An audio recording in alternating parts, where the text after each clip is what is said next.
America, America, God mend thine every flaw, confirm thy soul in self-control, thy liberty in law.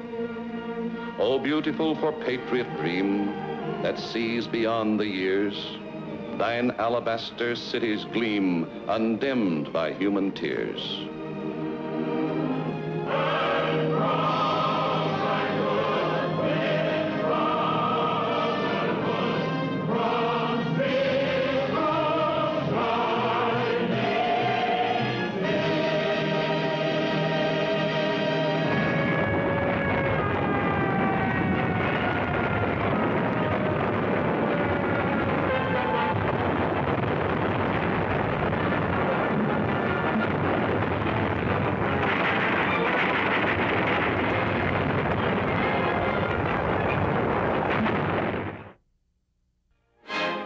America's most epical call to arms and preparedness. Millions of men from 21 to 36 line up and sign up throughout the nation. There's Winthrop Rockefeller, son of John D. Jr. Answer the call to national service. And well, if it isn't Maxie Bear, ready to go into training again. And no kidding. Well, not much. The rodeo stars sign up hoping they don't draw the Iron Cavalry. One of the first young men to register is Warren Pershing, son of our famous wartime commander. All races, creeds, and colors line up for national defense. In Chinatown, the rush is just as great and enthusiastic as elsewhere. Harlem, too, keeps the registrars busy. With the safety of America threatened, all Americans, the humble and the mighty, willingly embrace selective service.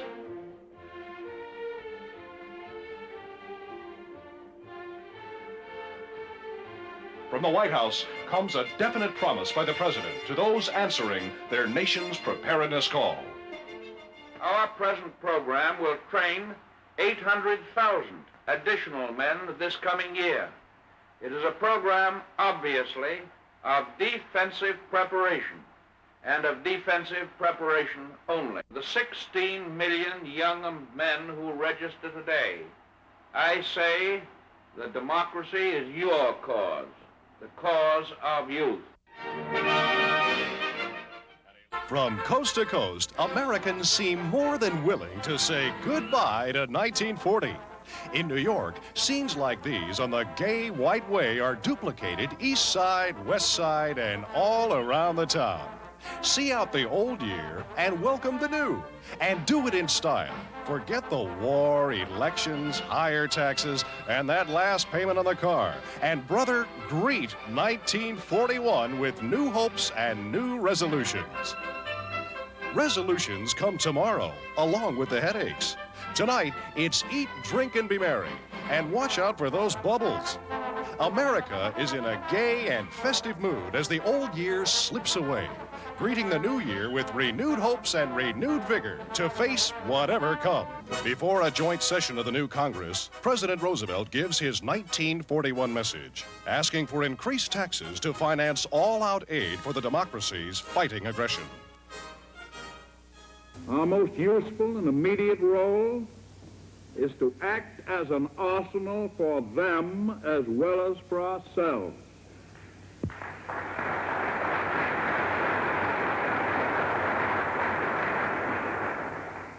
They do not need manpower, but they do need billions of dollars worth of the weapons of defense.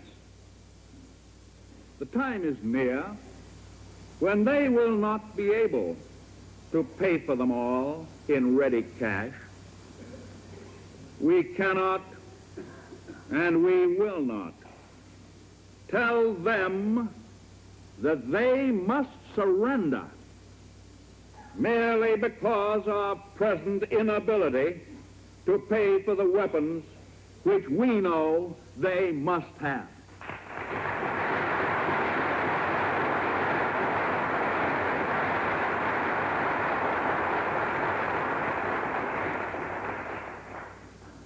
I do not recommend that we make them a loan of dollars with which to pay for these weapons, a loan to be repaid in dollars, I recommend that we make it possible for those nations to continue to obtain war materials in the United States, fitting their orders into our own program, and nearly all of their material would, if the time ever came, be useful in our own defense. Let us say to the democracy, we Americans are vitally concerned in your defense of freedom. We are putting forth our energies, our resources, and our organizing powers to give you the strength to regain and maintain a free world.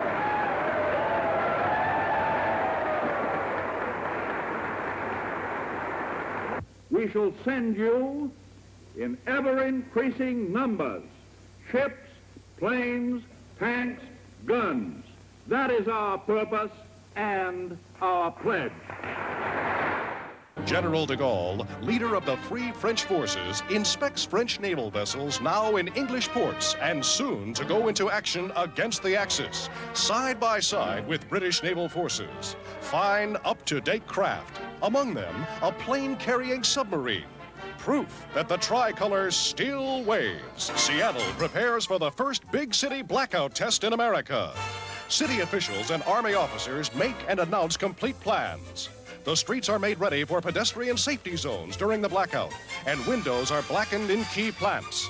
Meanwhile, Mayor Carroll and his Board of Strategy swings into action. In the streets, thousands of war veterans take their posts as air raid wardens. 10:30. There she goes. From a vantage point overlooking the city, we see the uncanny sight of an entire American city of 1/3 of a million fading into the blackness of the night. Dramatic forewarning of what may happen here. A few citizens don't play ball, but the air raid wardens do their stuff.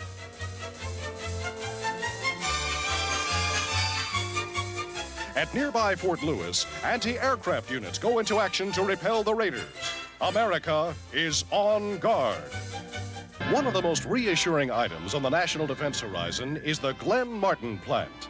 Construction is well underway on a huge new factory to turn out warplanes under a new Army contract of $130 million. Meanwhile, work is being rushed on the present plan on production of a new B-26 bomber for Britain and the U.S. Uncle Sam has ordered over 1,000 of the new torpedo bombers, which are said to be the most potent air weapon ever designed. Air Corps chiefs ordered production from blueprints, and that's something. Equipped with protective armor, self-sealing gas tanks, power-driven turrets, the B-26 can hit 346 miles an hour, almost as fast as present-day fighter planes. Earlier model Martins are being rushed to England as fast as they come off the assembly line. The B-26s will follow soon.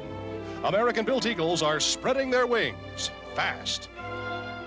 The Army transport Alexander, once the German liner America, now is a floating barracks at a Newfoundland dock. And here are some of the American troops who are here to guard the new American air and naval bases being built at this critical gateway from Europe.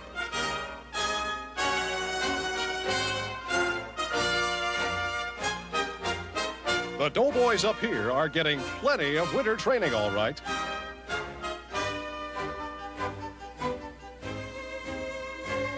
The detachment has a picked platoon of ski troops, and boy, they're ready for business, wind or weather. Here are dramatic pictures of a British attack in Libya. The Italian counter-battery fire is close, but ineffective.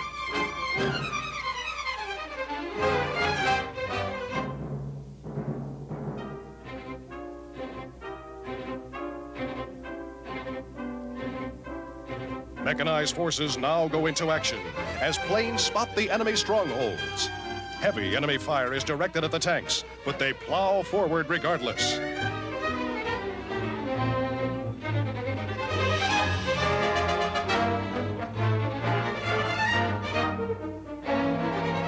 Now the infantry closes in.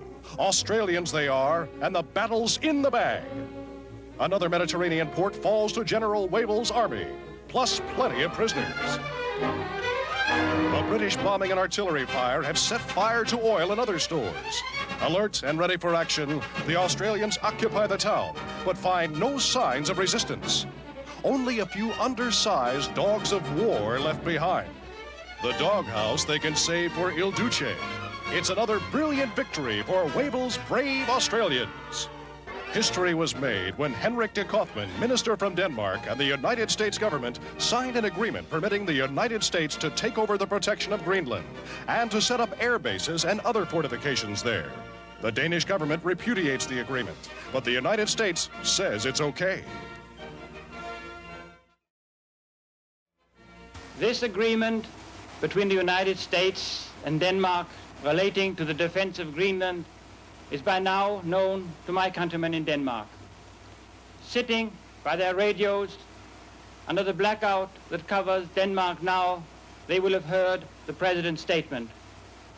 And they will have felt grateful and encouraged when the President expressed his hope for a speedy liberation of Denmark. And they heard the President's assurance that Greenland will remain Danish. In this world of broken treaties, they know the word of the American people and their government can be trusted. It's happened, girls. They're registering girls and drafting them. Girls who work in the federal office buildings in Washington are being signed up as dance partners for the boys in nearby army camps. Not by the scores, but by the hundreds. And it's all very official. The first batch, or should I say bevy, is drawn from a regular draft board fishbowl. And how they hate it.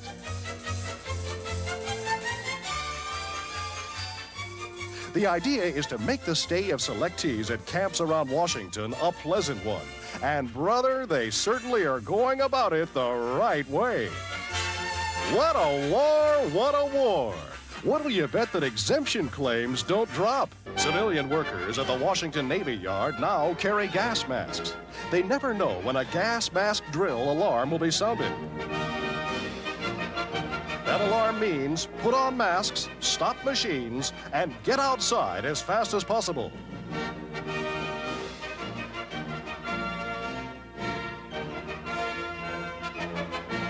There's nothing like being prepared. Out at Fort Ord, California, gas masks for horses are now a part of the regular training. Specially made masks that have been proven to be excellent protection for animals during gas attacks. Regular drills through gas and smoke clouds accustom the horses to these strange, oatless nose bags. Men of the 501st Parachute Battalion, Uncle Sam's first chute-jumping unit, are seasoned cloudmen now. From a platoon of 50, the battalion has had mushroom growth in the last few months to a total of 450 officers and men. You are now about to see a spectacular demonstration of their ability and daring.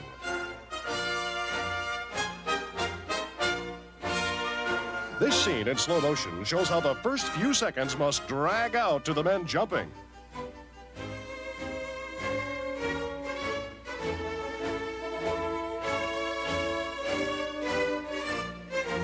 A total of 70 men are bailing out one after another, the greatest mass jump ever made in the United States.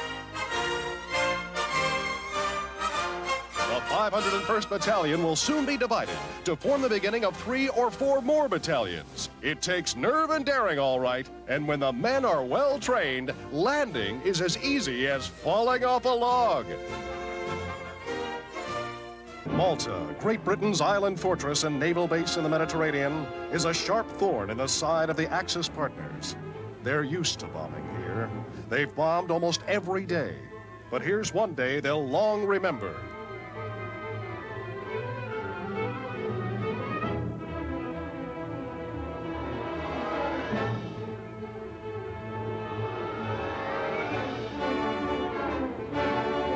The Axis bombing raid, the worst in months, left a huge toll in casualties and wreckage. Fresh from the greatest naval victory in modern times off Cape Matapan, British warships are triumphantly back at their base. in a knockdown, drag-out fight with a sizable section of the Italian fleet, brought to bay by British naval bombers, the British sank at least 3 cruisers and 2 destroyers and crippled a battleship. Now, under their noted commander, Admiral Cunningham, they're all loaded up and ready for another go at the Italian fleet, or what's left of it.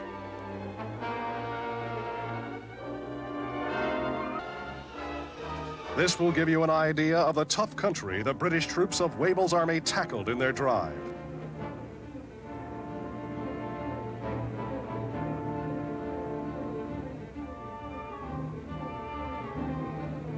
With indomitable courage, they drove the Italians foot by foot from their position, supposed to be impregnable. Casualties are high, but the haul in prisoners is immense.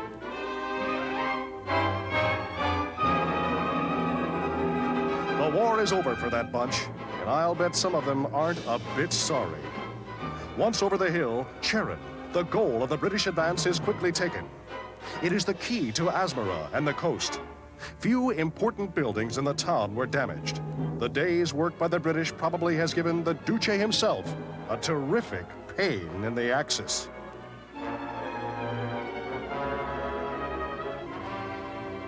Prime Minister Winston Churchill goes out to see for himself whether there's any unrest among the long-suffering English people.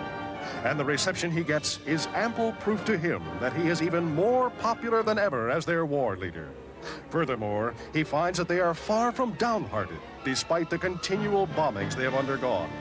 It's the most welcome vote of confidence he has ever received, right from the heart of the people.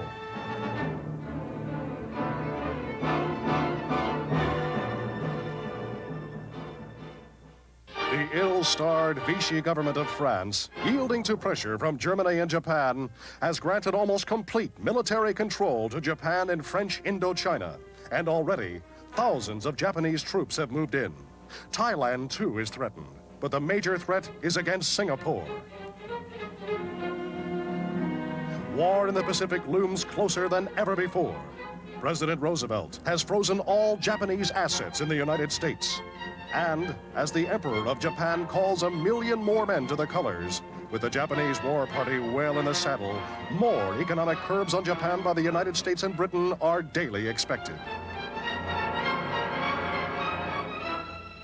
Japan is moving troops and planes and warships to the East Indian danger zone. Meanwhile, the Dutch have banned oil exports to Japan. On every side, flames are licking at the Oriental powder barrel.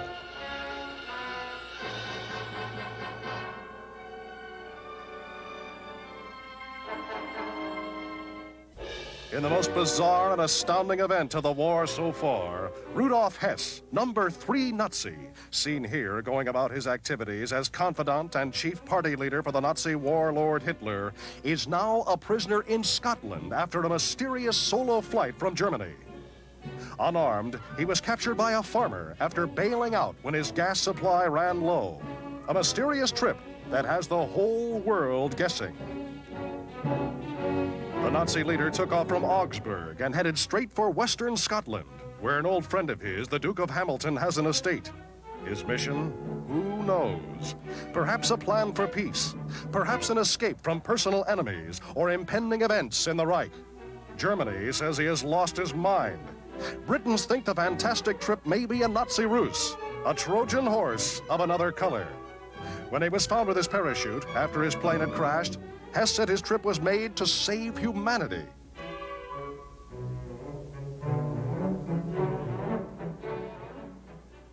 The Army puts on its show of shows in the Northwest. Troops of the 9th Army Corps demonstrate all phases of preparedness for thousands of assembled friends and relatives, as well as for various general officers, governors, and other dignitaries. There's no hush-hush business about bayonet practice these days. The boys get right down to the fine points of who's going to be stuck if trouble starts. The highlight of the day is a monster parade and review of the entire Army Corps, 45,000 strong before Lieutenant General DeWitt, commander of the 4th Army.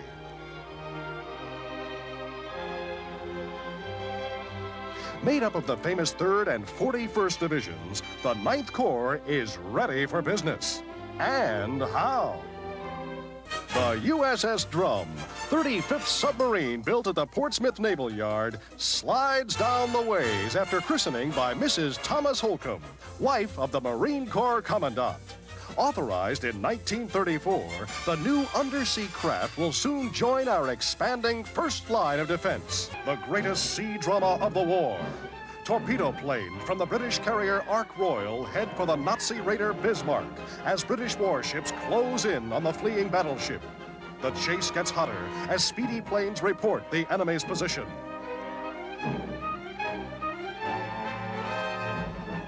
At forced draft, the great warships plunge ahead to bring the foe to bay so as to avenge the sinking of the Hood. There's the Renown, hurrying in to join in the fight. Crippled by torpedo planes, the Bismarck, there in the distance, is being battered into a hulk, soon to go out of sight.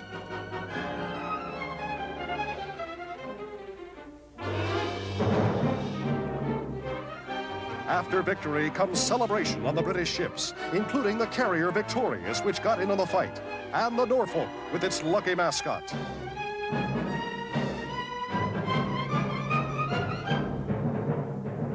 The Rodney, with the Renown, did most of the heavy work in the battle and has proof of it in her blistered gun barrels. The Dorsetshire finished off the Bismarck with a torpedo. And here are the Bismarck survivors being landed in England. A bare handful lived through the terrific pounding that warship took.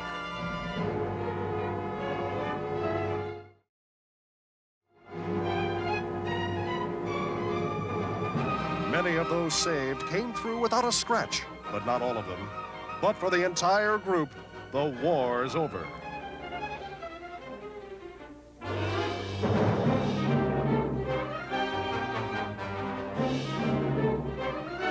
In port, the First Lord of the Admiralty, A.V. Alexander, is piped aboard to congratulate and praise the British officers and men who won the dramatic and epical victory. In a sudden coup, Germany's military might has been thrown against her former ally, Russia, in a gigantic attack by land as well as by air, along a 2,000-mile front from the Arctic to the Black Sea. Aided by Romania on the south and Finland on the north, the Nazis have thrust 6 powerful drives into Soviet territory. It's the strangest turn yet in this war of surprises. Russia betrayed Germany's trust in her, announced von Ribbentrop, but the great Nazi need for grain and other food products of the Russian Ukraine, as well as Russian oil fields in preparation for a long war, may be behind the sudden turnabout.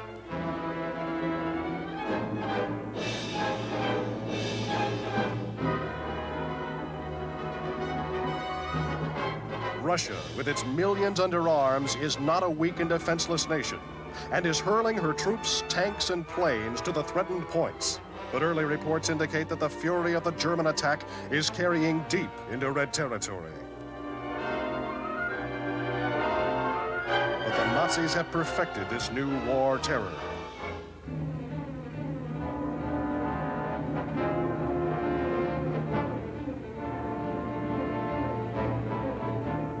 It was Russia's non-aggression pact with Germany 2 years ago that set the stage for the war. But now, Russia finds herself an overnight ally of Britain.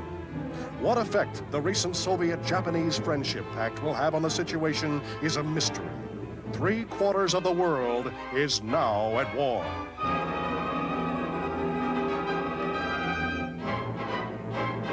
At the Soviet embassy, the ambassador Konstantin Omansky makes a formal statement on this world-shaking turn of events.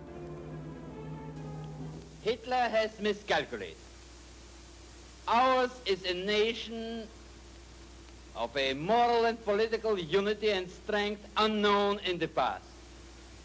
It is firmly organized, devoted to its leaders, and has utmost confidence in its armed forces, which are ready for any test.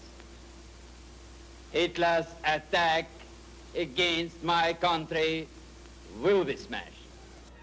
With Great Britain now calling for all aid to Russia, Under-Secretary of State Welles tells the press that the administration, while condemning the Nazi attack, has not yet considered plans for lease-lend aid to Russia.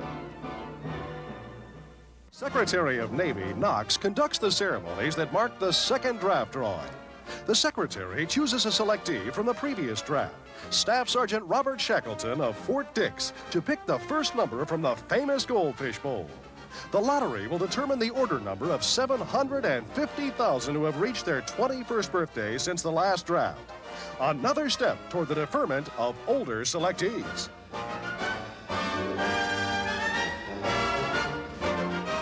Ex-heavyweight champ Gene Tunney, Lieutenant Commander James J. Tunney of the U.S. Navy is making rough, tough, and rugged men out of the Navy's new recruits.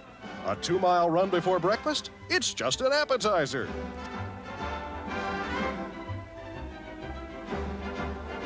Tunney has worked out a complete system of physical training for the Navy, 5 weeks of it, and has been put in charge of the entire program. His system stresses developing stomach muscles. Yes, sir. After 5 weeks of this kind of workout, the boy should be able to do anything and eat anything, even iron rations. 87 flying cadets receive commissions as Second Louis in the Army Air Forces. Handpicked from various training centers throughout the country, they've completed instruction in pursuit flying here at Mitchell Field. They'll help protect East Coast cities from aerial attack. Tobruk Harbor is a graveyard of wrecked ships, warships, and supply ships, Italian and British. But not far away, in and around the heat-baked Libyan port, British and Australian troops are writing a bright chapter in the dramatic history of war. 6 months ago, they took it, and for 6 months, the do-or-die garrison has held on against Axis attacks, repairing their equipment from the enemy's wrecked tanks and trucks scattered hereabouts, and making the best of life in the besieged town. Mail call brings a thrill, news of a baby in far-off Australia, and the lucky father's buddies promptly give him the works, even to a loving cup. Taking care of a 1,000-pound bomb that failed to explode is no sinecure. And live thermite bombs are tricky playthings, too, as you can tell from the cameraman's caution. A fellow can't even take a bath without the blooming Nazis starting a fracas.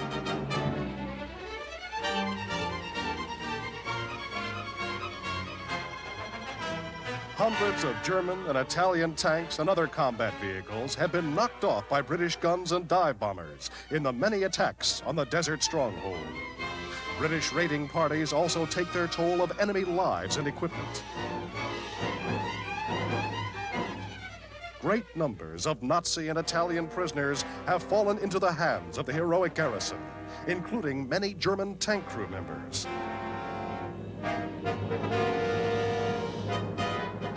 Enemy planes approaching, and they're Nazi bombers, only to get a British supply ship in the harbor.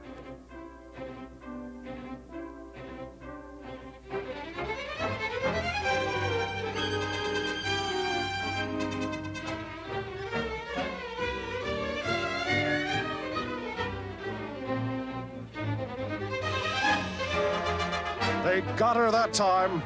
The sailors on board jump for their lives as the ship quickly goes to the bottom. What a sight! A ringside seat at one of the most spectacular events in the Battle of the Mediterranean. Anti-aircraft guns down several of the bombers, while the sailors get ashore safely to carry on in the dramatic siege of Tobruk.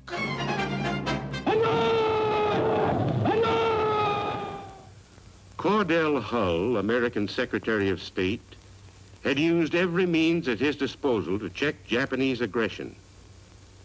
In November 1941, Americans hoped that his efforts were meeting with success, when the Japanese sent Saburo Kurusu, a special envoy, by plane to Washington. But Kurusu's trip was only a smokescreen. With the European powers locked in a war of survival, America's Pacific Fleet is the major obstacle to Japanese domination of Asia and the Pacific. The ruling militarists hatch a fateful plan to eliminate the obstacle. Sink the United States Navy.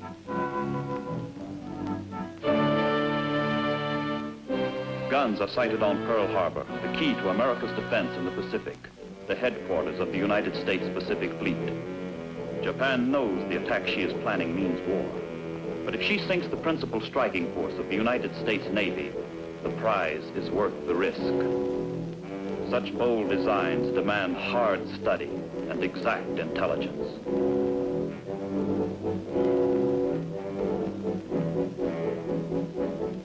The Hawaiian Islands are scrutinized, especially Oahu, with its principal targets: Honolulu, Pearl Harbor, the major airfields, installations of every kind, forts, naval bases, warehouses, dry docks. Every military factor of importance is pinpointed for the coming attack. In early November, Admiral Yamamoto, designer of the Pearl Harbor attack, orders his striking force to advance into Hawaiian waters and upon the very opening of hostilities, attack the main force of the United States fleet. A week later, the Pearl Harbor striking force is assembled and weighs anchor for Hawaii, 4,000 miles and 12 days away. The task force maintains radio silence and travels a roundabout course off normal shipping lanes. Dirty weather and heavy seas help veil its progress.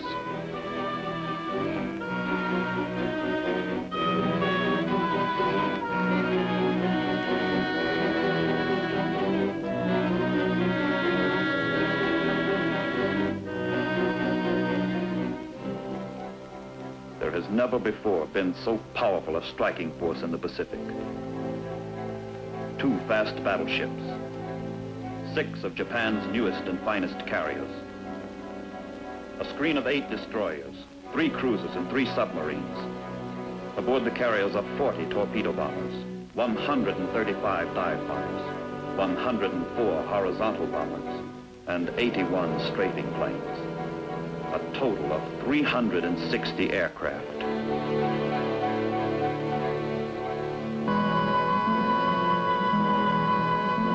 Latitude 26 degrees north, longitude 158 degrees west. The launching point. Pearl Harbor lies 275 miles to the south. It is 0600. It is X-Day.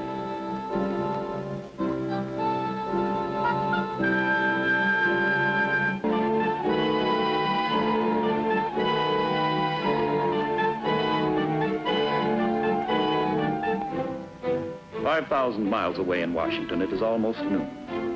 At the Navy Department, intelligence experts have had a puzzling Sunday morning. Some time ago, they broke Japan's most carefully guarded code.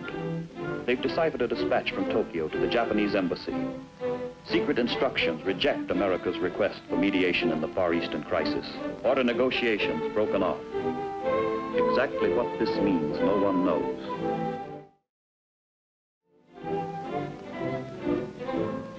The State Department is uneasy.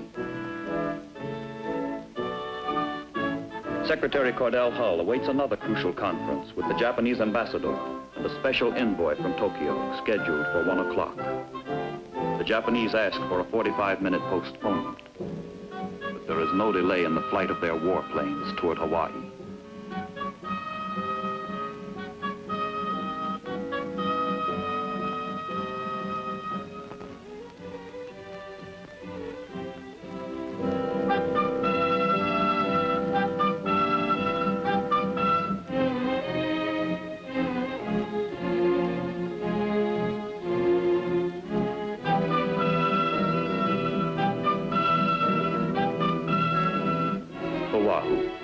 Sunny, relaxed, peaceful.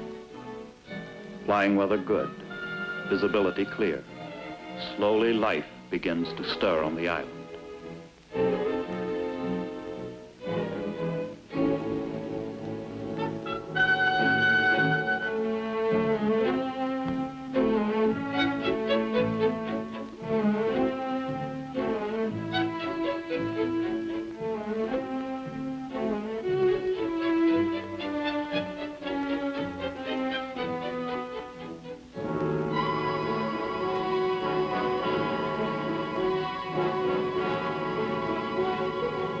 At an Army radar station, a private practices as he waits for the breakfast truck. He picks up planes approaching from the north and tracks them for a few minutes before reporting to Air Force Headquarters, Hickam Field. But the planes are thought to be American.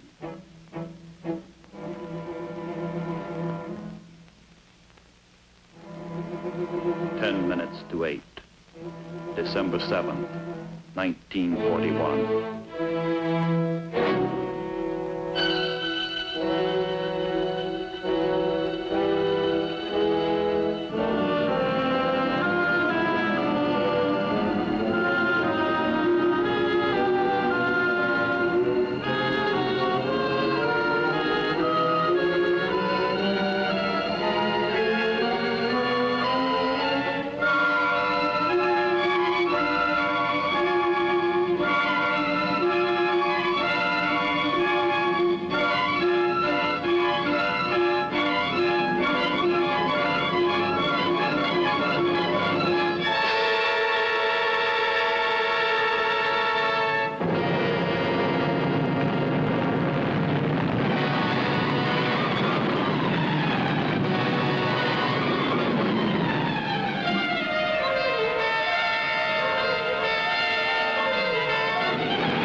pilots, and the planes depart.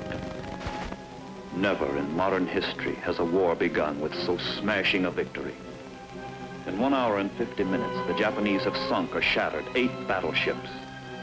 Oklahoma, West Virginia, Arizona, Nevada, California, Tennessee, Maryland, Pennsylvania. 3 cruisers and 3 destroyers, and 4 smaller ships are sunk or battered.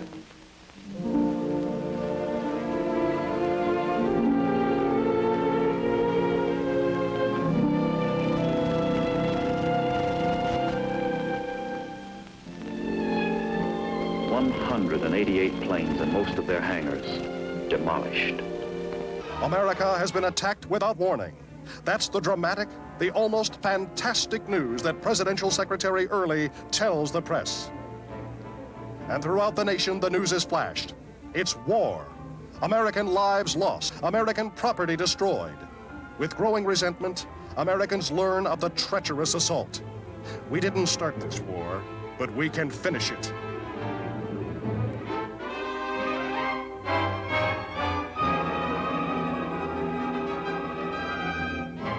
A wave of patriotic emotion sweeps across the nation.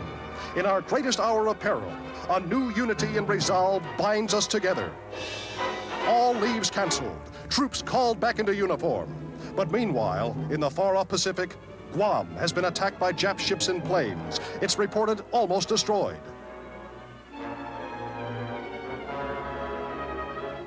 Wake Island, another stepping stone to our Far East possessions, has been attacked. Jap forces have also raided Singapore, Hong Kong, Thailand, the Philippines. Jap troops have established footholds on the Malay Peninsula.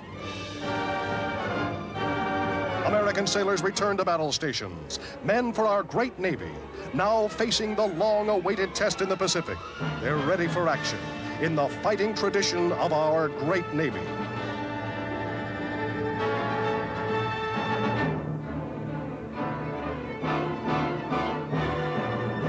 Immediately following the savage attack at Pearl Harbor, fleet units set out in pursuit of the raiders. The Jap carrier that slipped through with its deadly cargo has been sunk. Several submarines have been destroyed, and our battle fleet has made contact with the enemy west of Hawaii.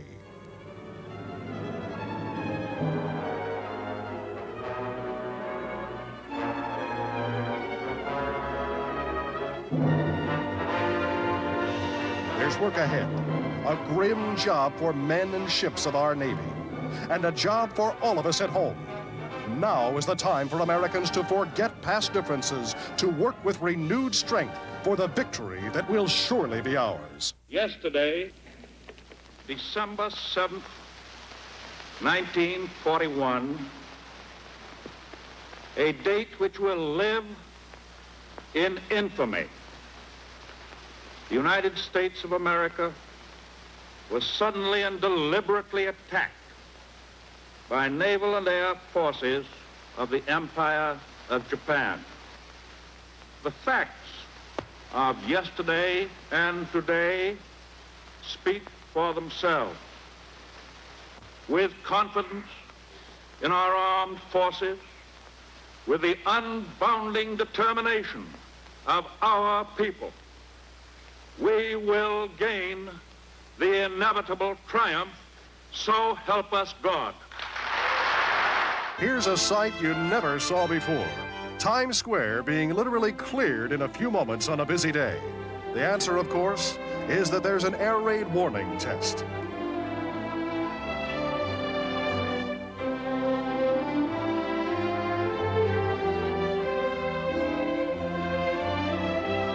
When you clean off Times Square as well as they've done today, that's doing something, brother. Police and volunteer wardens deserve great praise, of course. But the greatest praise goes to old John Q. Public and his family, who've been playing ball all the way. It's serious business. Loyal American-born Japanese on the West Coast are quick to make their positions clear. They're all out for America, they say. Meanwhile, coast cities are on the alert. Precautions against air attack are far-reaching and speedily done. They're taking no chances. America is really on guard now. We're getting up steam for an all-out victory. America, America, God mend thine every flaw, confirm thy soul in self-control, thy liberty in law. O beautiful for patriot dream that sees beyond the years, thine alabaster cities gleam undimmed by human tears.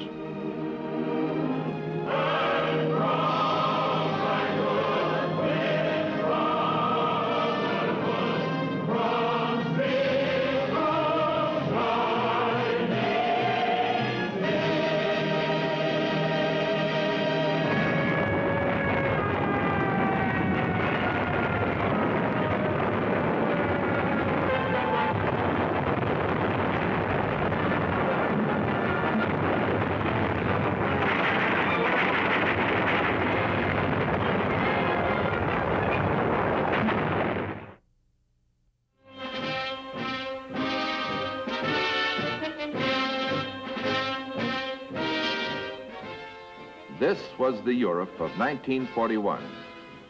The Nazi Blitzkrieg had overwhelmed France, Holland, Belgium, Denmark, Norway, and Luxembourg. Russian armies were in desperate retreat.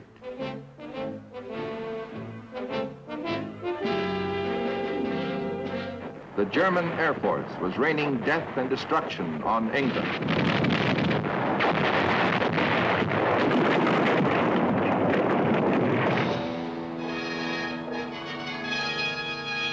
Combined Italian and German forces were menacing Egypt.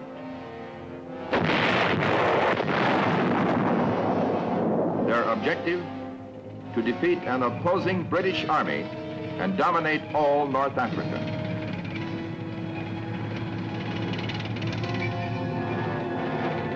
In Asia, Japanese air and ground forces were driving forward in their bloody conquest of China.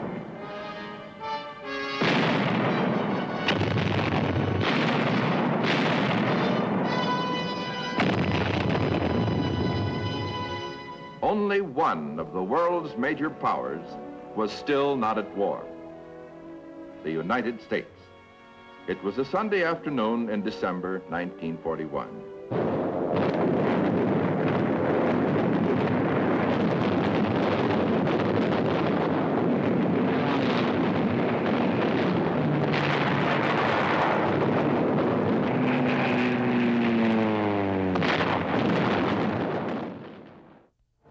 3 days after Pearl Harbor, Japanese troops landed on Luzon's north coast.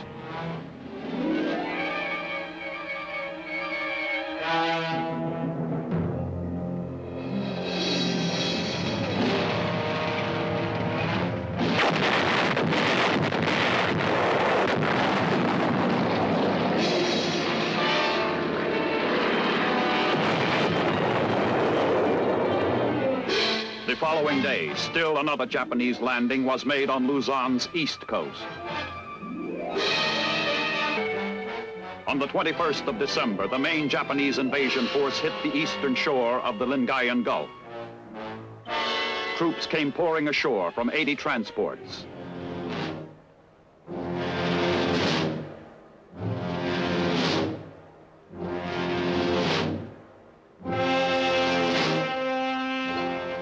The Japanese onslaught gave General MacArthur only one choice: fight a delaying action, try to regroup his forces.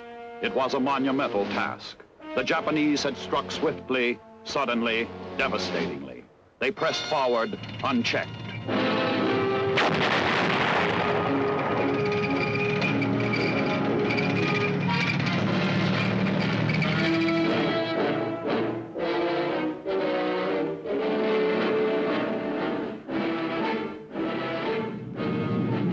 To save Manila from war's destruction, General MacArthur declared it an open city. Ignoring such humanitarian consideration, the Japanese bombed Manila.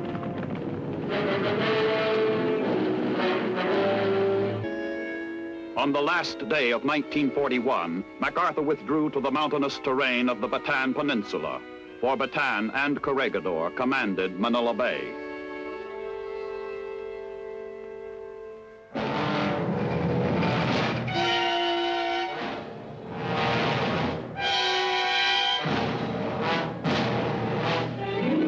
The objective was to delay the enemy's entrance to the bay.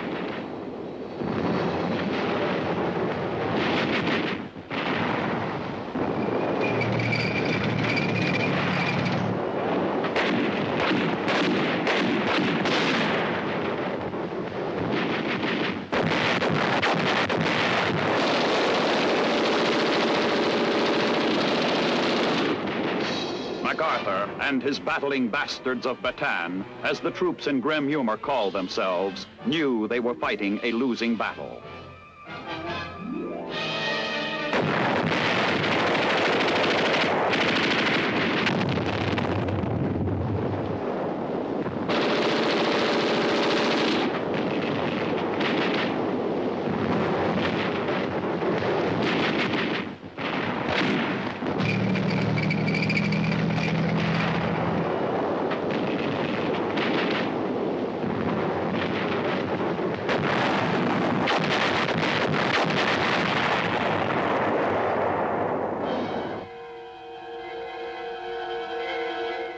But they fought on, gaining precious time for us to recover from the disaster at Pearl Harbor and build up our forces.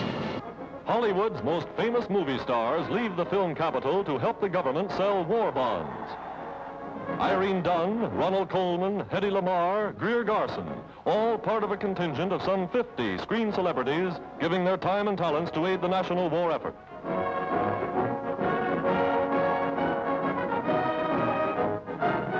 The country has asked the people to invest $1 billion in 1 month to help pay for the war. And here's the start of the drive. Boarding a special train for Washington, they'll tour 300 cities from coast to coast. Go to any city that agrees to subscribe at least $1 million.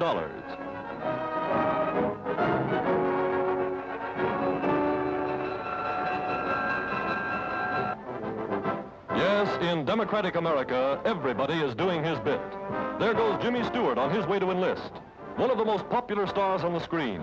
Joining the Air Force as a private, Jimmy has now won promotion. Today, he's Lieutenant Stewart, USA. That husky young Negro en route to an Army induction center is the heavyweight boxing champion of the world, Joe Louis, the boy who beat Max Schmeling. The Army can use that fighting spirit, and Joe Louis is now a corporal of cavalry, somewhere in the West. Moviegoers of years ago will remember Jackie Coogan. Charlie Chaplin made him famous as the Kid.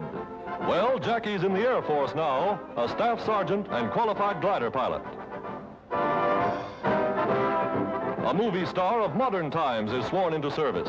Tyrone Power, hero of many a daring exploit on the silver screens of the world. He'll now play his greatest role as a Leatherneck Marine.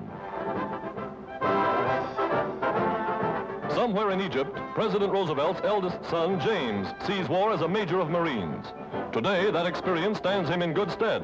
For Communiqué's report, Major James Roosevelt is with the Marines battling in the South Pacific. Franklin Roosevelt Jr. is in uniform. His fellow officer is Douglas Fairbanks Jr., a lieutenant in the Navy. Young Doug, like his famous father, every inch a man, is serving with the fleet. Clark Gable, at 41, renounces his throne as America's most popular film star to join the United States Army Air Force. Enlisting as a private, his ambition to become a crack aerial gunner in the crew of a bomber. God bless you. Thank you. Yes, movie stars arriving in Washington to help sell war bonds are all working for the same cause. The parade down Pennsylvania Avenue is a pageant of patriotism. Bing Crosby in a scout car. Jimmy Cagney. Abbott and Costello, popular comedians of stage, screen, and radio. They all assemble on the Treasury steps to launch the drive for funds. Greer Garson, Jimmy Cagney, Ann Rutherford, Irene Dunn, Hedy Lamarr.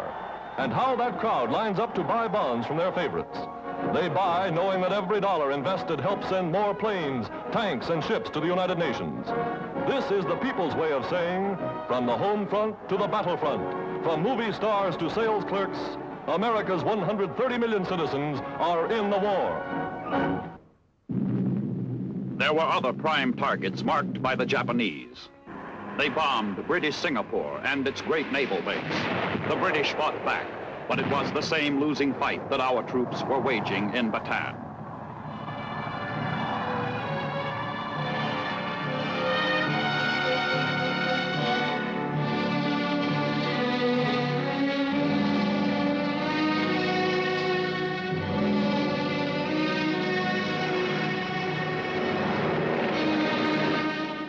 On New Year's Day, 1942, the siege of Bataan began. Superior Japanese forces pounded our beleaguered troops for 3 long and agonizing months.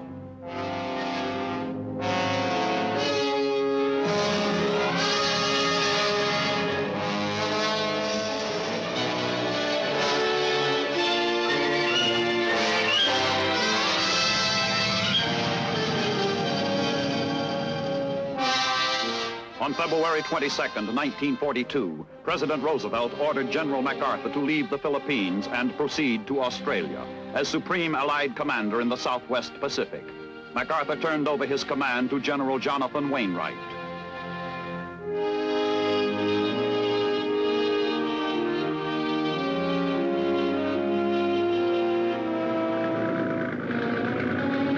MacArthur made the first leg of his journey to Australia by PT boat through enemy-infested waters. And then by plane from Mindanao. Bataan fell on the 9th of April, 1942.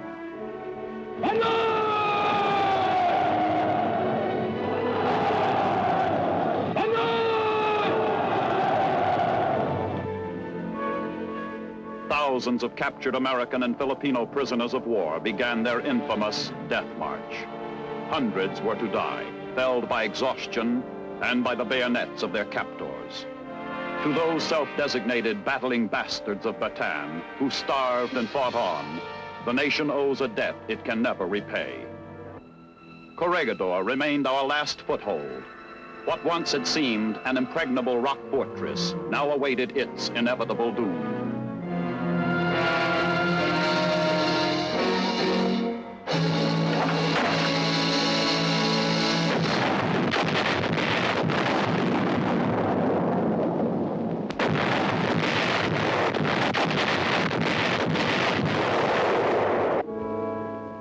The fortunes of the United States and its allies were at their lowest ebb.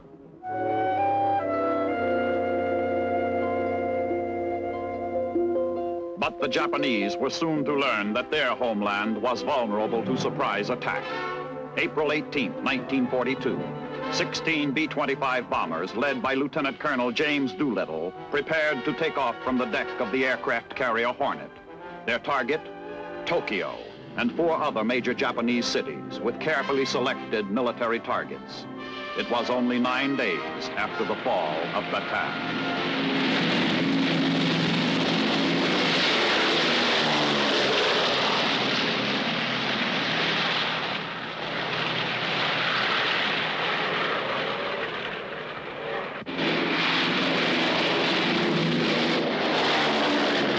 Never before had such a carrier-based operation been attempted.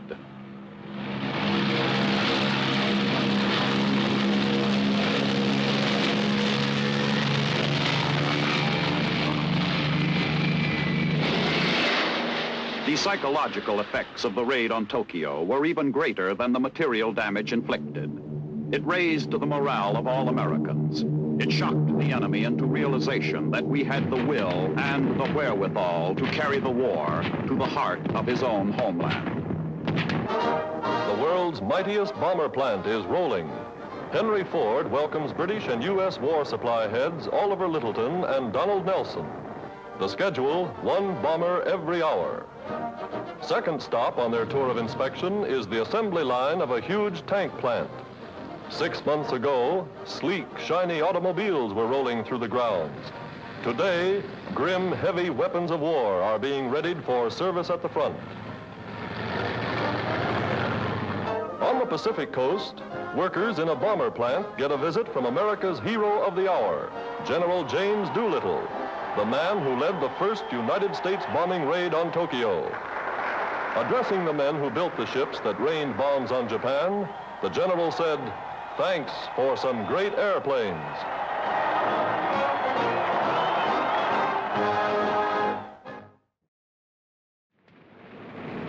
3 weeks later, United States Navy planes of a carrier task force struck the Japanese fleet a damaging blow in the Coral Sea. The first naval battle in history to be fought entirely with carrier-based aircraft.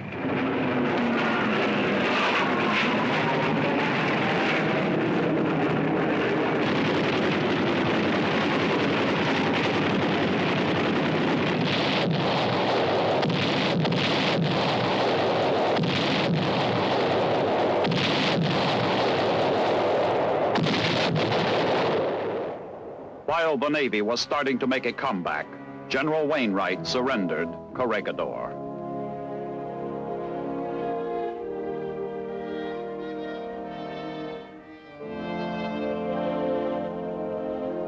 A proud old soldier who had fought in World War I and who now at the age of 59 was surrendering his sword without cause for shame, for he and his men had fought in the finest tradition of the American fighting man.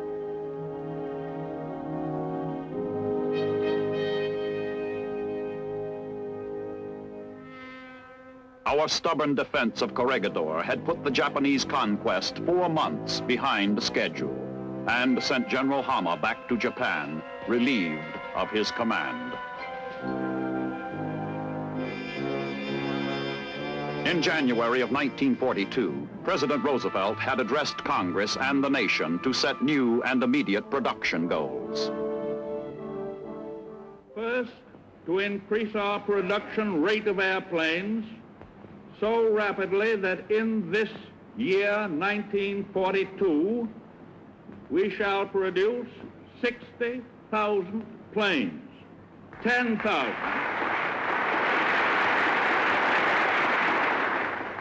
10,000, by the way, more than the goal that we set a year and a half ago. This includes 45,000 combat planes, bombers, dive bombers, pursuit planes. The rate of increase will be maintained, continued, so that next year, 1943, we shall produce 125,000 airplanes, including 100,000 combat planes.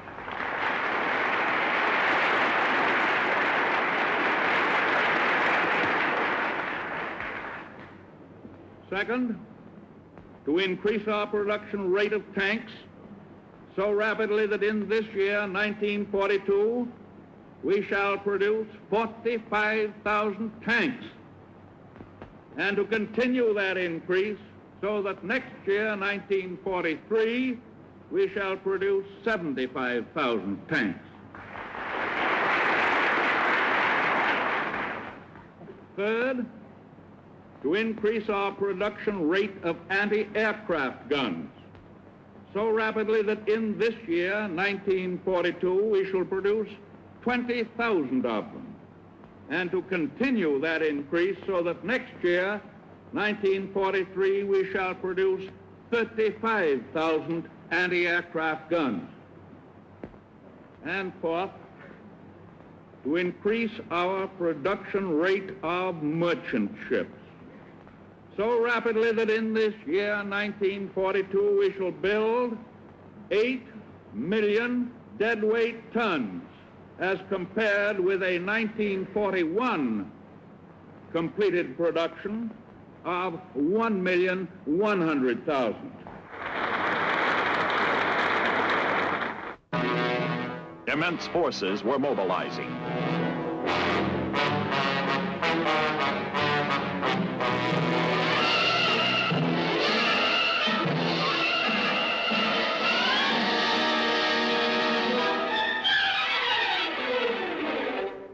Millions of Americans were in training.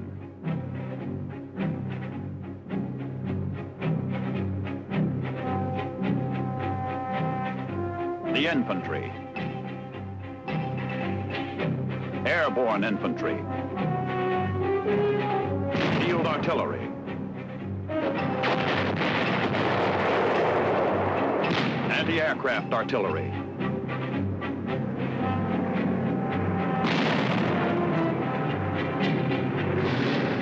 Armored cavalry. Army Air Corps pilots by the thousands.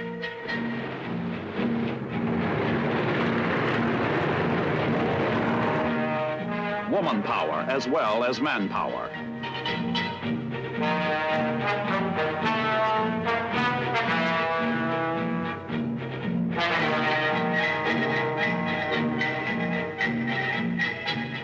The vitality of all America was surging up to full tide. American labor and management performed miracles.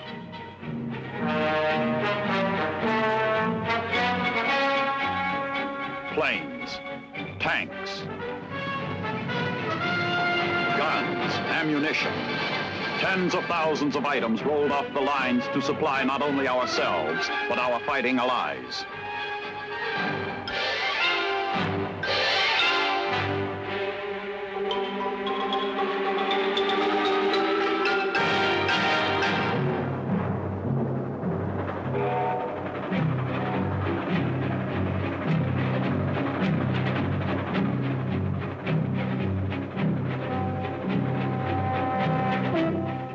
On the home front, 1942 was a momentous year.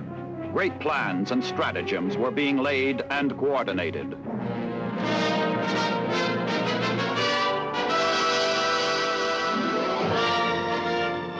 Supplies by the millions of tons poured overseas.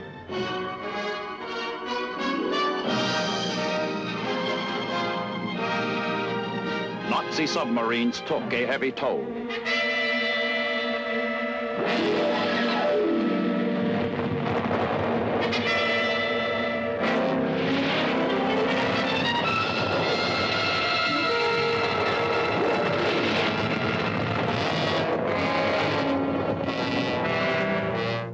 But enough ships got through to help sustain our beleaguered allies. In the air, the tables were starting to turn. 1,000 Royal Air Force planes in a single massive saturation raid smashed Cologne, Germany.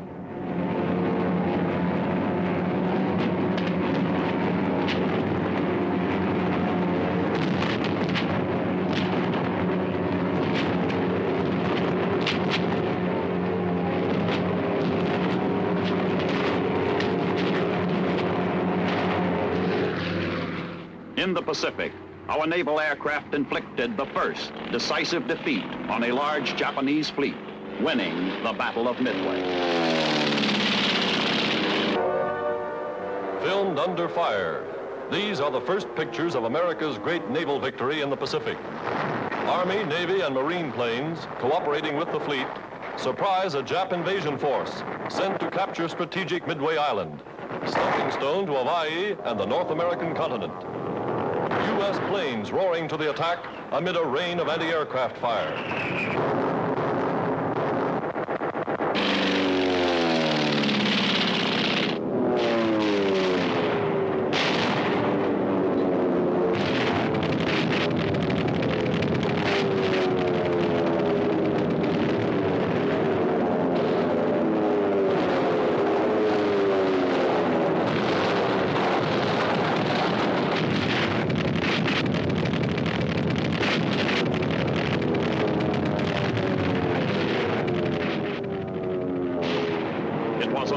Triumph. There would be others, but they would be slow in coming.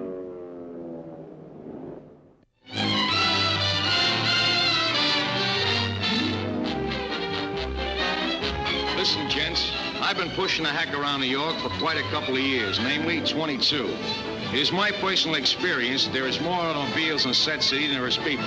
How would you like to have to navigate through this mob in order to make a nice couple of dollars? Well, I was going to retire and take up a new line of business until certain Japanazis decided to clop us on the chops. First result is I don't have to retire because this here war is made from traffic a dead macro.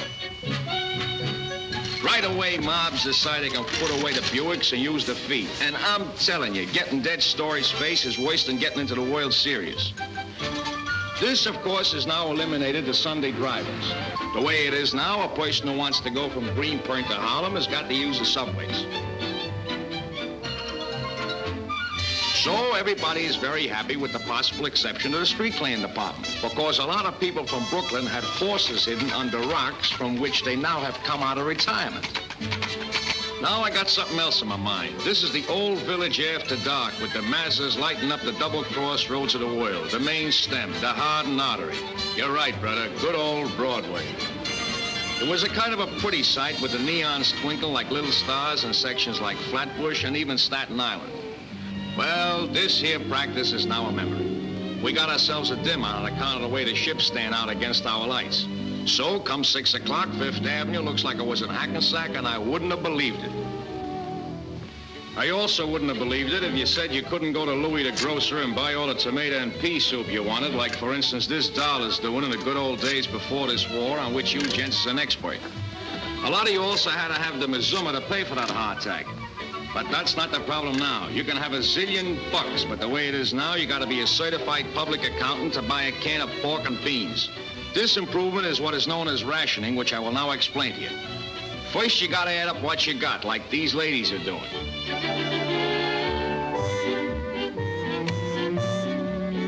Then if what you got ain't enough, you start to make a list of what it takes to feed the relatives, the kids, and maybe a couple of old cousins thrown in. After you do this, you go and you stand on line to get a book, without which the grocery will positively give you a fisheye. But here comes the real pain in the neck, trying to juggle the points so that everything comes out. This makes filling out income taxes strictly for amateurs.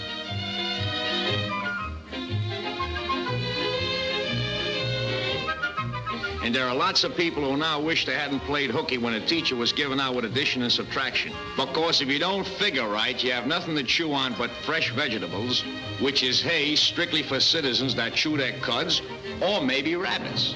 But even me and all the other characters in Manhattan ain't those. And this goes for all the citizens in the suburbs, which reaches to the Los Angeles county line. We know where the gas is going and the electric light bulbs and the ketchup. You're getting it, gents, and that's okay with us. Eat hearty, bub, and bring the pennant back to the guys who are sitting in the bleachers yelling for a home run. America honors Army nurses who served under fire in the Philippines. Heroines of Manila, of Bataan and Corregidor, their deeds have written an epic chapter in U.S. history. Mrs. Roosevelt looks on as 6 who came back received medals for valor.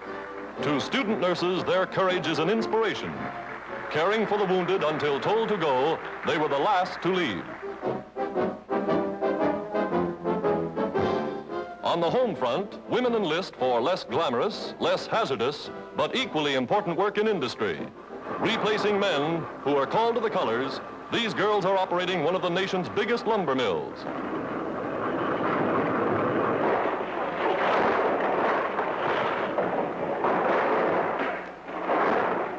Today, women in overalls, women in war jobs are to be found throughout the length and breadth of America.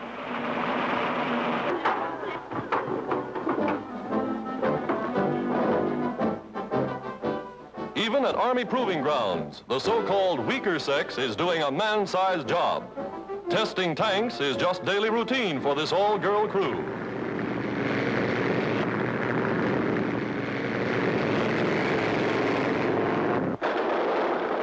On the firing range, they try out the latest machine guns. A 50-millimeter aerial defense weapon with plenty of kick. Manning anti-aircraft batteries, they feed shells and fire them with clockwork precision.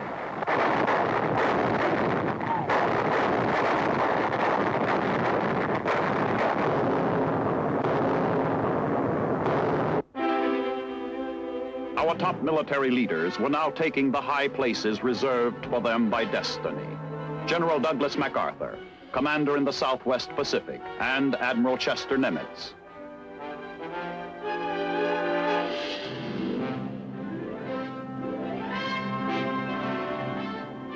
General Dwight D. Eisenhower was coordinating momentous plans with the Allied combined staff in the European theater of operations.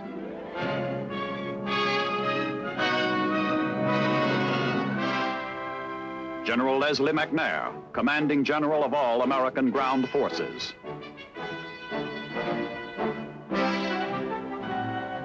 General Omar Bradley, commandant of the infantry school, soon to be given a top field command. General Henry Hap Arnold, commanding Army Air Forces. General Brehan Somerville moved up to Chief of the Services of Supply with the stupendous task of logistical support for what would finally be an army of many millions deployed throughout the world. The first of our troops began arriving at overseas staging areas. In North Ireland, England, Australia, on bloody Guadalcanal, Army troops relieved battle-scarred and weary Marines to continue the fight for the Solomon Islands. The United States was demonstrating not only a will to fight, but the capability of fighting a two-front war against great odds on far-flung battlefronts half a world apart.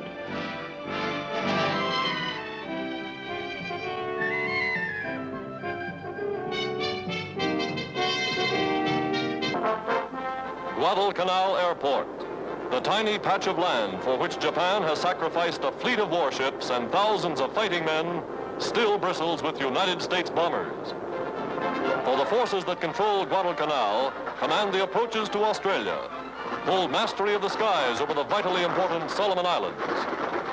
Today, these land-based bombers are leading the way as the combined United States land, sea, and air offensive begins the task of sweeping the Japs from the South Pacific.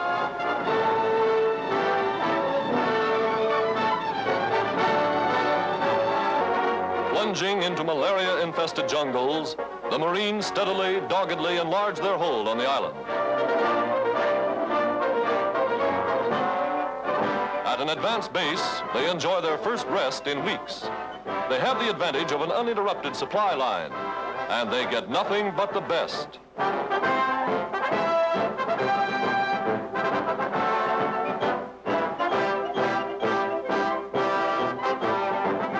Take no chances on being surprised by roving Jap patrols. Any line may be the front line on Guadalcanal, and they dig in as they advance. Machine guns always on the ready. Artillerymen back up the infantry, blasting the Japs from the island.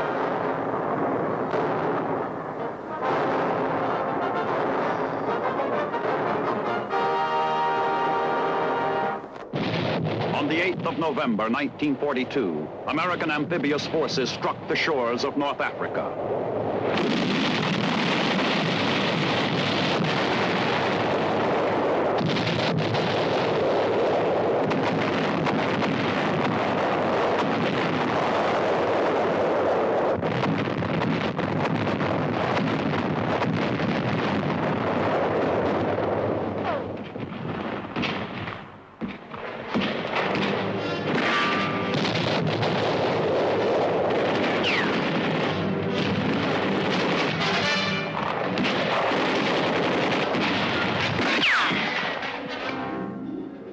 We were, to use an appropriate American phrase, in business.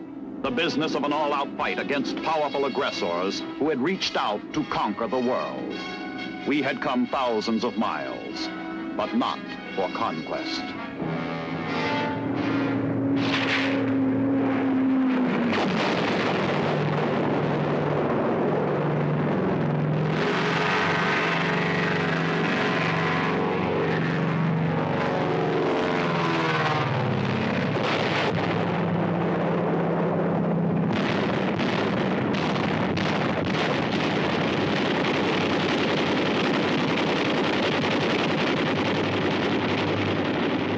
In 1942, the commander of our ground forces, General Leslie McNair, said it best. The United States is stretching out its arms to encircle the globe, not in conquest, but in protection. Even with our powerful allies, the task is vast and calls for our utmost all-out effort.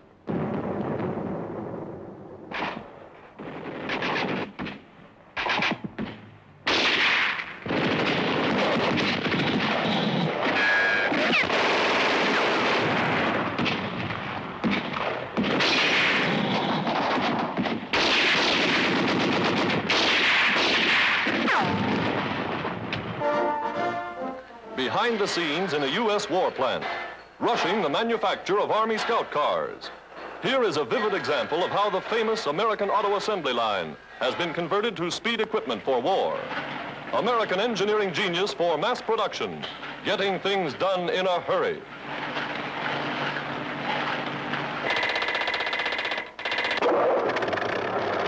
In a matter of hours, the finished cars roll off the line and are driven to ports of embarkation.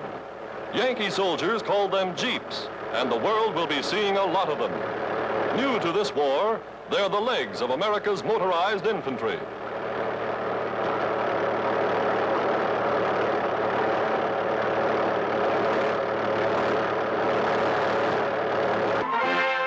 Atop a new Yukon trail a few miles from the Alaskan border, men of the famous Canadian Mounted Police join in opening the new United States to Alaska Highway, one of the greatest road-building feats of all time. Officials cut the ribbon barrier in simple tribute to the American Army engineers who blazed the vital pathway through the Arctic wilderness. Completed months ahead of schedule, the new 1,600-mile Alcon Highway sees the first truck convoy begin to roll. A new Northwest Passage linking the United States with Alaska.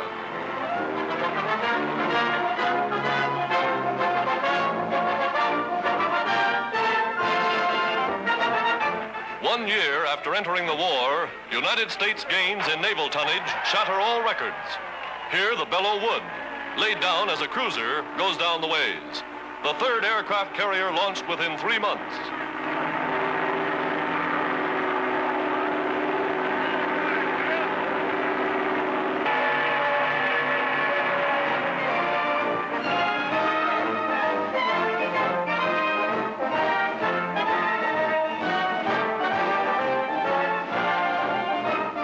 At another shipyard, the carrier Bunker Hill is launched, one of 26 ships to slide down the ways in a single day.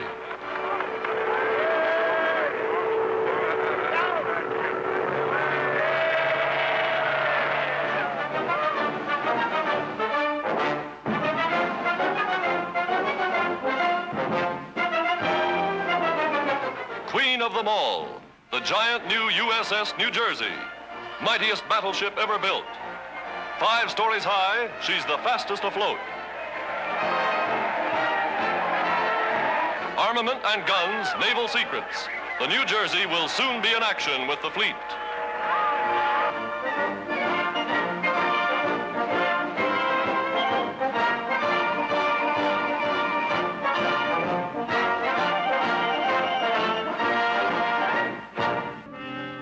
By winter 1942, 1 year after Pearl Harbor, our Army fighting forces were building up fast and being deployed around the world, fighting beside Australian troops in New Guinea,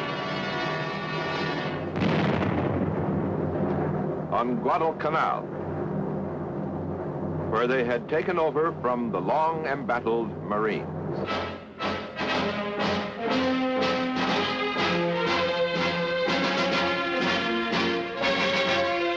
Large-scale amphibious landings had been made successfully in North Africa.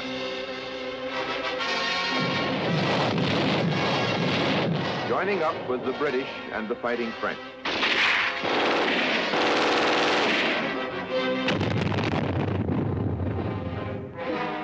Other Army units were arriving in overseas staging areas in North Ireland, England, and Australia. As our combat and support forces began to encircle the globe, our lengthening supply lines were stretched to the utmost.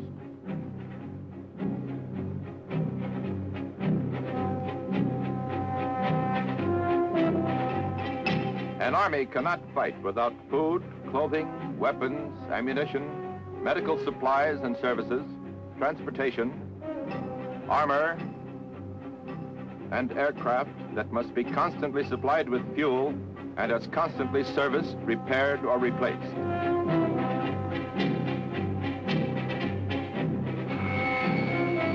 During the fighting of the vast stretches of arid desert lands in North Africa, German General von Ravenstein, commander of the 21st Panzer Division, remarked that North Africa is a tactician's paradise and a quartermaster's hell.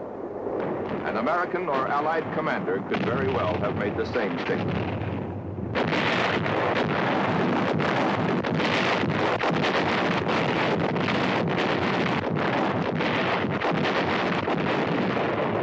Mighty America had come fully alive.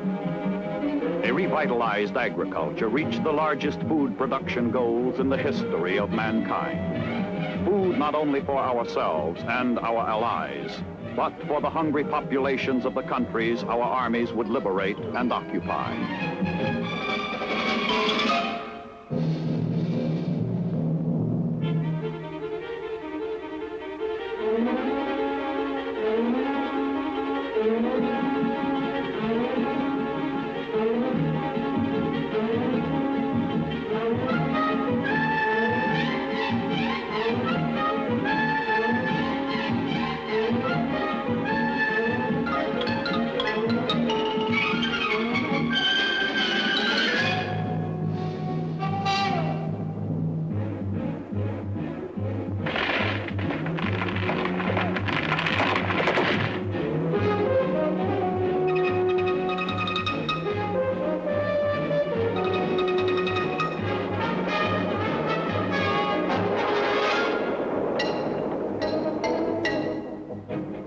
Industrial output staggered the imagination, brought renewed hope to our hard-pressed allies, dismay and consternation to the aggressors.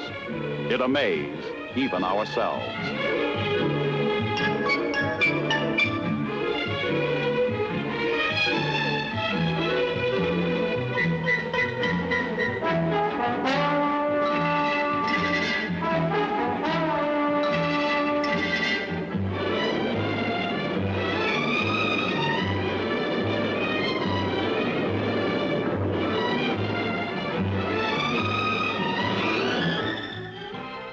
At long last, the United States had come of age, had found a vitality, a strength, and a will to do that was phenomenal in all the annals of men and nations.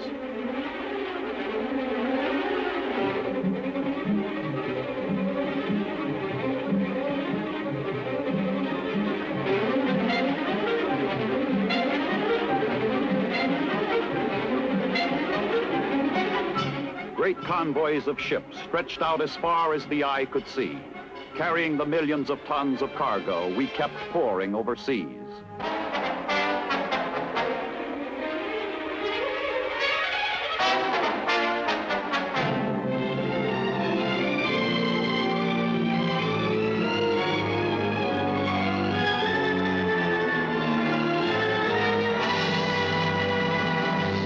All of this in support of G.I. Joe.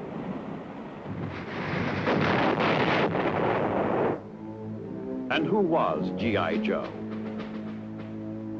He was the oft-times grimy, unshaven, heart and soul, blood and guts of America, the citizen soldier, the immortal image of the American fighting man whose forefathers had starved and frozen at Valley Forge to fight on and triumph at Yorktown, and again a few years later at the Battle of New Orleans. He had been a raw recruit at Bull Run, but emerged the victor at Gettysburg and the winner of a great and tragic civil war at Appomattox. He was the man who drove the enemy to defeat at Chateau Thierry, at Saint Mihiel and the Meuse Argonne. He was and is the American soldier personified.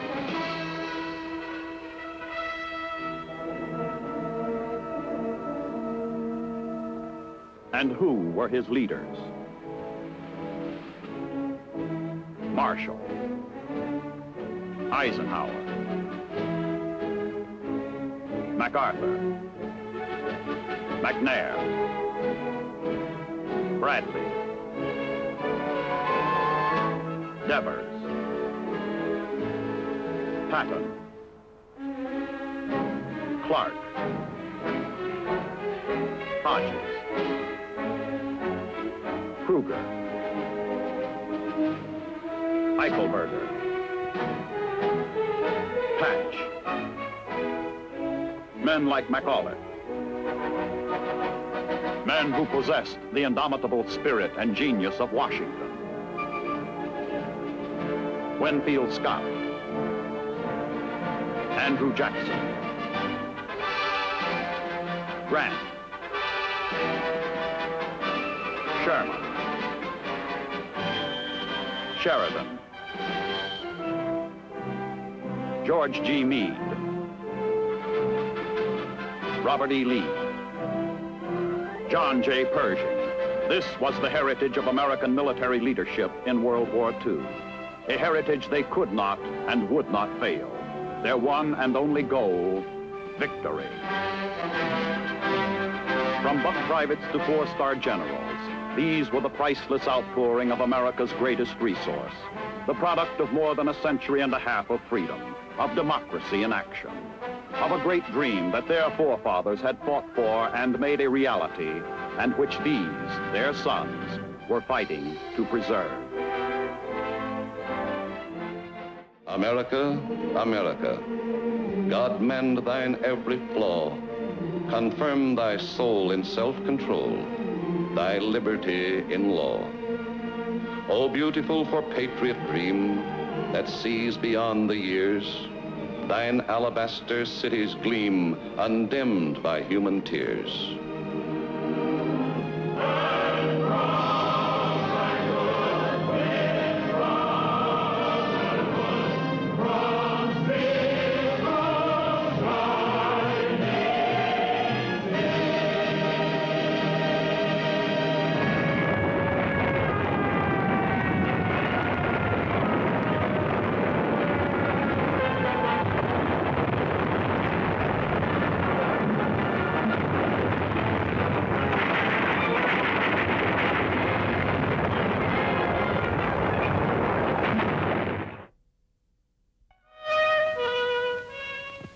The second United Nations offensive was on the North African front.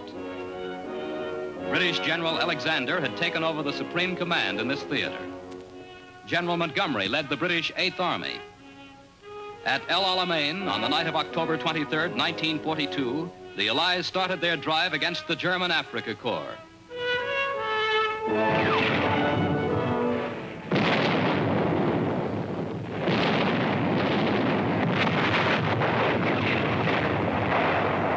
After a heavy artillery barrage, General Montgomery surprised the Germans by reversing Blitzkrieg tactics and sending his infantry in first.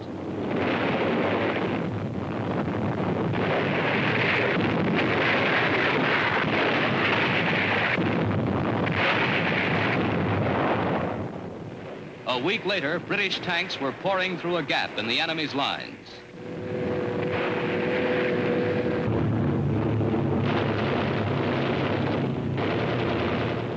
This sledgehammer blow smashed German resistance. It rolled the Afrika Korps back in a retreat which was not to stop until they reached Tripoli, 4 months later and 1,200 miles away. While the fighting was continuing in North Africa, President Roosevelt and Prime Minister Churchill met at Casablanca to determine further strategical moves. The main objectives for 1943 were outlined. Invade Sicily and Italy at the first opportunity. Intensify counterattacks against Hitler's submarines and launch a combined bomber offensive on Germany. Begin preparing for a major offensive in the Pacific. Accept nothing short of unconditional surrender as a basis for ending the war. This was the kind of positive, top-level determination the free world had long awaited. There was swift response on all fighting fronts. Tripoli fell to the British 8th Army.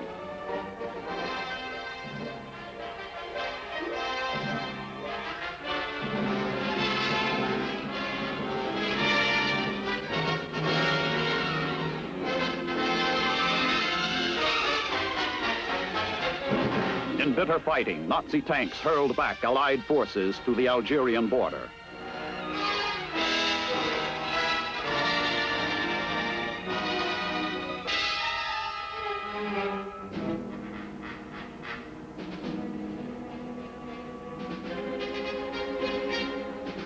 But then, combined American, British, and French units stopped the German-Italian drive at Kasserine and overran Tunisia.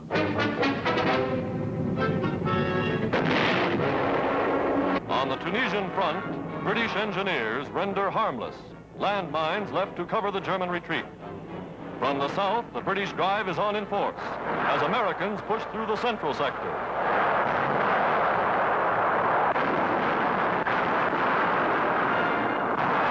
The wreckage of a shattered army lies strewn across the desert. In Africa, the Nazis' days are numbered. United States bombers take off from bases in the Arctic to blast the remaining Japanese on Kiska Island in the Aleutians. Over the enemy base, tons of huge projectiles drift lazily to earth, guided to their mark by the famous American bomb sight. When the big eggs land, they explode like clouds, and one more Jap base is wiped out. Somewhere in China, another American Air Force under General Chennault maps a raid on Japanese-held Hong Kong.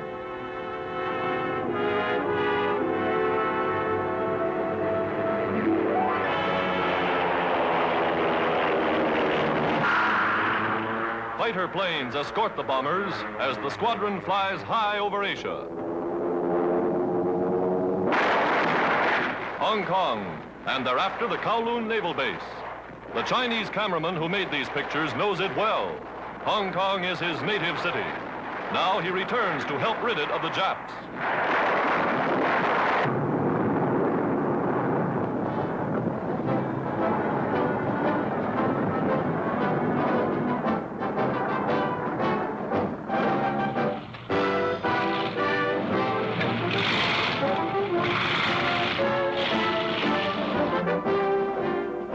Back to their base in China, safe and sound. American pilots get a warm welcome. They've blasted the Japs from Hong Kong to Kiska.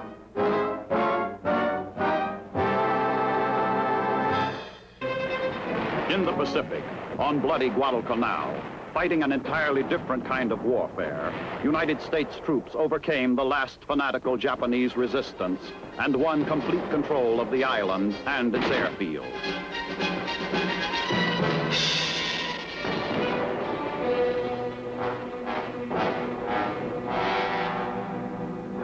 A flying fortress arrives in New Guinea, bringing General Douglas MacArthur. The United Nations leader in the South Pacific is welcomed by the commanding officer of an American air base.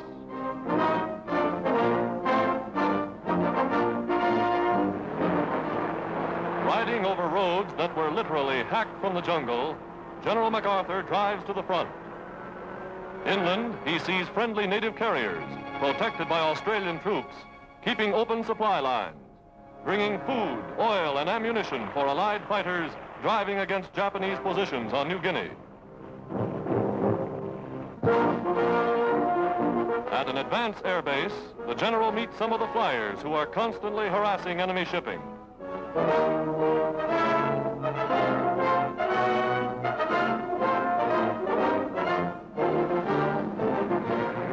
Even now, a giant B-24 is taking aboard a load of bombs as word reaches the base that a Japanese cargo ship is steaming off the coast.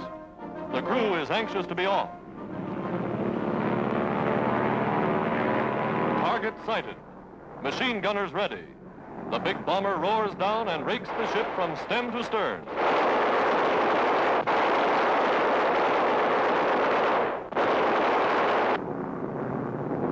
The second time over, bombs are on their mark, and the freighter is crippled by the explosions.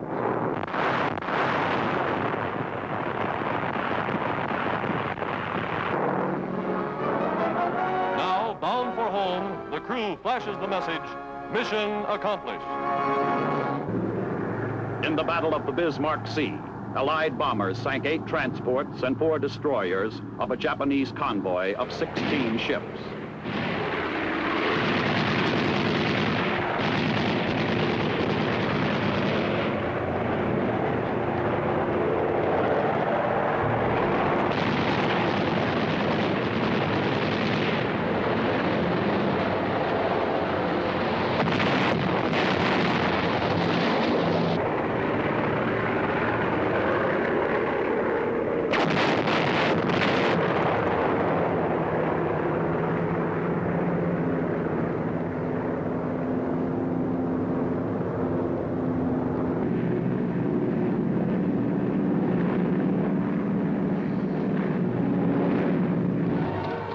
181 days after the Allied landings in North Africa, Tunis and Bizerte fell before the drive of American, British, and French forces.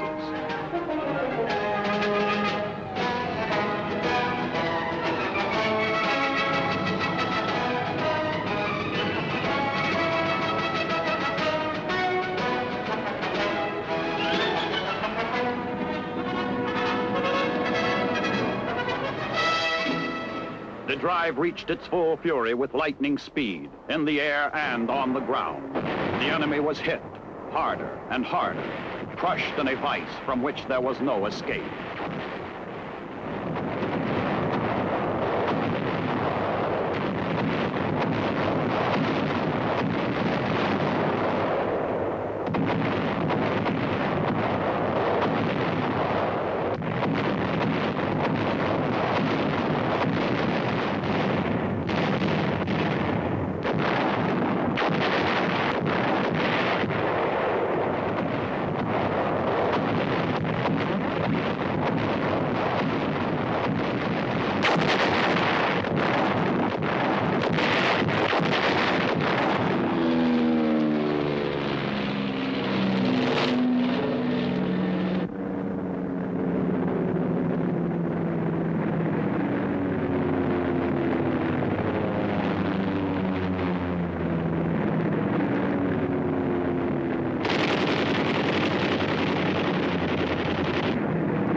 In 5 days, all German resistance in Tunisia collapsed. The Axis forces surrendered. The myth of Hitler's super race was beginning to crack.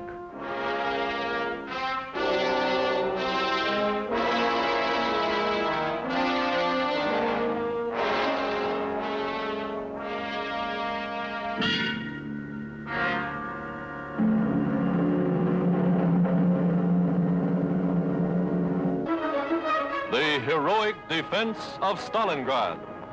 The Soviet army turning the Nazi 6-month assault into the most ghastly military disaster in German history.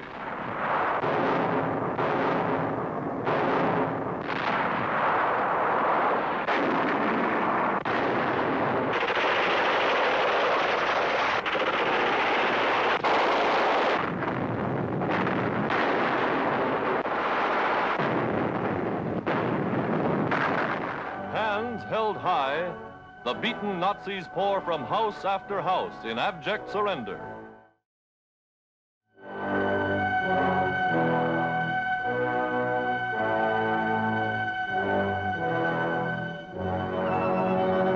Hitler's generals give up too, 24, including a field marshal. Here is Lieutenant General von Daniel, commander of the veteran 376th Division.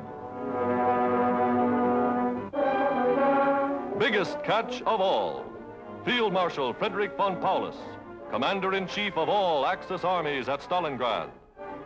Taken to headquarters of General Shumilov for questioning, von Paulus has much to answer for. He is the man who ordered the extermination of every civilian in Stalingrad.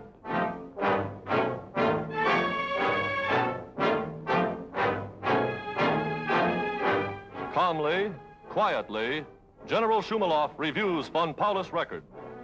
This is the von Paulus who, 2 months before, threatened the families of his own soldiers with death if one man should surrender.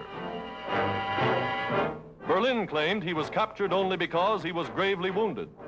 Actually, a young Red Army lieutenant found him hiding in the basement of a department store and brought him in without a struggle. These also gave up. Cold, starved, emaciated, defeated. Remnants of 22 beaten Nazi divisions.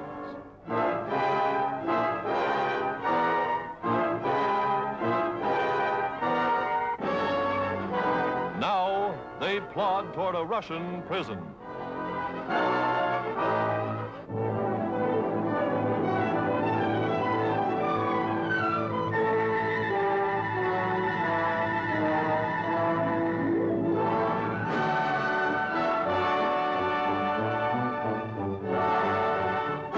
Proudly, the red flag flies again over the heroic city of Stalin, as endless lines of Nazi prisoners write the final chapter in the Battle of Stalingrad. Here, the might of the German Sixth Army met the courage of a people fighting for life and liberty.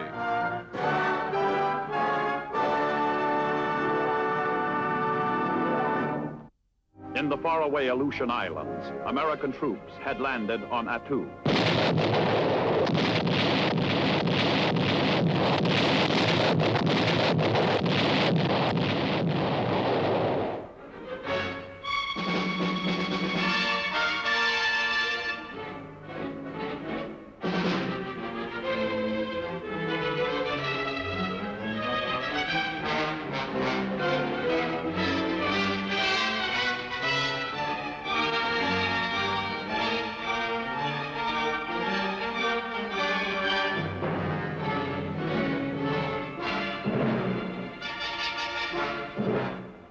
Still farther away in New Guinea, American and Australian troops drove back the stubborn and fanatical enemy in close fighting in malaria-infested jungles.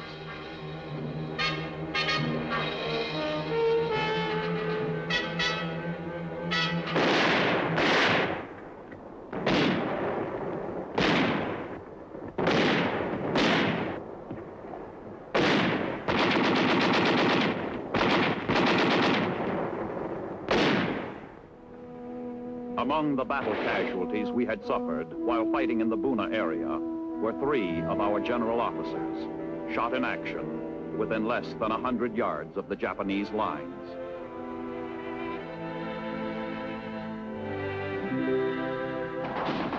From victories on the deserts of North Africa,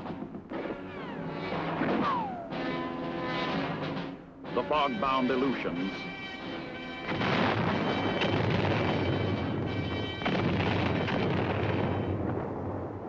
to the tropical island of Guadalcanal and the New Guinea jungles, where our troops were driving forward against desperate Japanese resistance, we had indeed spread our forces around the world. Who was it that once said, the United States was incapable of fighting a two-front war?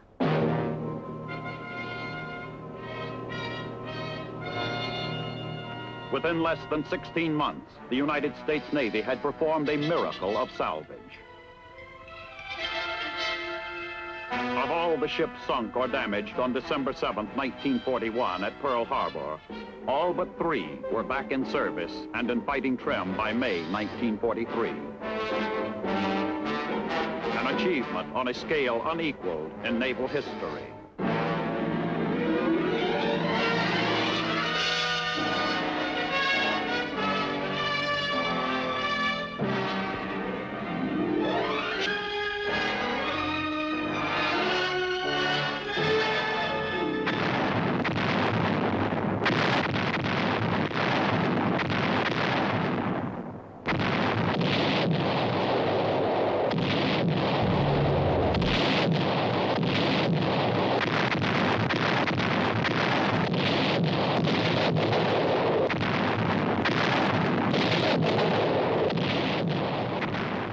In Russia, the Germans had taken virtually all of Stalingrad by late 1942. Their conquest was short-lived.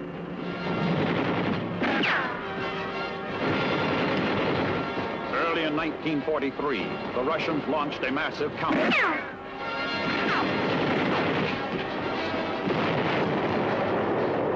Retook Stalingrad, destroying a Nazi army of 330,000.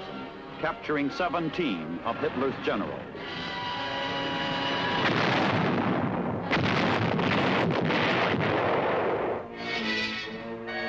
The tide had started to turn in Russia.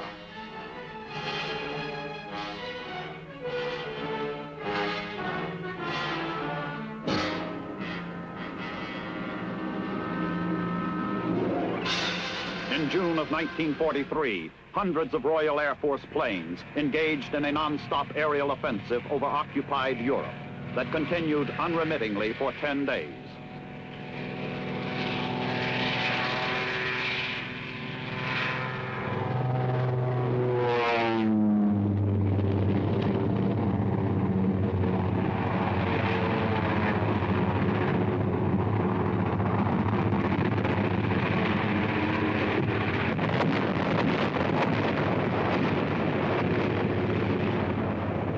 While the tide was turning in the air over Hitler's fortress Europe, American Army, Navy, and Air Forces, along with those of Australia and New Zealand, launched a concerted offensive to drive the Japanese out of New Guinea and the northern Solomon Islands.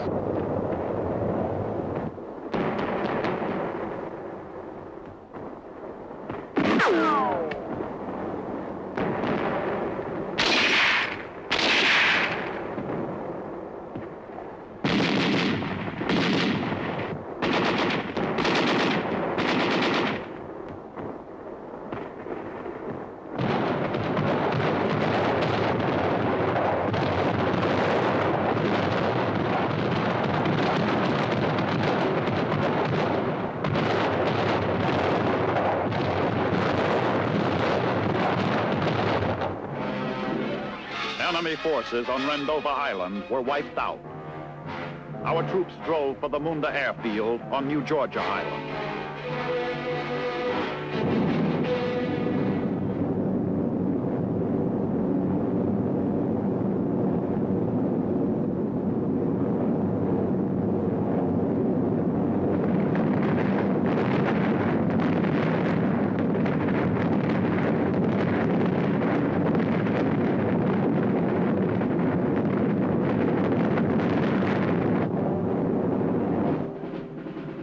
With all of North Africa in Allied hands, preparations for Operation Husky were begun immediately to attack the soft underbelly of Europe. The immediate target, Sicily. Little time was lost.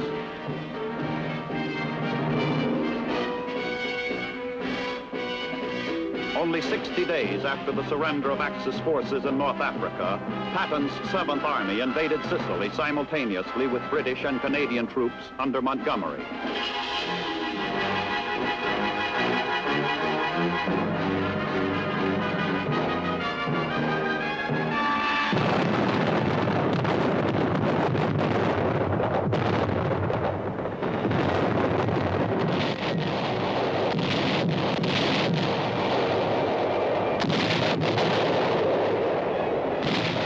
Some 3,000 craft were employed to land an initial force of 160,000 troops.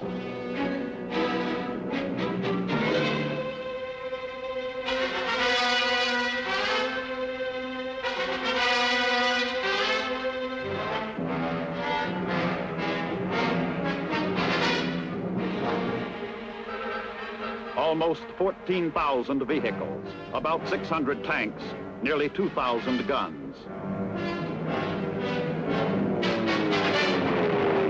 But Sicily was held by more than 200,000 Italian and German troops, strongly entrenched on rugged terrain.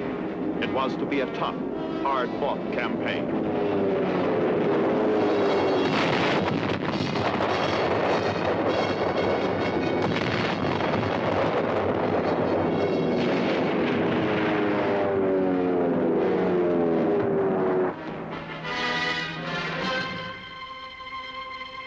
The invasion of Nazi Europe through Italy by the American Fifth Army. Embarking for Salerno, just below Naples, the great amphibious force of Lieutenant General Mark Clark strikes for the north, even as Montgomery's 8th Army rolls virtually unopposed through the south.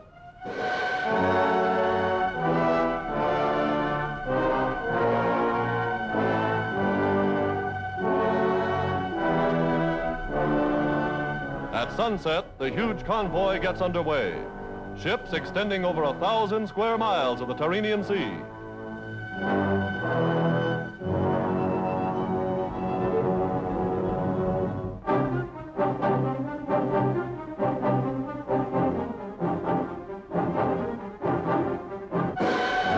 General Clark, 5th Army commander, and Vice Admiral Henry Hewitt commanding the fleet.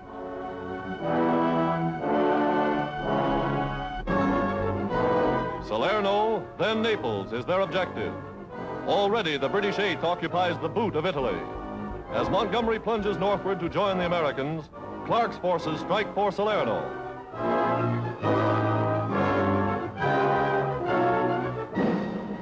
Aboard ship, Ranger battalions study relief maps of the Italian coast. Every mountain and every valley is memorized as they steam for Salerno. During the night, the 5th Army swarms ashore. In the faint light of dawn, under attack from German batteries emplaced in the hills, they dig in, establish their beachhead, and fight back.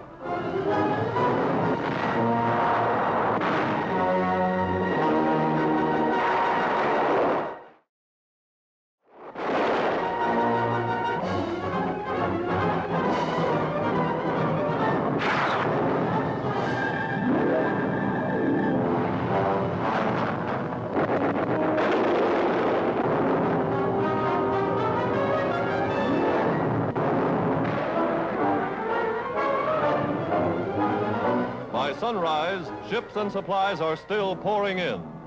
Here, the biggest battle of the Mediterranean campaign develops around this initial thrust into metropolitan Italy.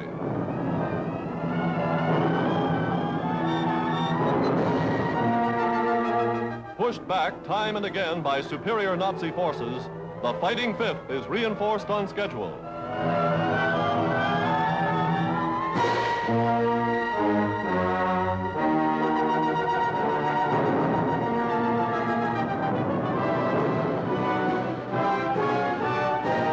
Powerful armored units are brought up, and the Americans take the offensive.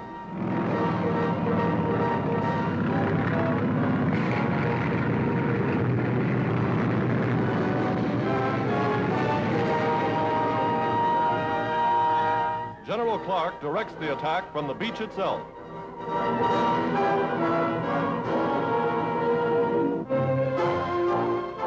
Meanwhile, the Italian fleet steams for Allied ports. General Eisenhower and Admiral Cunningham see the terms of surrender carried out to the letter. Many of the units tie up at once embattled Malta, the greatest naval victory of the war.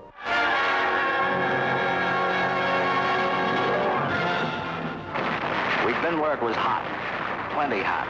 By the time we'd finished tossing our stuff, we'd put our own personal brand on part of the Jap Navy and Air Force, and we'd taken a few slugs doing it.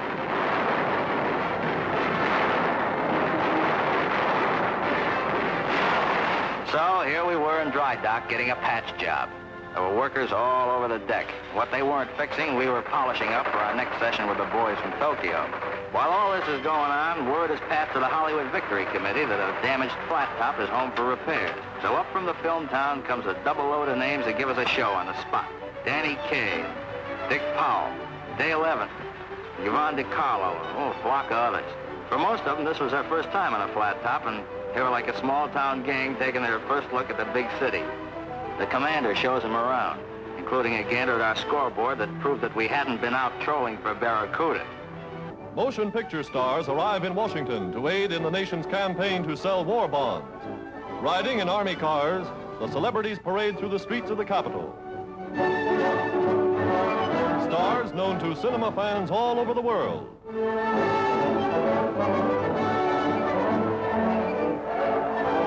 James Cagney,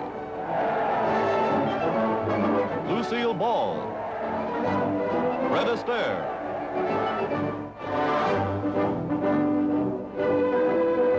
from atop the Washington Monument, we look down into an arena as thousands gather to cheer their favorites. Harpo Marx, Greer Garson,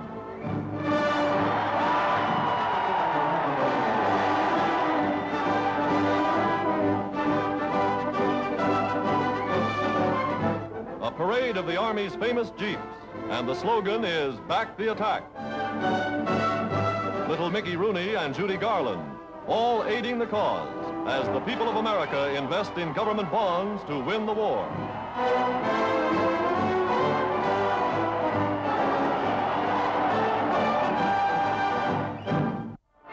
Ready for launching, the new U.S. aircraft carrier Wasp. Among those invited to attend the ceremony are sons of naval officers who went down fighting with the old Wasp off Guadalcanal.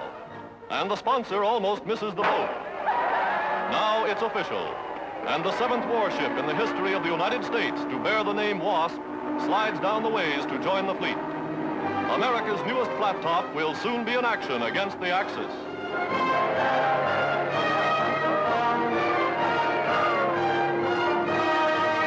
American-made tanks found overseas. Embarkation port for armored juggernauts arriving from factories by the trainload. Here, inspectors check and prepare the tanks for the climate in which they'll be used. With adhesive tape, every opening is sealed against the moisture of an ocean crossing.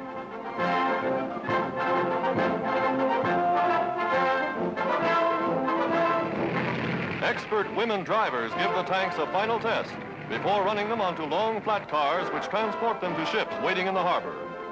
Tanks bound for fronts wherever United Nations forces are fighting.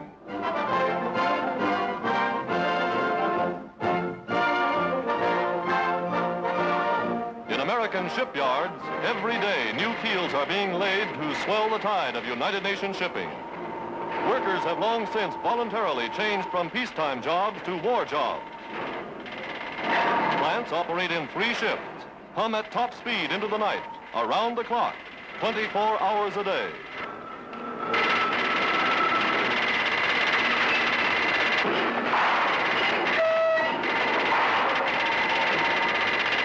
Red-hot rivets, burning through the blackest nights, write a message of defiance to the Axis.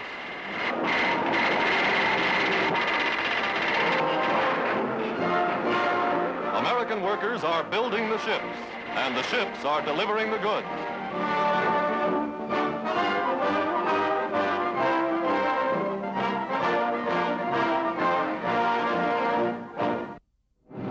Citizen soldier G.I. Joe had fought and defeated the best the Nazi had to offer in North Africa and had taken the enemy's measure.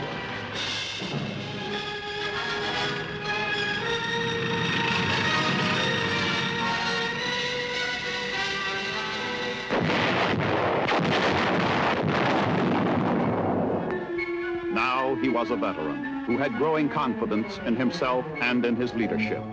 He was a soldier. Whether he knew it or not, he was adding new glory to the traditions of the American fighting man. And at war's outcome, the word defeat had never been written on the scrolls of that fine tradition.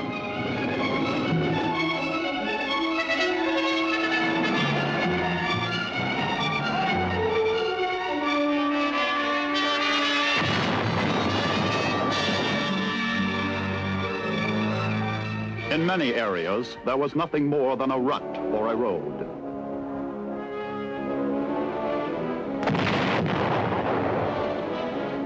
So units of the 7th Army did a little amphibious leapfrogging along the coast in their push for Messina.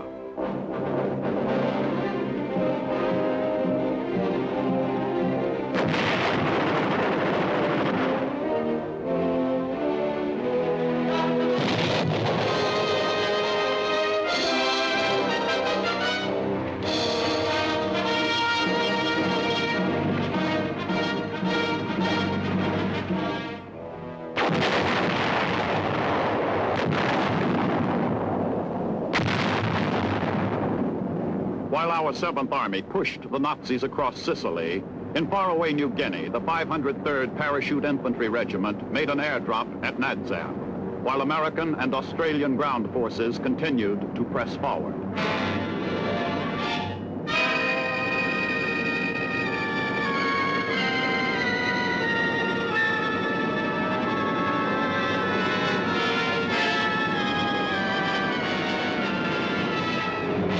Our growing air power made a daylight raid on military objectives in the heart of Italy with 500 bombers.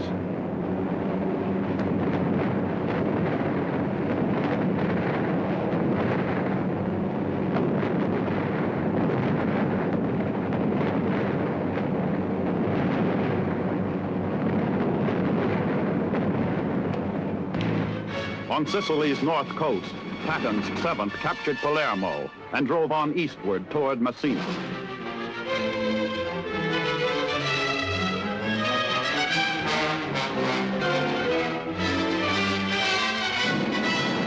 In the air, 177 American B-24 bombers raided the oil refineries at Ploesti in Romania with 300 tons of explosives.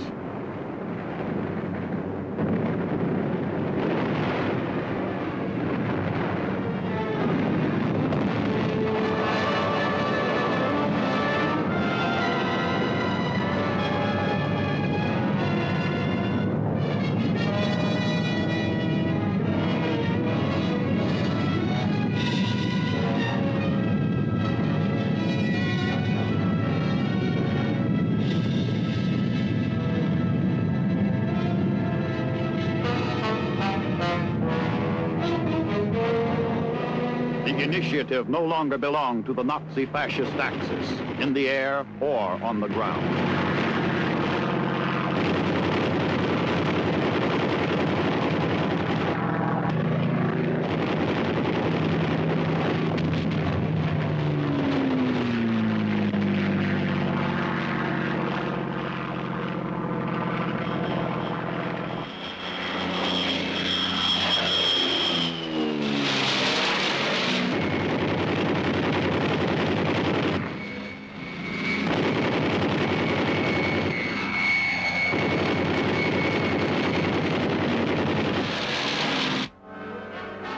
This drive for world conquest had been stopped all the way around the earth, from North Africa to the Pacific, where U.S. Army troops and Marines captured the Munda airfield on the island of New Georgia.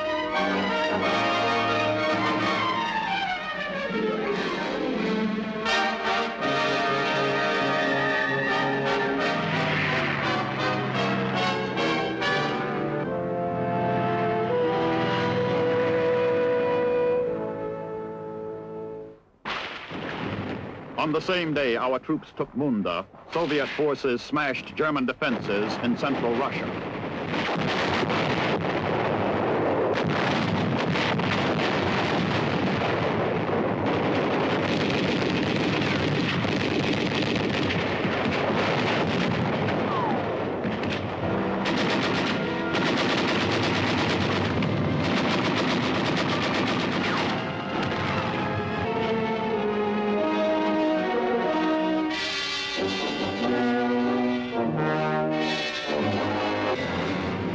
Key military targets on the Italian mainland were being mauled by our Air Force.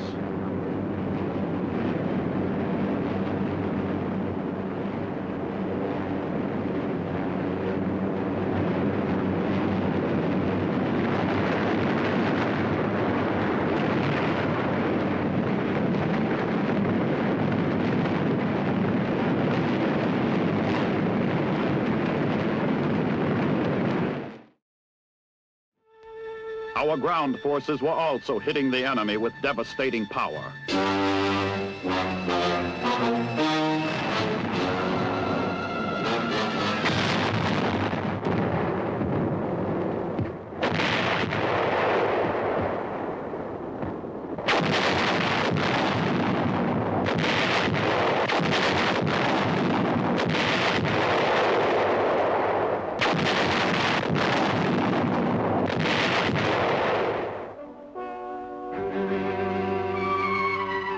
The crushing defeat suffered by the Axis in North Africa and Patton's advance toward the Straits of Messina were psychological poison to a badly shaken fascist regime.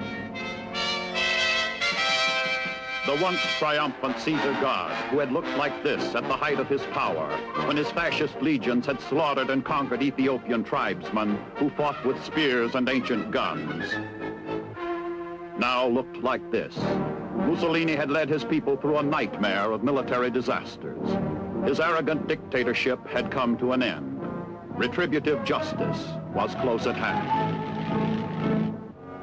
The King of Italy ordered Marshal Pietro Badoglio to organize a new government and conduct secret negotiations for surrender. A separate peace by Italy was the last thing Hitler wanted. The collapse of Mussolini and his fascist regime brought additional German forces pouring into Italy.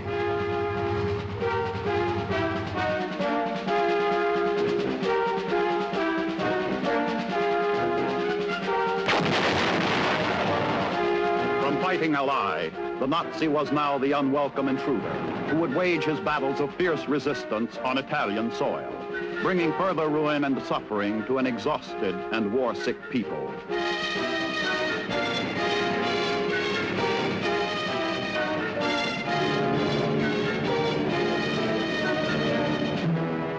On the 17th of August, 1943, 38 days after the invasion began, Patton's 7th Army took Messina, and all Sicily was in Allied hands.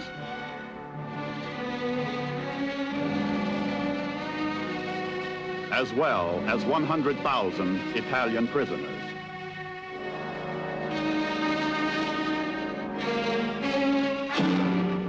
Most of the Nazis had escaped to the mainland across the Straits of Messina.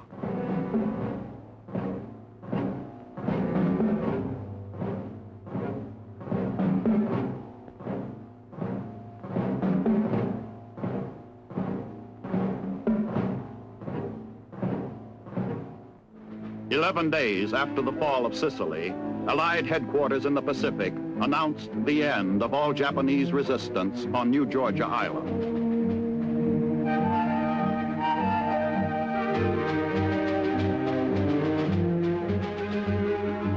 General MacArthur's forces were starting on the road back. We had already begun our island hopping in the Central Solomons.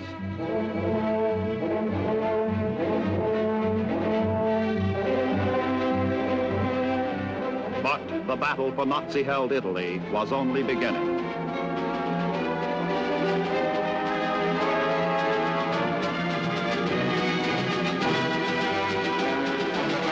On the 3rd of September, 2 British divisions crossed the Straits of Messina to land on the toe of the Italian boot.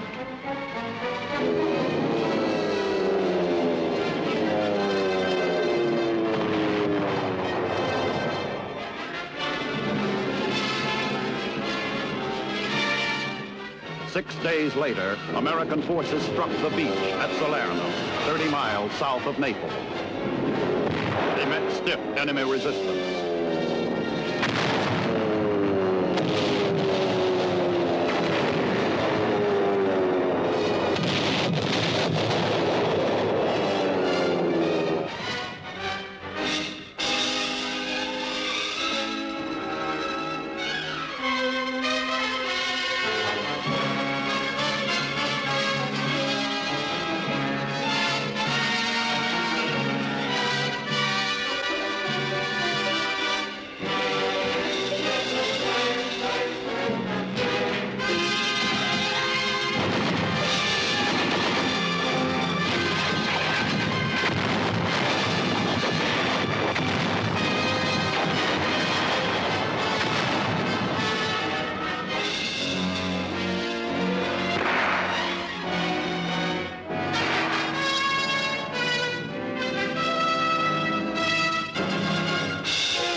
Days after the landings, the hurriedly reinforced enemy launched a strong counterattack, pouring in some of its best troops.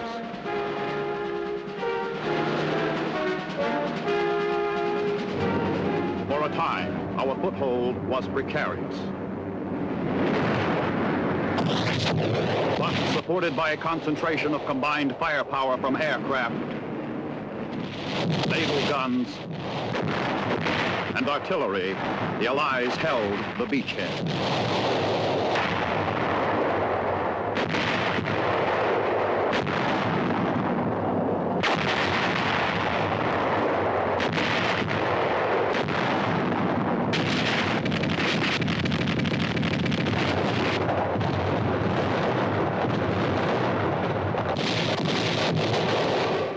The heavy pounding by land, sea, and air was too much for the Nazis. They fell back as our own forces pushed on toward Naples. By then, Italy had surrendered unconditionally, was officially out of the war.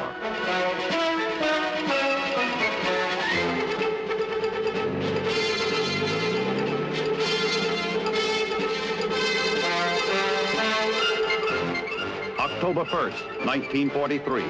Elements of General Mark Clark's 5th Army entered the city of Naples. They were greeted not as conquerors, but as liberators. The citizens of Naples knew that we and our allies were the only hope of driving the Germans from their homeland. Here, as elsewhere, a new problem confronted our invasion forces: how to provide government for the civilian population. Years of fascism had promised plenty, but delivered only strife and hunger. Unless such centers of hungry population along a route of advance are well controlled, the advance is hampered. Communications break down, supply channels clog up. In Naples, the Allies met the challenge and thwarted chaos. The Naples water supply presented another challenge to the Allied forces. This problem was also mastered.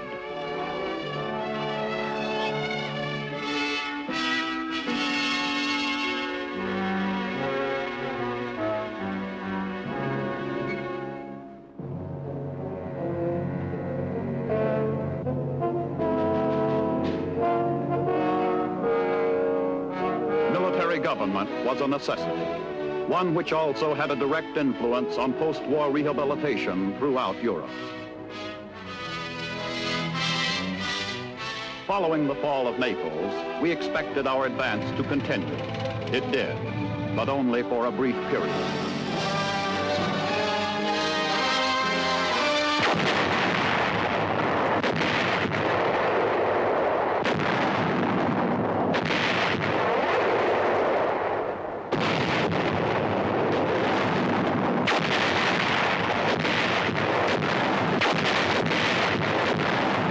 The mountainous regions of central Italy provided the Germans with a number of natural defense lines.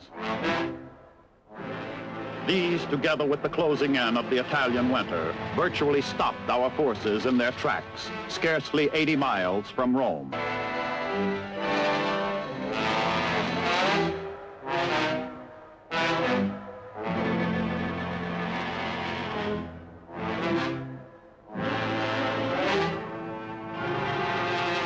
While our fighting men in Italy were faced with a veritable stalemate, an entirely different kind of war was going on in the faraway Pacific, where Allied forces landed on Mono and the Sterling Islands in a campaign launched to drive the Japanese from Bougainville.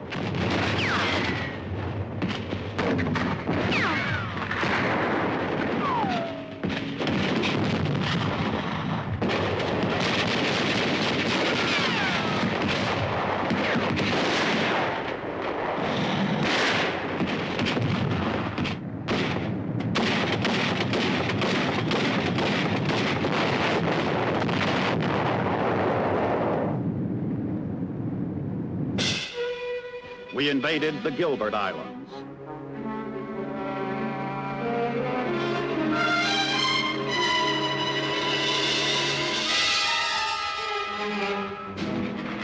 The 2nd Marine Division took Tarawa after 76 hours of bloody fighting.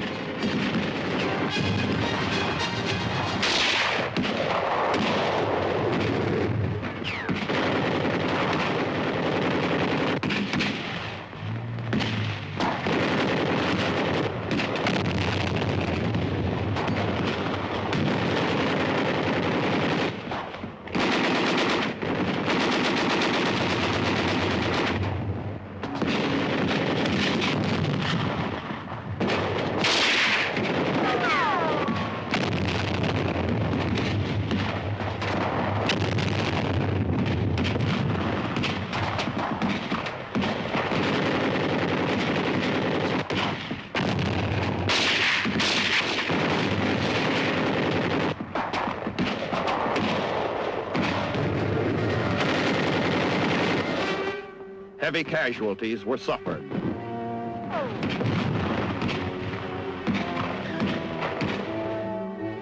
But the Japanese were wiped out.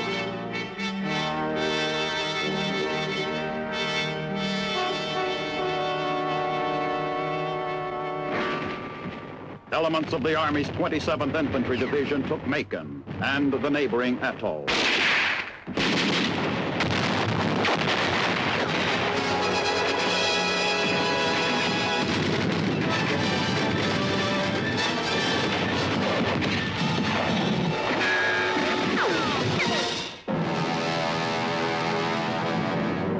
Army Air Corps was engaged in massive bombing of the industrial heart of Germany, devastating Nazi plants and marshalling yards.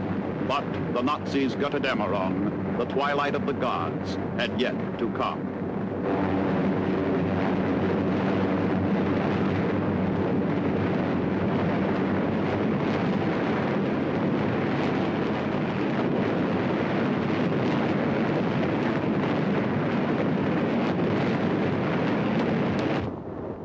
The bitterest of large-scale battles had yet to be fought, and some of these were soon to come on the Italian front, where strong defensive positions were held by a tough and stubborn enemy.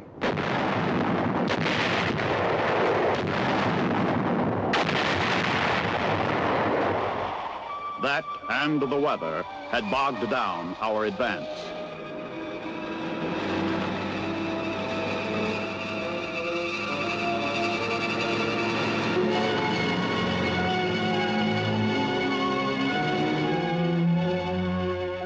It was winter 1943.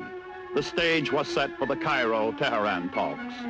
Roosevelt and Churchill met with Chiang Kai-shek at Cairo. Even at the moment fighting was most intense in Italy, high-level master plans continued to be made for the invasion of France and for other Allied operations throughout the world. At Cairo, talks centered on the relation of European operations to the war in the Pacific.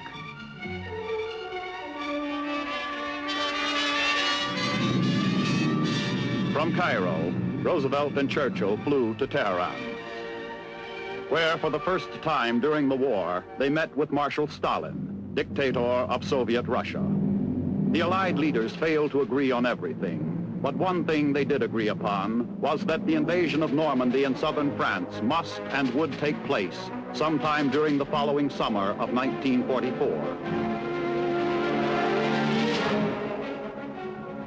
For some time, there had been doubt as to who would command Overlord, the invasion of Normandy.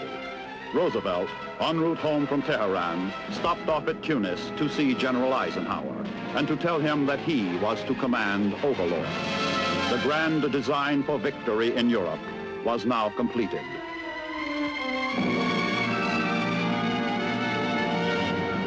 But so far as the Allies in Italy were concerned, France and the cross-channel invasion were a long way off. It was to be a tragically long winter of hard fighting in Italy.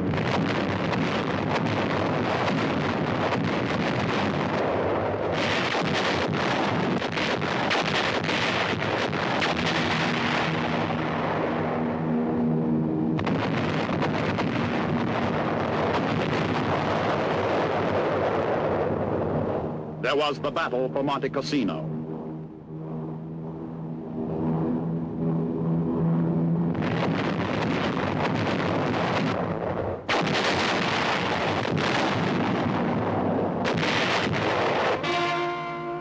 To bypass the mountainous terrain holding up our advance in southern Italy, this made an amphibious landing at Anzio, only 35 miles south of Rome. Heavy Nazi resistance stalled the breakout from the beaches.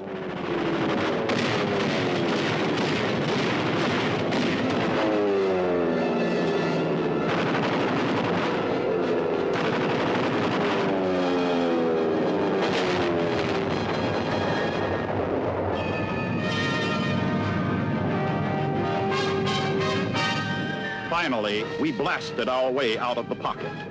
The landings at Anzio convinced Hitler that we were launching an all-out campaign in Italy.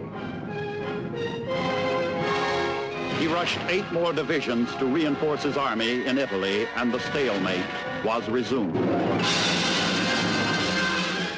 America, America, God mend thine every flaw, confirm thy soul in self-control, thy liberty in law. O beautiful for patriot dream that sees beyond the years, thine alabaster cities gleam undimmed by human tears.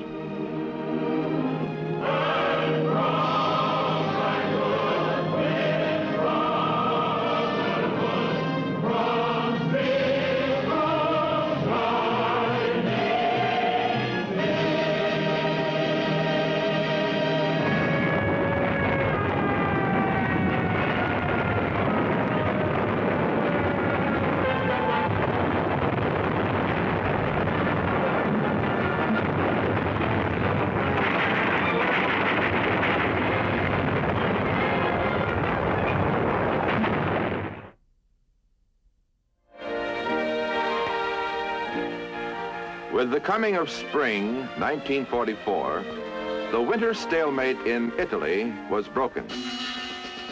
Our forces slowly resumed fighting their way up the west coast of the Italian boot toward Rome against bitter German opposition.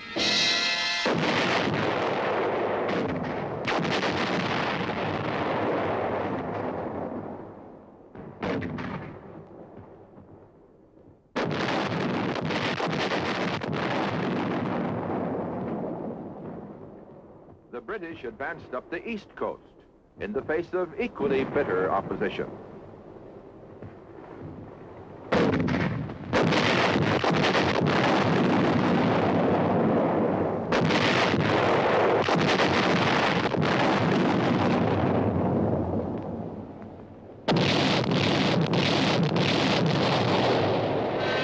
In the Pacific, troops of the 1st Cavalry Division landed on Los Negros and Manus Islands in the Admiralty Group to wipe out all Japanese resistance and complete occupation of the entire group of islands.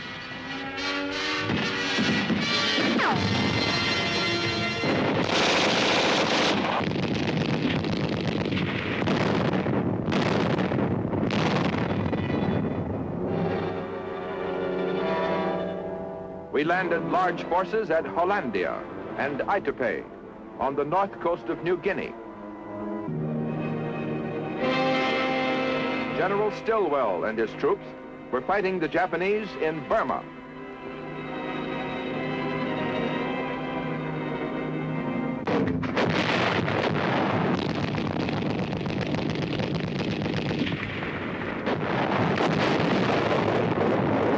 This was global warfare on a scale never known before.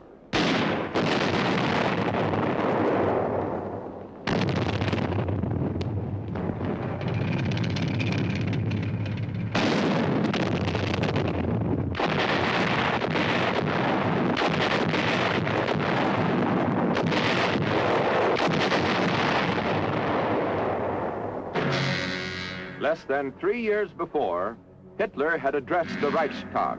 Germany, Italy, and Japan will wage common war upon the United States to a victorious conclusion.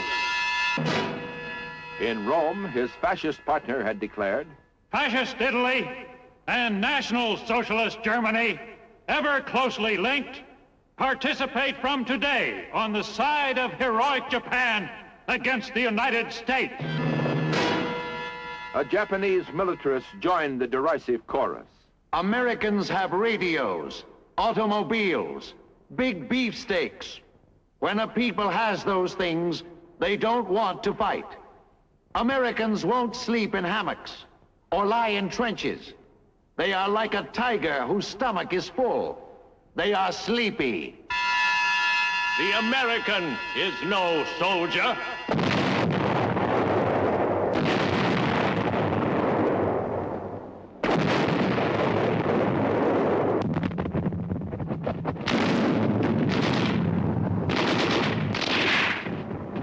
The American, no soldier. And yet there he was, carrying the fight to the boastful aggressors.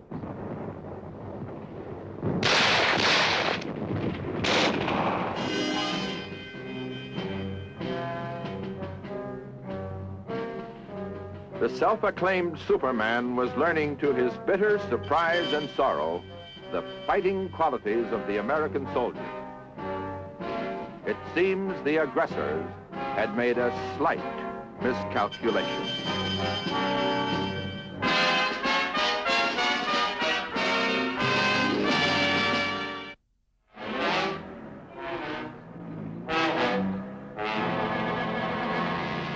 In Italy, our forces pushed on through rain and mud, over mountains, across rivers, toward Rome.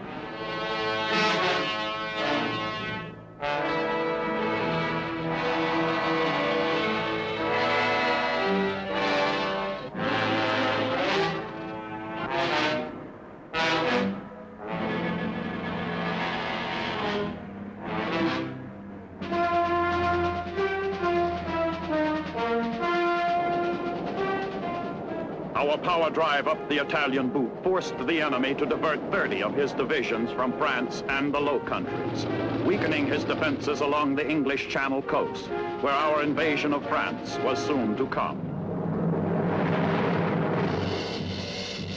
We now had an army numbering millions of soldiers.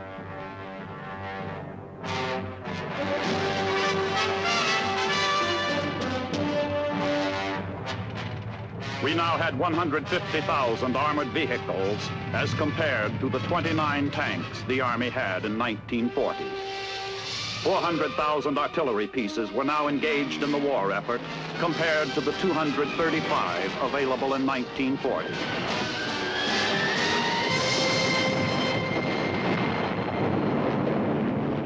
From a 1940 production capacity of 117 aircraft a month, we were now producing 9,000 planes of all types a month, a plane every 5 minutes, 12 an hour. Here now was an air arm of 150,000 planes supporting the coordinated Allied effort to wipe out enemy industry, supply routes, and communication facilities.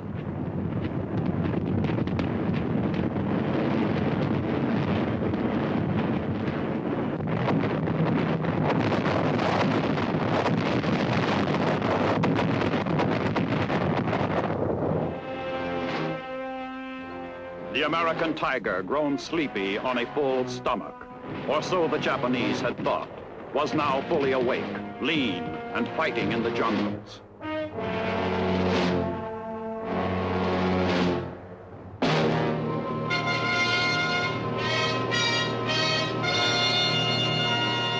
General Stilwell, with his Chinese and American forces, is back in Burma fighting Japs.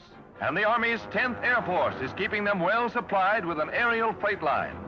This is the first time Uncle Joe has had a crack at the Japs since his gallant retreat 2 years ago when he said, "We got a hell of a beating in Burma, but we'll be back." And now he's on his way to cut the enemy supply lines, feeding the Japs now invading India. There are few casualties so far, and those are in the hands of Colonel Gordon Seagrave, another hero of the retreat with Stilwell in 42, pictured here by the Signal Corps camera. With the medical unit are veteran Burmese nurses who help prepare severely wounded men for the flight to base hospitals. Stilwell's on the road back. Our entire Anzio-Nettuno beachhead area is within range of German artillery. But well-timed teamwork between the various services making up the Fifth Army keeps everything under control.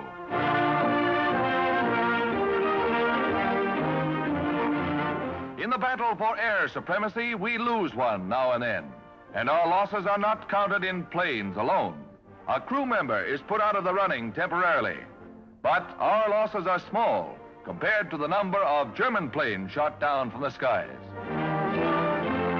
A water tower used by the Nazis to get our range is destroyed.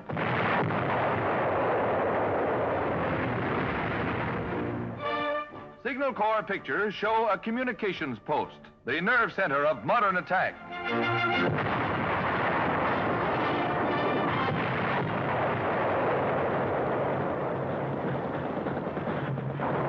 The infantry is on the job, too.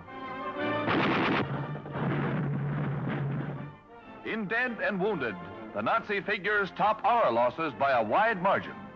Examination of prisoners reveals that prize German troops are becoming scarce on this front. However, natural mountain defenses offer stubborn resistance. Plenty of prisoners, but it's a rocky road to Rome.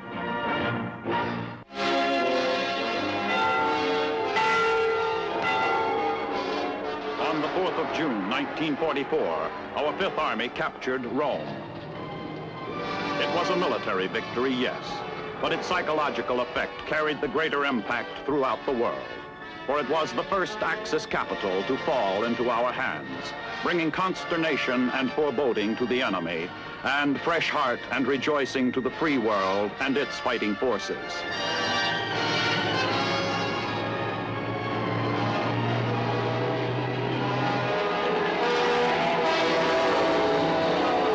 This is European invasion in the making. Not air raids, but full-scale air warfare.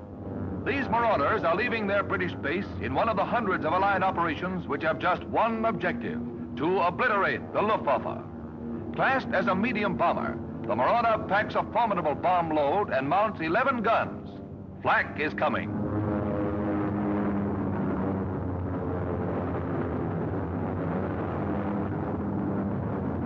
It is this systematic hammering that has cost Germany 725 fighter planes in a week and reduced her plane production by an estimated half. Today's target, an airfield in Holland.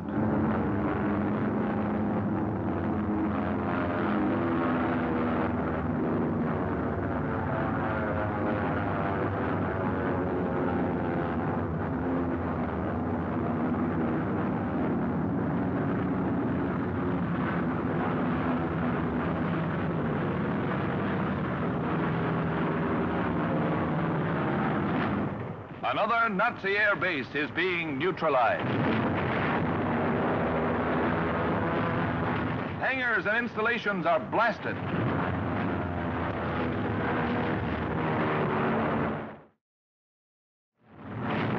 Now the airstrip gets it.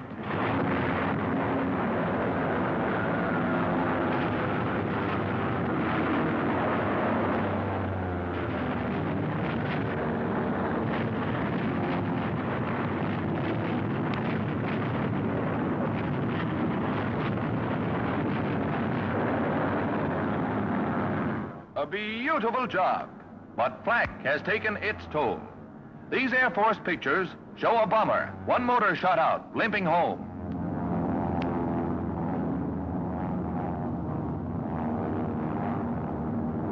Another casualty. Other planes in the formation throttle down to herd the cripples home. The home airport, 2 flares, that's trouble. The ambulance crew is on the alert. The landing gear shot out. It has to be a belly landing, and the youngest pilot from the field, he's 19, brings her in.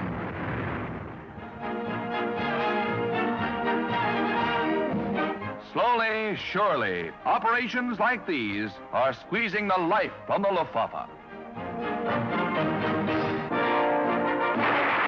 There's a grim kind of excitement in the news these days as the tempo of the war quickens. You feel it in every newsreel, every headline. The hardest fighting lies ahead, we know it, and the hardest work. But that work and that fighting mean victory. This woman Marine is doing her job. These waves realize that this war will not be won by men alone. This spar is doing her part with the Coast Guard. And here are members of the Women's Army Corps doing their job in the Army. Here are women making the tools that our men fight with, and doing it just as well as a man. And because of them, our men can be on their way. Hitler is under attack from all sides and is retreating.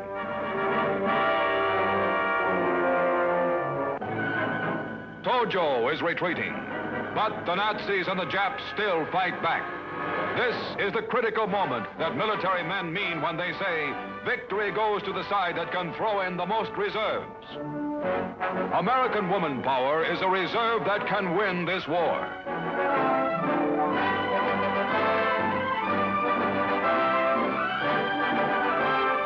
Go to your local office of the United States Employment Services of the War Manpower Commission. They'll help you find a job that you can do where you'll be needed the most. Or enlist in the Women's Army Corps, or the Waves, or the Spars, or the Marines. But whatever you do, do it now.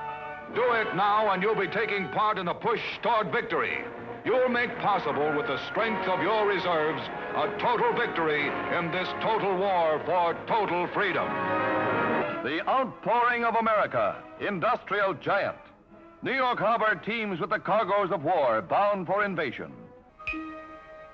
In England, after months of planning and preparation, it was D-Day -2.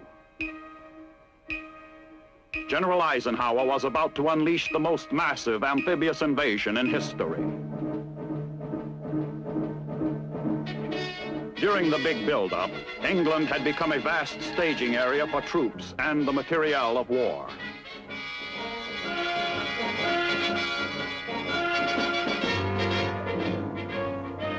Thousands of vehicles and ready-to-be assembled combat-type aircraft. 20,000 railroad cars and 1,000 locomotives. 20 million square feet of covered storage and shop space. 44 million square feet of open storage space to hold the growing volume of supplies, wire, tires, bombs, shells, and other explosive devices. Awaiting invasion port embarkation were thousands of trucks and support vehicles, row upon row of tanks, and a wide range of artillery weapons. 170 miles of new railroad had been constructed to haul more than 2 million tons of supplies and combat hardware to the invasion ports. The United States Army had constructed 163 airfields in England for the Allied planes that were systematically bombing Germany day and night.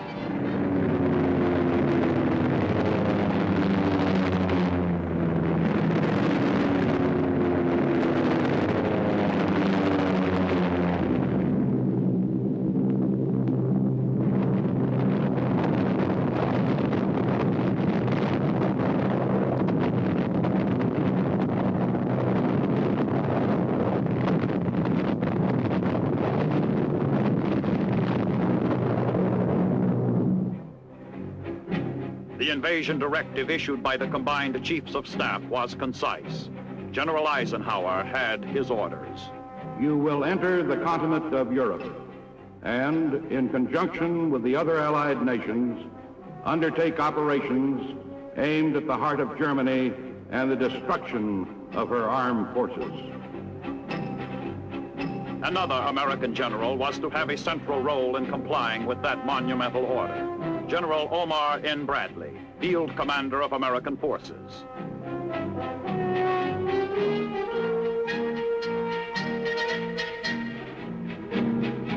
D-Day -1. Invasion forces began embarking in England. Destination, Normandy. Involved in this massive amphibious invasion were some 3 million soldiers, sailors, and airmen. 4,000 ships and boats. 20,000 vehicles of all types, and an endless list of combat support weapons.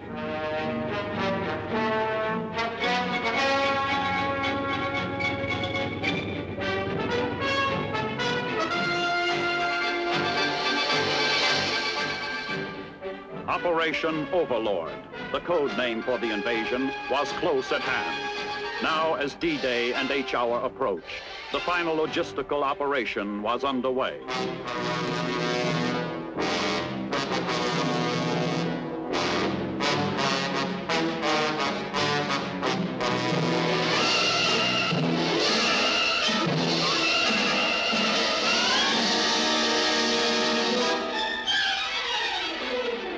In the darkness before dawn on June 6, 1944, the great invasion began to unfold.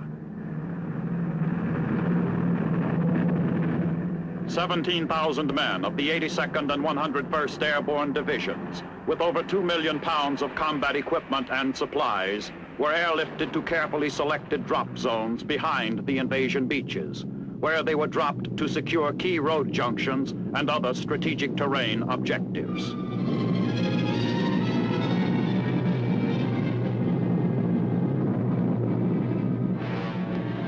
The invasion armada, the largest ever assembled, was now in position off the coast of France.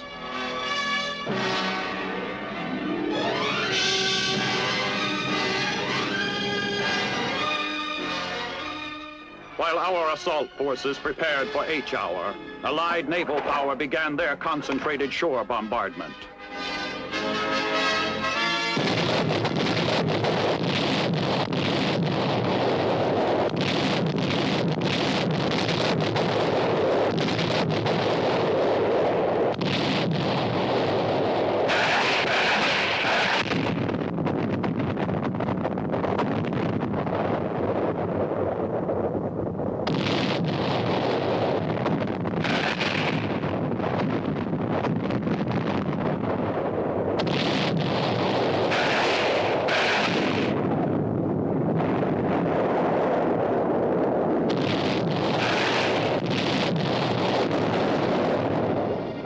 was amphibious warfare on a scale that staggered the imagination.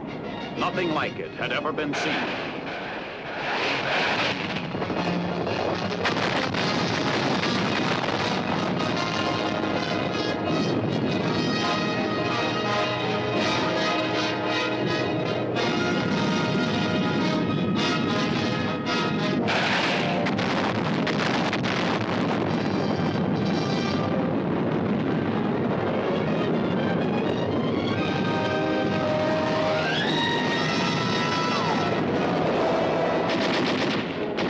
Omaha Beach, in the first assault, 30,000 American troops stormed ashore.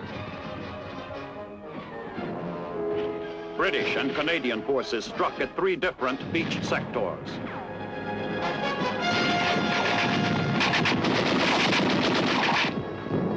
At Utah Beach, 20,000 American troops were landed. By the end of the first day, our invasion force ashore totaled 120,000 men. With every passing hour, with each passing day, reinforcements streamed ashore to enlarge the beachhead with tanks, trucks, ammunition, and supplies.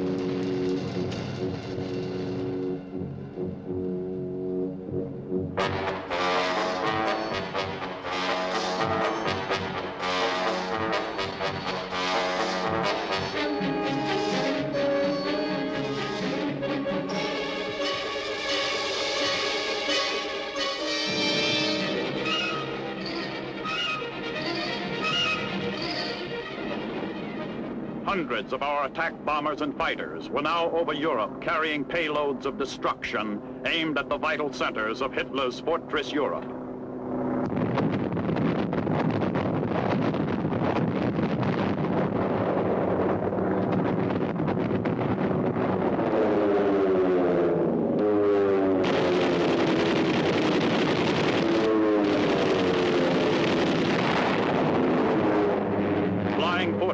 In heavy formations cascaded 3,500 tons of explosives, a ton every second, upon Nazi-held positions.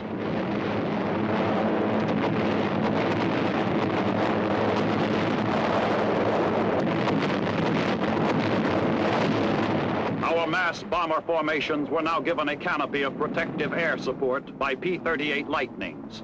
Together, they fought off enemy air attacks.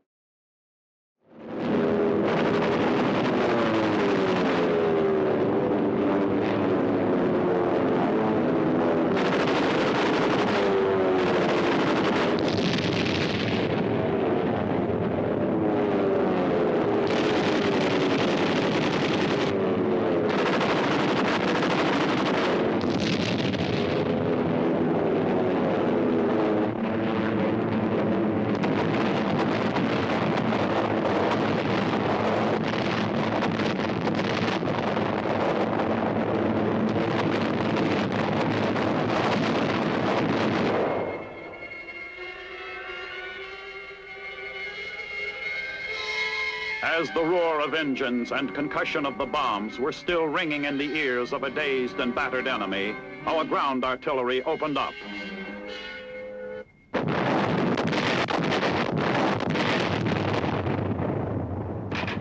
Our tanks and infantry rolled forward, driving west to isolate Brest and other ports on the peninsula. Other elements pushed south and east toward Paris.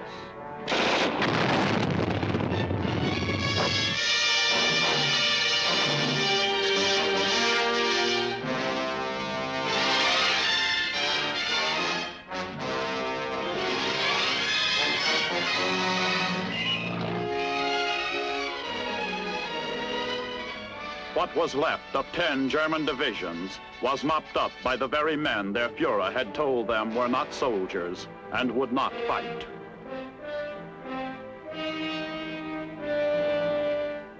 Again, the aggressor had made a slight miscalculation.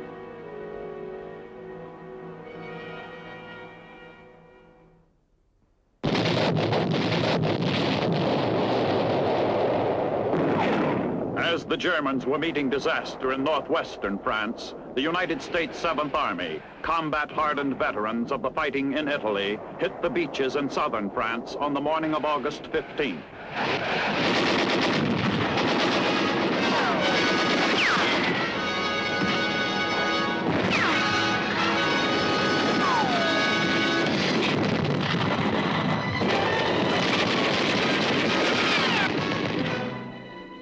During that day, 50,000 men and their equipment were landed.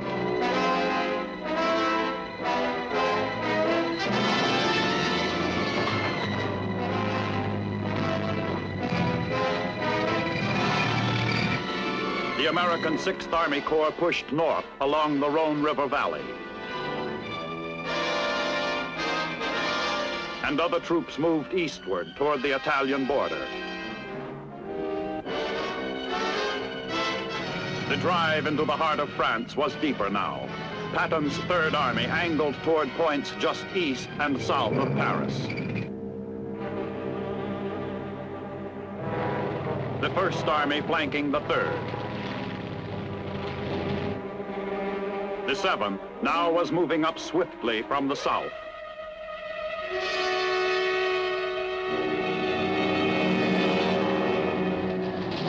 Days after the landings in southern France, Paris was liberated after 4 years of Nazi occupation.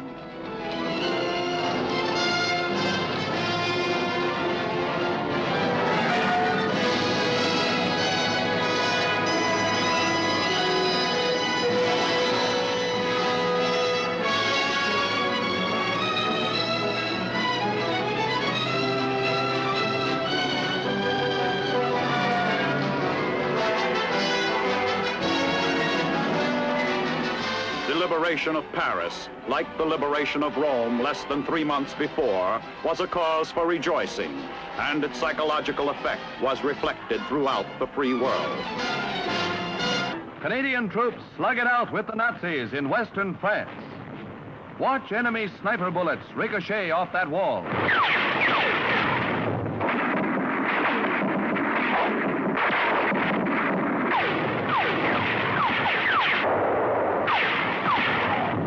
Snipers are driven from a chateau.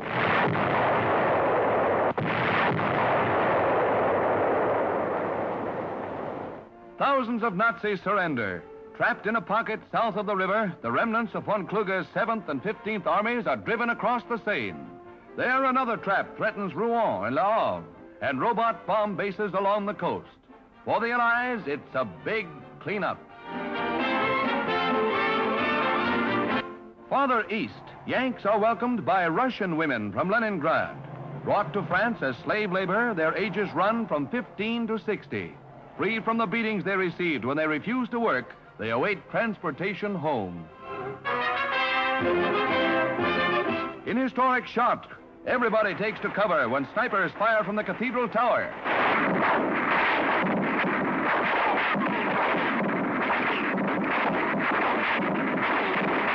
The snipers are driven from cover. Yanks used only small arms in order to spare the cathedral.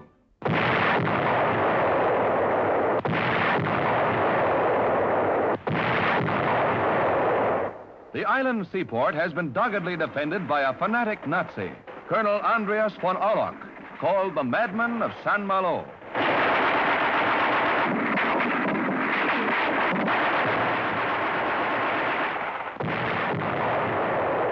For 2 weeks, the mad colonel and his 600 troops have held out in the old fortress against heavy Allied attack.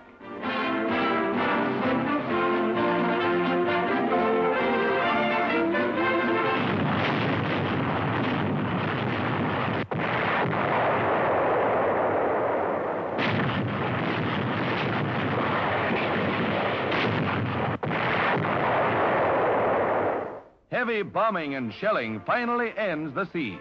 White flags signal surrender. Von Orlock sent a message that he would not give up until his ammunition and brandy ran out. Some of his gallant troops did their best with the brandy.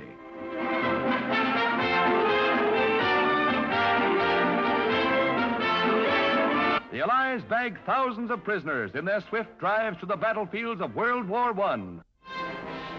Among our troops, who paraded so proudly down the Champs-Élysées, were some whose fathers had followed the same flag down that famous avenue a quarter of a century before, celebrating another victory, which they too had won in the best traditions of the American fighting man, and who had come there not for conquest, but to liberate. But the men of our fighting forces knew it was only one more important milestone along the rugged road to victory. Allied armies held bridgeheads all along the line of the Seine.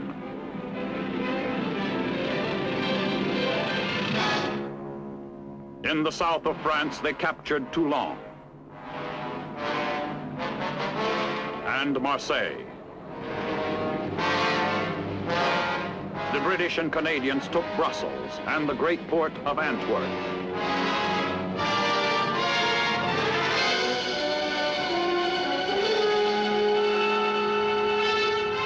The first American army pushed across the border into Belgium and drove on to Liège. The third took Verdun.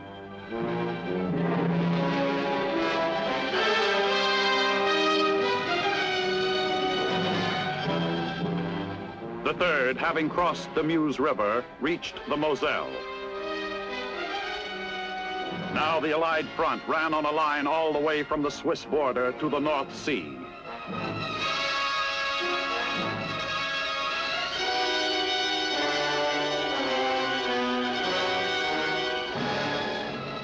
Seventh Army patrols coming up from the south met patrols from the Third Army. The two armies were now linked up for the coordinated offensive to come.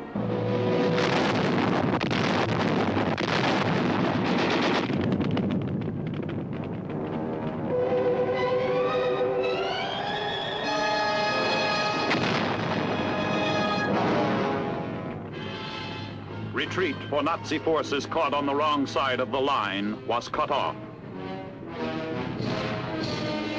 We rounded up our share of prisoners. The desperate plight of Hitler's armies became more apparent as the bewildered legions of a once mighty, destructive force found themselves defeated by an army they had been repeatedly told would never last on the soil of the Third Reich longer than 9 hours.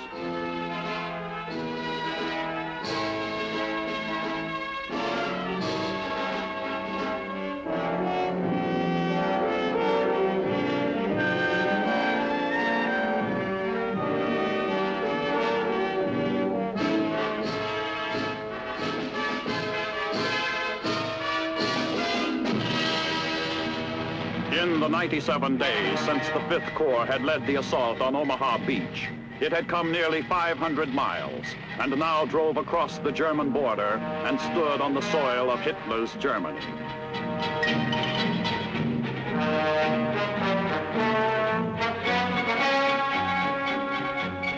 Who was it that once said, "The American was no soldier"?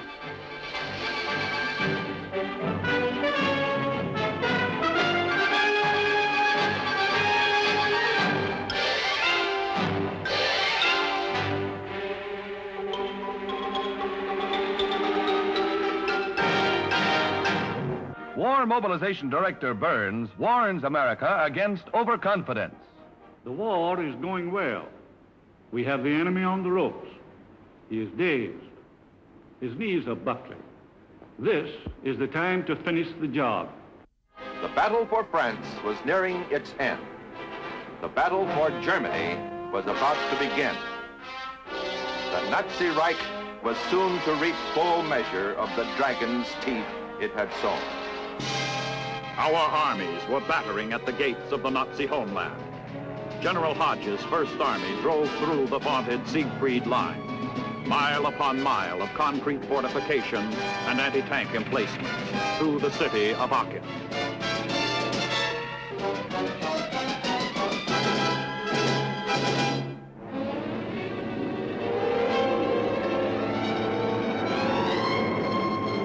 Two years and 7 months after General MacArthur had left the Philippines, he kept his promise to return. Terming him the savior of their country, Australians pay tribute to a great American, General MacArthur. 2 years ago, when I landed on your soil, I said to the people of the Philippines whence I came, I shall return. Tonight, I repeat those words. I shall return.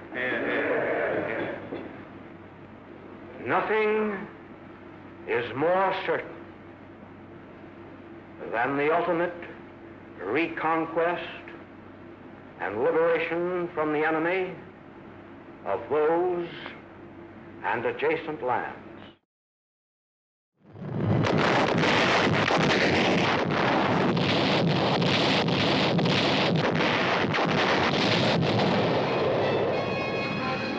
On the 20th of October, 1944, his forces invaded the island of Leyte.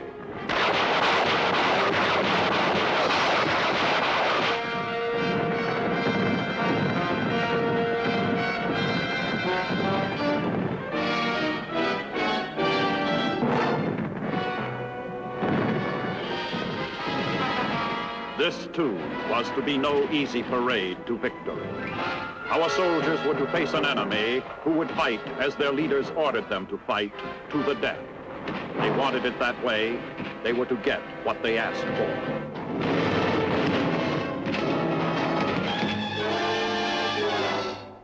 Seven days after MacArthur landed on Leyte, the United States 3rd and 7th Fleets dealt the Japanese Navy its death blow in the battle for the Leyte Gulf.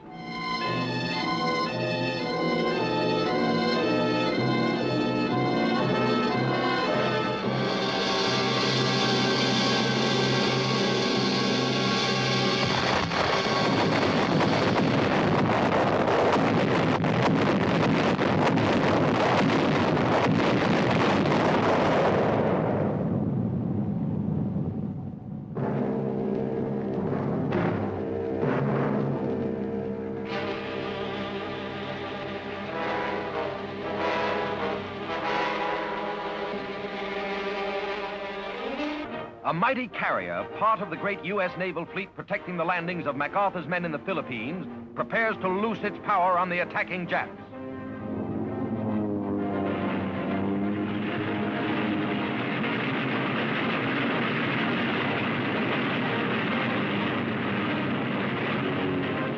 Among the carriers are three thirsting for revenge, carrying proud names: the Lexington, the Wasp, and the Hornet, namesakes of those previously sunk by the Japs. Now, with their planes over the Philippines, they have a chance to settle old scores. Our forces at Leyte are threatened by Jap ships and planes. The USS Princeton is bombed.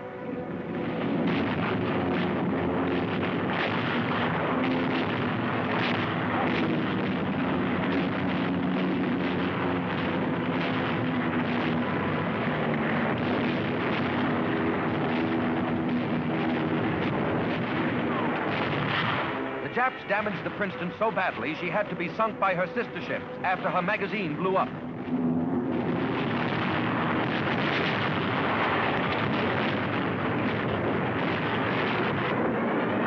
On another carrier, damaged Helldivers make spectacular landings. These are official Navy pictures.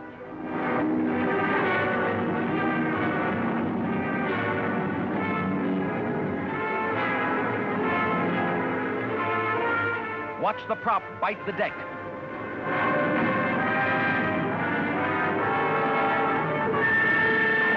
This was part of the greatest air-sea battle the world ever saw. It cost the Japs 62 naval vessels sunk or seriously damaged. Vice President Wallace and the new Vice President, Senator Truman, head the greeters on hand to welcome home President Roosevelt. Returning to Washington for 4 more years, the president is cheered by a crowd estimated at 200,000.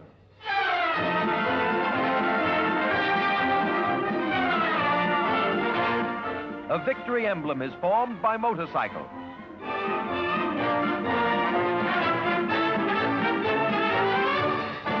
The president's return to the Capitol follows our first wartime election since Lincoln. His first public function is a tribute to the unknown soldier on Armistice Day.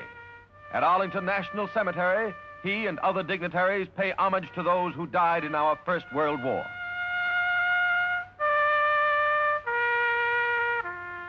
In the midst of another terrible conflict, we don't forget those who died in the First World War. British Marine commandos close in on Valkyrie Island, last Nazi stronghold in the Schelde estuary.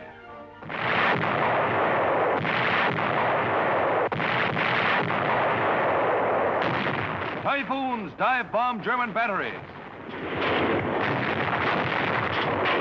This last desperate operation is designed to clear the port of Antwerp. German guns rake the boats, point-blank range.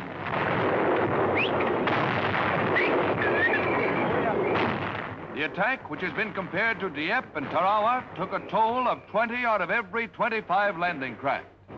In this attack, landings were also made by elements of the Canadian First Army at Flushing.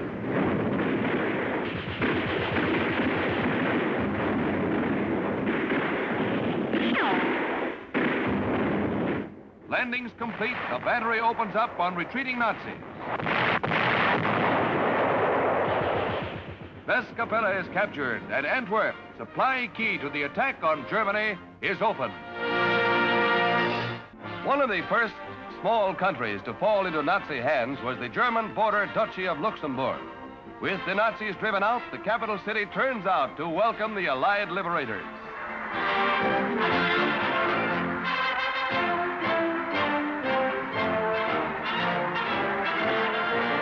Prince Felix and exiled officials return to take over the government. Following a speech by the prince, the crowd shows its hatred of the Nazis. Just beyond the border, the Siegfried Line looms before the advancing Yanks. Tank barriers bare their teeth.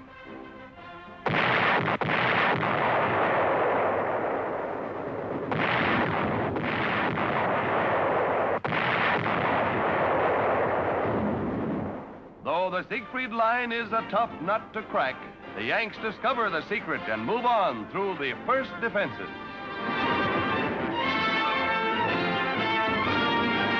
A wedge here and a wedge there, and the west wall begins to weaken. Even steel and concrete can't keep the Yanks out of Germany.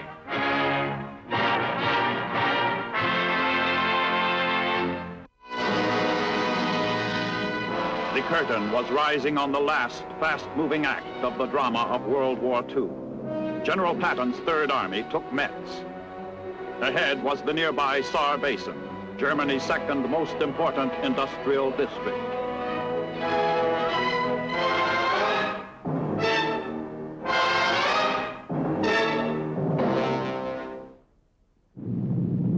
On the other side of the world, Army B-29 bombers from new bases on Saipan showered bombs on Tokyo, a fiery rain from the heavens to avenge Pearl Harbor.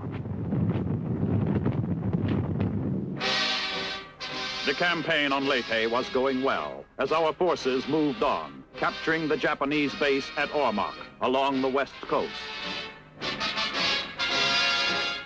Other forces landed on Mindoro Island with no losses.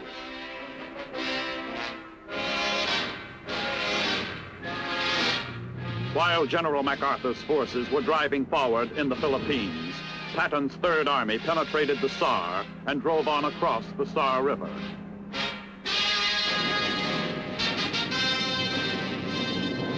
A record-breaking fleet of 1,600 United States heavy bombers blasted Frankfurt and other German cities.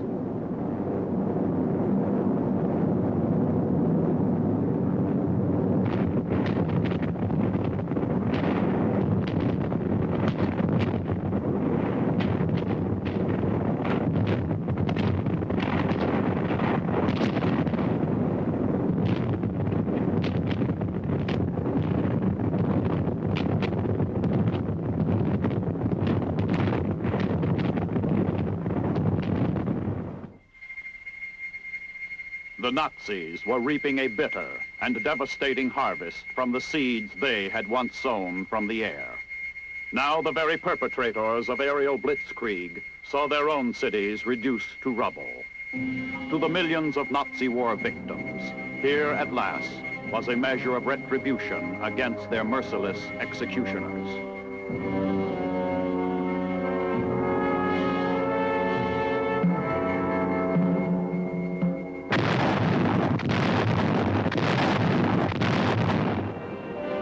But on the ground, some of the bitterest fighting of the war took place on the Cologne Plain.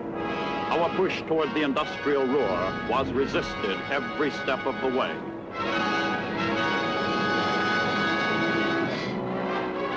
Then, on the 16th of December, 1944, the German counteroffensive struck.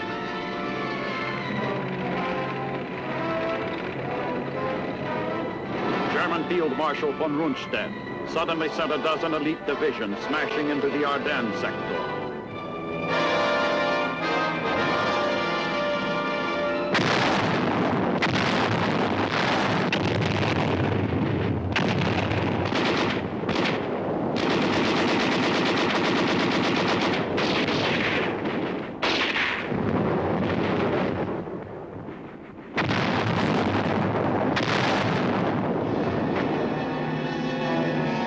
Von Rundstedt had cast the dice for high stakes, crossing the Meuse River, driving toward Liège, and trying to cut the Allied communication lines from Antwerp to the front lines.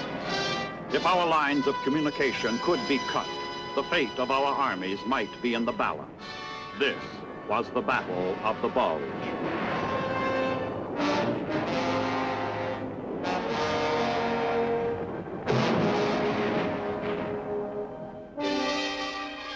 Combat and non-combat troops were suddenly and necessarily fighting side by side in worsening winter weather.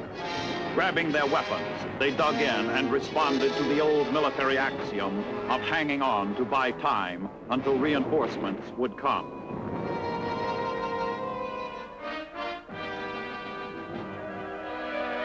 General Eisenhower took immediate action to meet the crisis.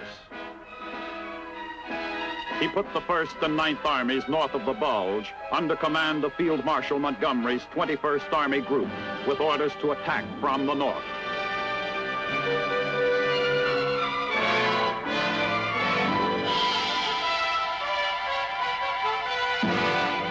Patton's 3rd Army was to attack from the south.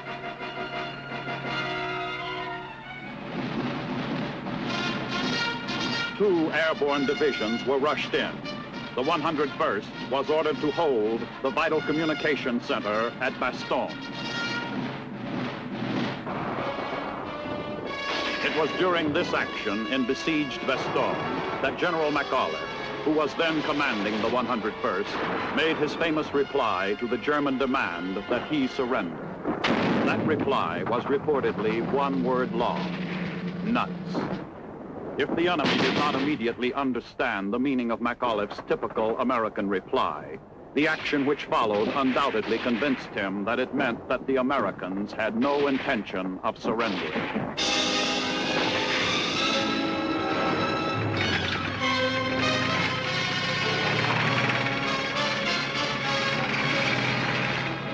Just 6 days after von Rundstedt had launched his counteroffensive, elements of Patton's 3rd Army, racing up from the south, struck the German on his southern flank. The pressure was off the 101st Airborne.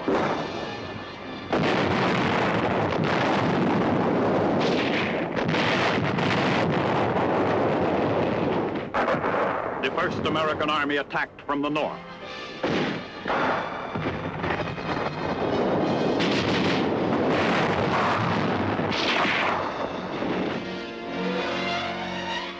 After the British struck the Bulge on the west, the 3rd Army smashed on north to link up with the 1st Army.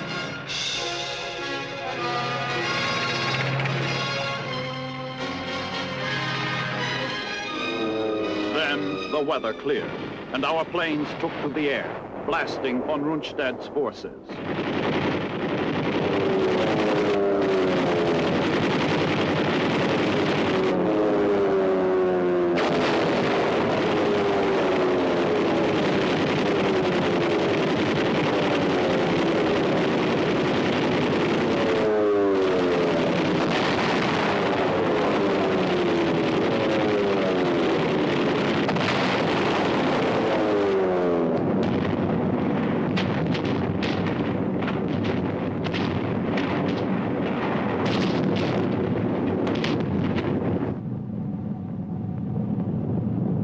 The Battle of the Bulge was soon over. The enemy was retreating.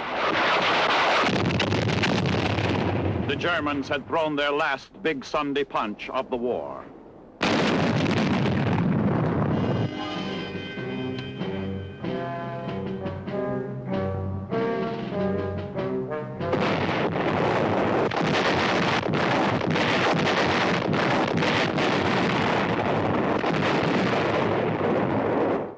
America, America, God mend thine every flaw, confirm thy soul in self-control, thy liberty in law. O beautiful for patriot dream that sees beyond the years, thine alabaster cities gleam, undimmed by human tears.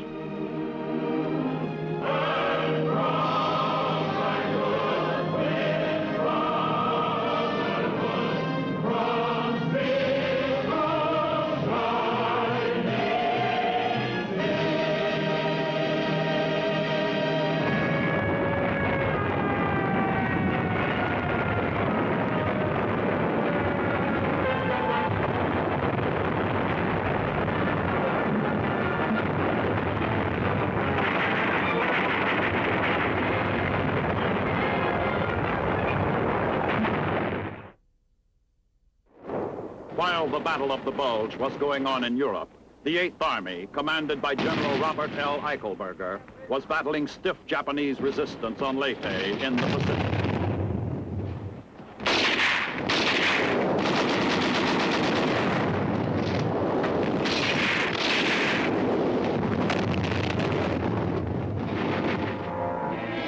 The fight for Leyte would continue for months, until nearly 50,000 fanatical Japanese would be annihilated.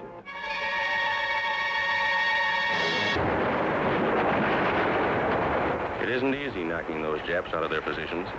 They're hidden in trees, behind revetments, buried pillboxes, bomb-proofs, bunkers.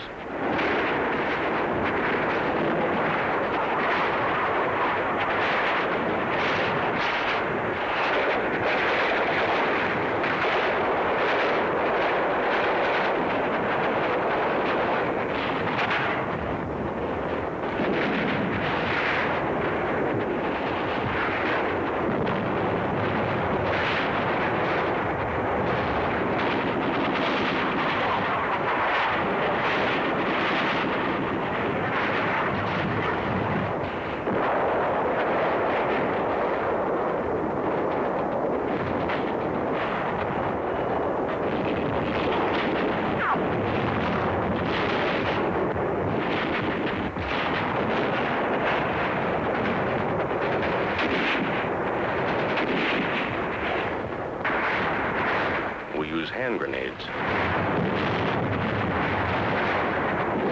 We use all the firepower we have to blast them out. Our rifle fire is deadly. So are the flamethrowers and the mortars. The enemy breaks from cover.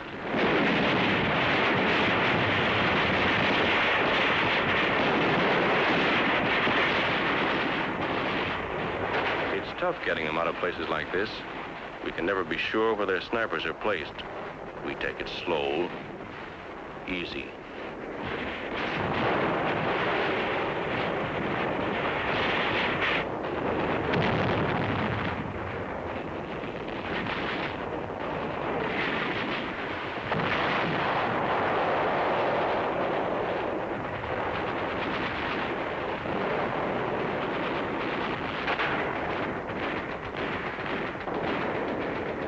This bunker is giving us plenty of trouble.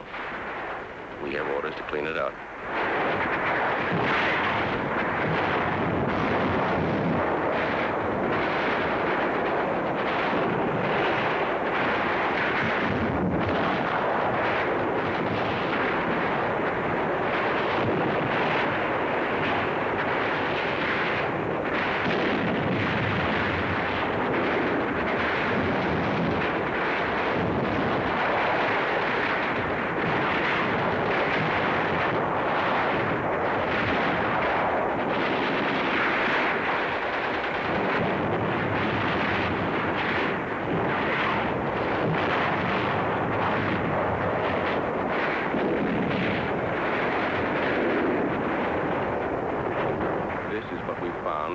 side.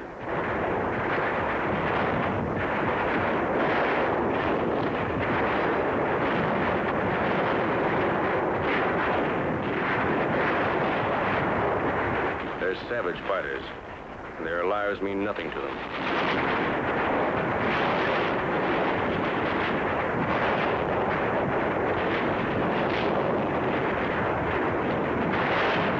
One of our boys is hit.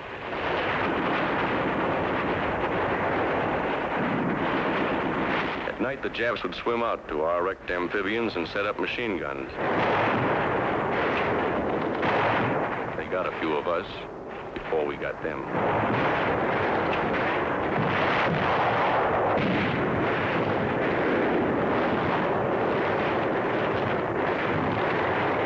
By this time, we know the Japs are licked. They must know it, too. There's still strong resistance. Nip-suicide snipers tie themselves up in the trees and take pot shots at us. We hit them, but they don't fall. Just die and hang there.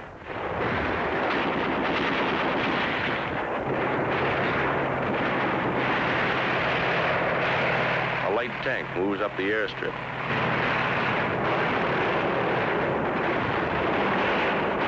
One of our boys is wounded during the attack on the airfield. Another Marine goes out after him in a Jeep under heavy machine gun fire.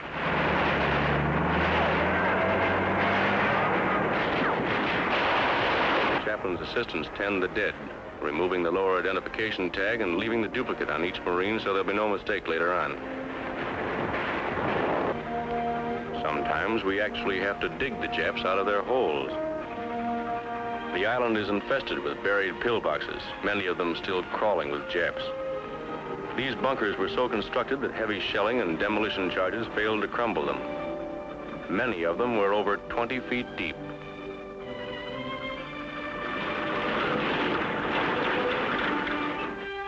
Our first prisoners.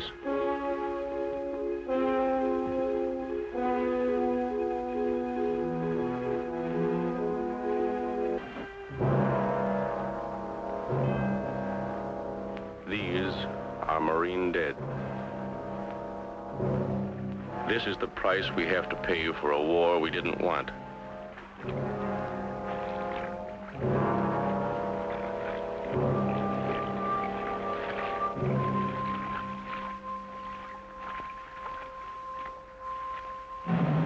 Burial aboard ship for Marines killed in action.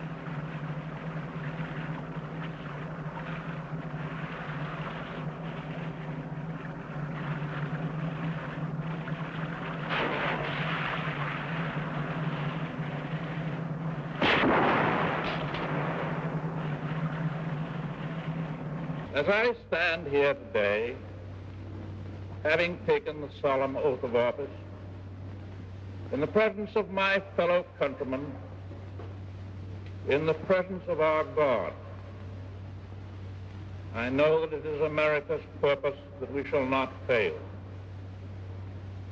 In the days and the years that are to come, we shall work for a just and honorable peace, a durable peace, as today we work and fight for total victory in war. We can and we will achieve such a peace. Stemming von Rundstedt's drive into Belgium, Yank troops move up against heavy German counterattacks. All along the way, wrecked American equipment attests to the fury of the Nazi attempt to stall the Allied offensives toward Cologne and the Saar. Allied military government men shepherd civilians from areas under fire to comparative safety at the rear. Meanwhile, the front lines need vast quantities of ammunition and other supplies to stop von Rundstedt's drive through the dense forests and rocky hills of the Ardennes. To prevent infiltration by the Nazis, mines are placed in the wooded country along the roads.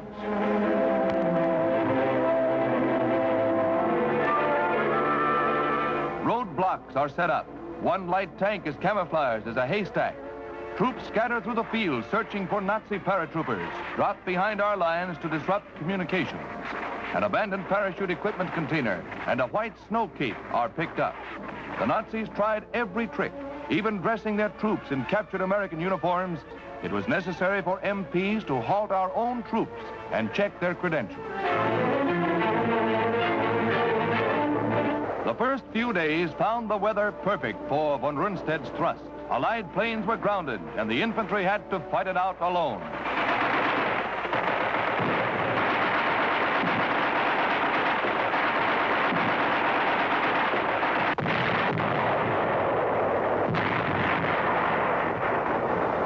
But as soon as the weather broke, the eagerly awaited air support arrived. The huge bombers roared over Nazi positions and dropped thousands of tons of bombs.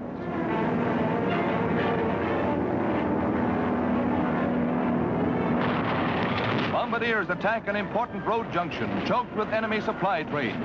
The RAF alone dropped an average of 10,000 tons every 24 hours on German positions.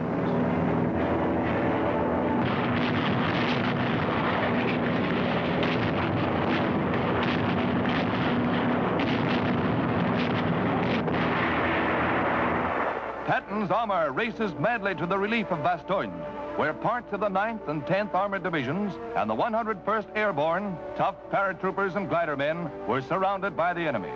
Dug into hillsides, they eagerly welcomed supplies delivered by fleets of air transport planes.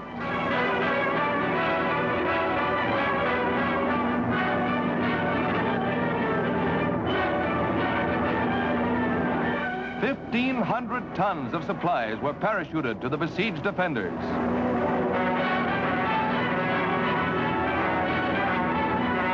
New supplies of ammunition are put to work immediately.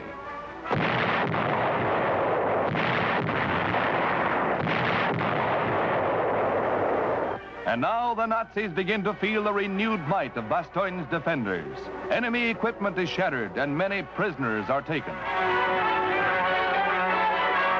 This is Bastogne, the town that General McAuliffe refused to surrender. Smashed American equipment testifies to the courage of its defenders. It's only fair that we should send them more.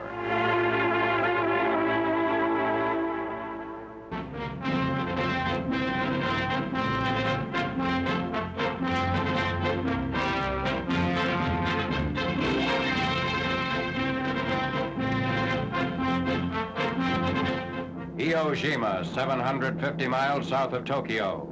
Navy films show phases of the 3-day bombardment prior to amphibious invasion of the 8-square-mile island. Naval assaults on Iwo actually began early in December, with several softening up shellings preceding present operations.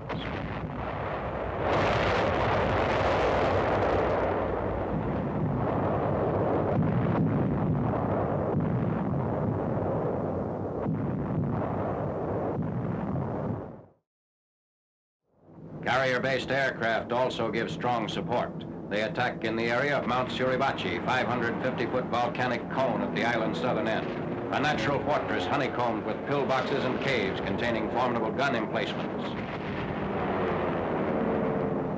In addition to the carrier strikes, Army bombers hammered Iwo for 72 days.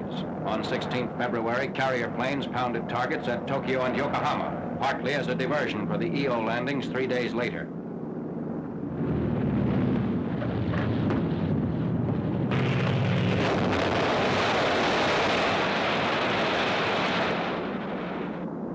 Transport area. Admiral Nimitz announces that more than 800 ships of all types participate in the Iwo assault. An estimated 40,000 Marines are ready to hit the beaches. Opposing them is a Jap garrison of 20,000 men. Landing craft rendezvous on D-Day, 19th February.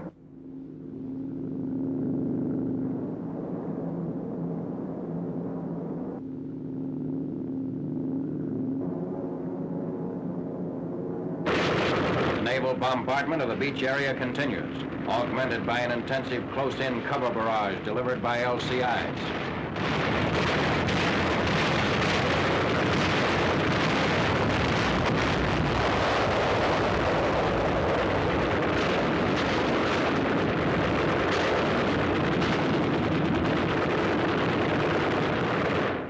A warship is hit.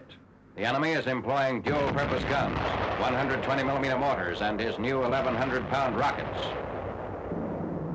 Elements of Lieutenant General Holland M. Smith's Pacific Marines approach the eastern beaches of Iwo. 4 initial landings are made just north of Suribachi and further up the coast. The 4th and 5th Marine Divisions each send 2 regiments with the vanguard force. H hour is 0900, and the landings begin as scheduled.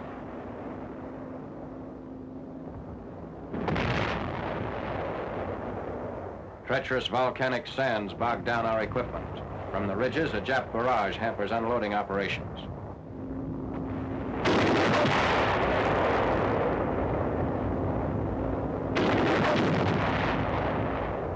One of the shells hit this LCI. Among the casualties is a Navy combat cameraman who photographed several of the preceding scenes. Support landings. Additional waves drive shoreward in the face of heavy mortar fire. Preliminary bombardment has driven the enemy from his beach positions and results in relatively light opposition through the early stages of the advance. However, casualties are reported to be high among exposed beach and shore parties responsible for bringing up supplies. The loose, brittle volcanic cinder which forms the surface of this island makes difficult the use of ordinary mechanized equipment. It's reported that even the Jeep is unable to maneuver. Only the LVTs are found effective in hauling supplies.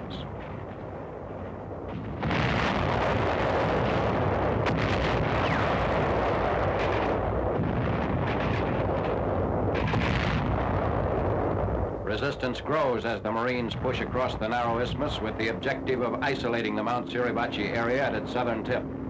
Above the beaches, the enemy is entrenched in caves and dugouts, 30 to 40 feet deep. 2-story pillboxes and blockhouses, often buried in the volcanic deposits.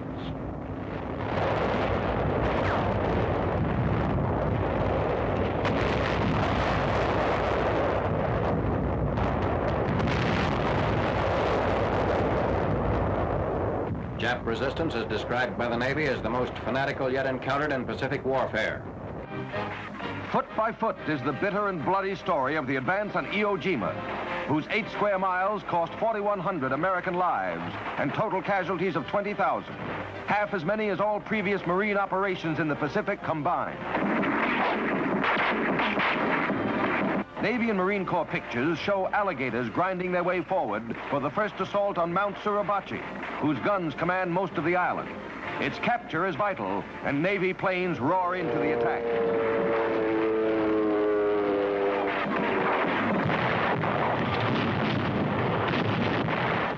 Marines dig in for the big push up the mountain behind a curtain of dive bombing.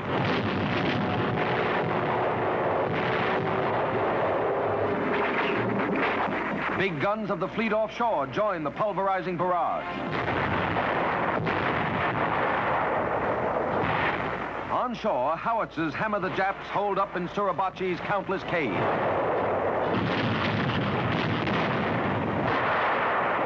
The summit of Suribachi is now in range of concentrated land fire.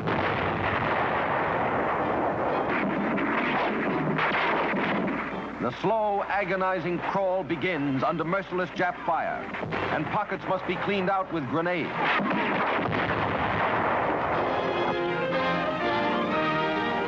"22,000 Japs died in the fanatical defense of Iwo against Marine courage that would not be denied. Few prisoners were taken in the 27-day struggle.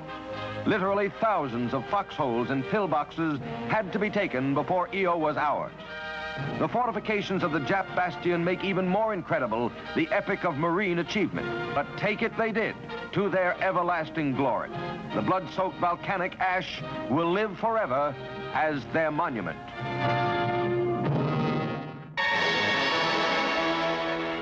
Our forces were spreading out in the Philippines. 6th Army troops landed on Luzon in the Lingayen Gulf and swept southward to capture Tarlac, only 65 miles from Manila.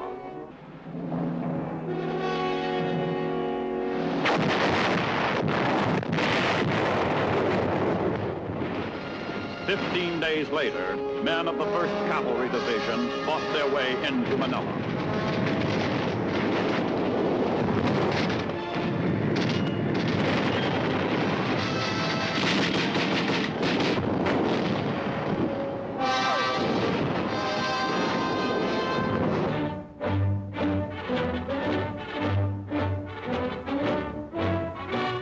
With the 6th Army in northern Luzon, field artillery units and troops of the 25th Infantry attacked Jap positions in the Lupao and Umingan areas. In this action, roadblocks are established south of the town of Umingan, which give our forces complete control of the last remaining highway in the north central plain.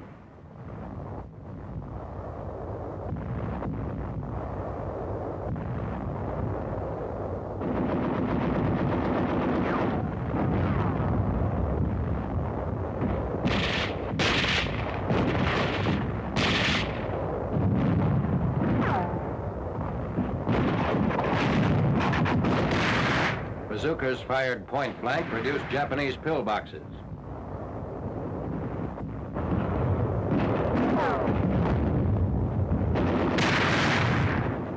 Wreckage of a Jap convoy caught in a roadblock and wiped out by artillery.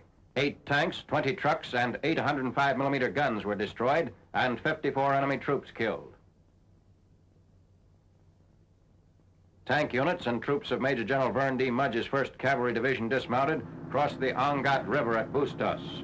This is the last important water barrier between the central Luzon Plain and Manila.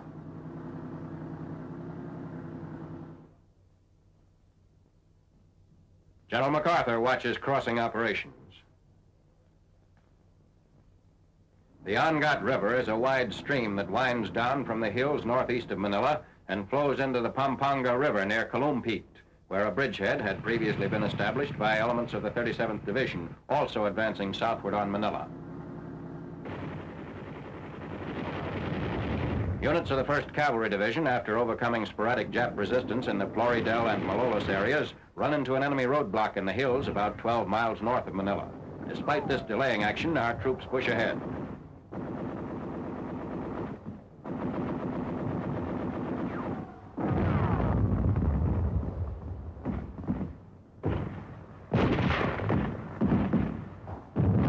On 3rd February, troops of the 8th Regiment, 1st Cavalry, enter Manila at Grace Park on the northern outskirts of the city.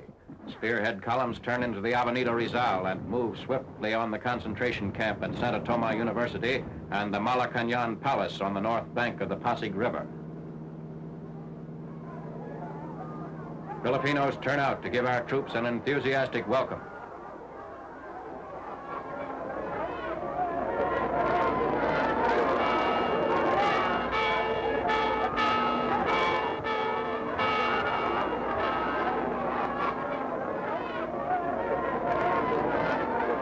Taking part in the celebration, troops fill helmets and glasses with beer tapped from a nearby brewery.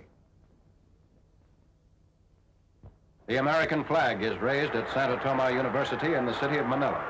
The university, used by the Japs as a prison camp, was seized by units of the 1st Cavalry Division, 1st American troops to enter Manila. Internees at Santa Toma sign the identification register for shipment out of the area. At least 3,700 Allied nationals, most of them American civilians, were freed after 3 years' internment. As food allowances dwindled, the death rate in the camp increased sharply. After our tanks broke in, guards held more than 200 internees as hostages for 34 hours while the camp commander bargained for safe conduct of the Jap garrison.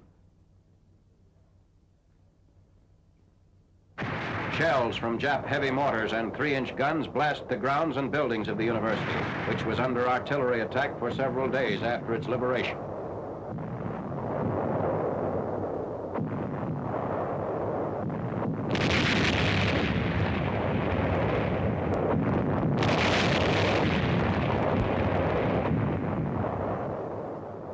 American guns massed in the university yard fire against enemy artillery positions.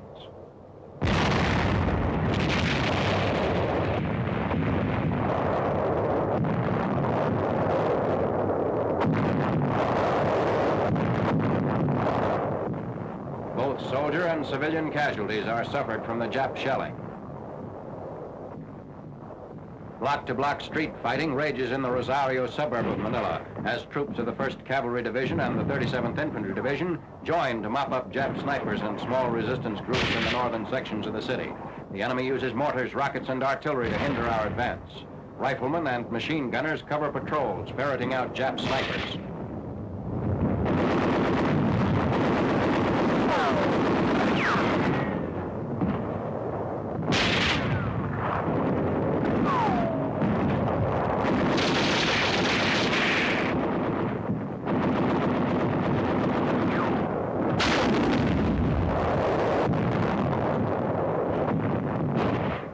Filipino girl guerrilla.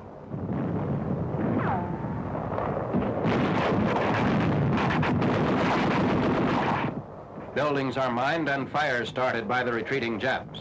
Civilians flee from the burning buildings, salvaging furniture and household goods. Although few persons are injured by the fires, thousands are made homeless over wide areas in the northern part of the city. While inhabitants try to save a few prized possessions, looting adds to the terror and confusion.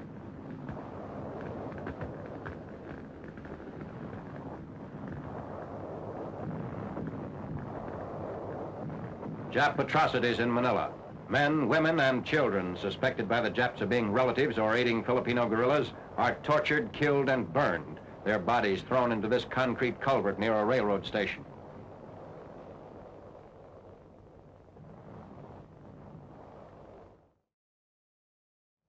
Filipino collaborators rounded up by the guerrillas. One of them carried maps showing the burned area of Manila and locations that were to be fired by the Japanese.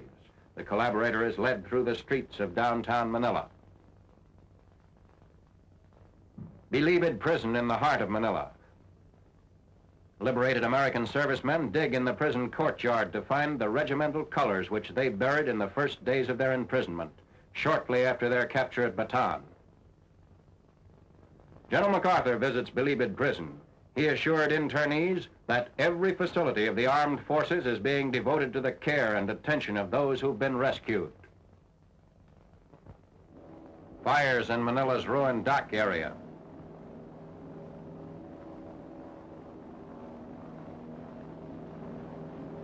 The Japs, unable to hold the city, attempt to destroy it completely. Amphibious vehicles and infantry of the 37th Division under the command of Major General Robert S. Beitler move up for a crossing of the Pasig River into southern Manila, last remaining Jap stronghold in the Philippine capital.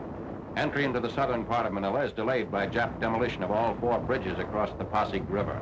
Troops of the 1st Cavalry Division later joined forces with the 37th Infantry to encircle the Japs and compress them into a narrow pocket at the river's mouth. Elements of the 11th Airborne Division also participated in this encircling movement.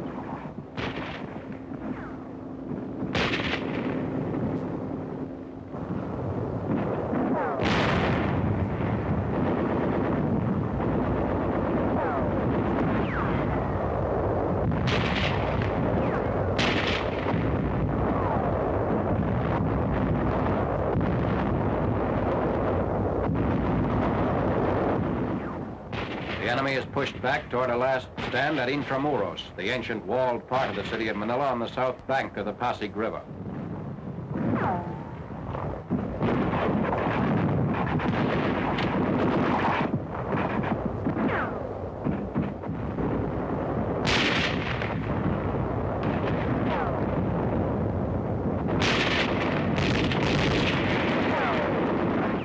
Intramuros has set a fire in the Jap suicide stand against American troops, closing in on the remnants of enemy resistance. Flames from the burning area light up the sky by night. Our troops advance into the stubbornly defended walled city, one building at a time. The Japs are unable to maintain continuous fire against infantry units, but slow down our progress with machine gun and sniper fire from concealed positions in walls, windows, and rubble.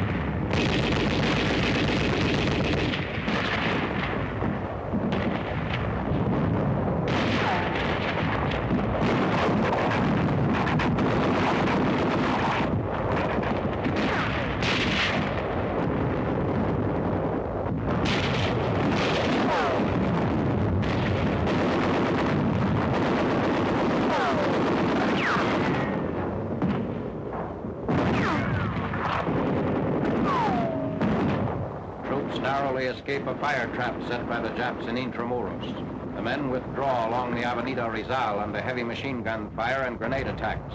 Japanese resistance, concentrated in public buildings and city landmarks, is systematically reduced by artillery fire.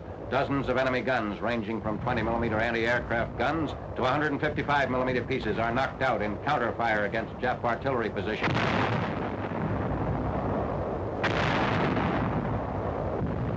American shelling drives the Jap troops into the open.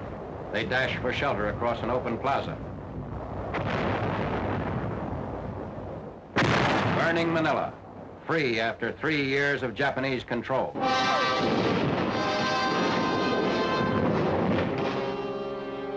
The capture of Manila included the Santo Tomas prison camp. Along with the Filipino people, these prisoners had waited in long and quiet agony for this moment of liberation.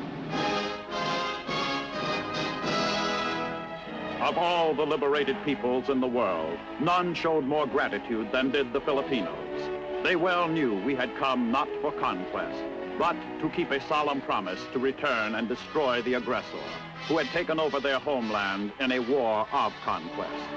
Less than 2 years later, the Philippines would be given complete independence as a sovereign nation by the United States.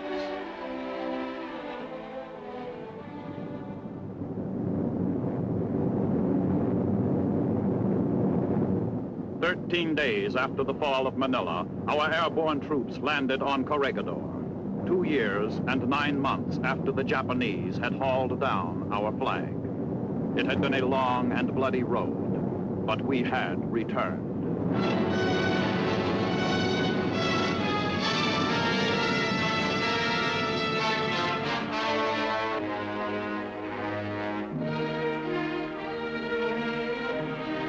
Who and where were those who once had said the American was no soldier, that he would not fight? I see that the old flagstaff still stands. Have your troops hoist the colors to its peak, and let no enemy ever haul them down.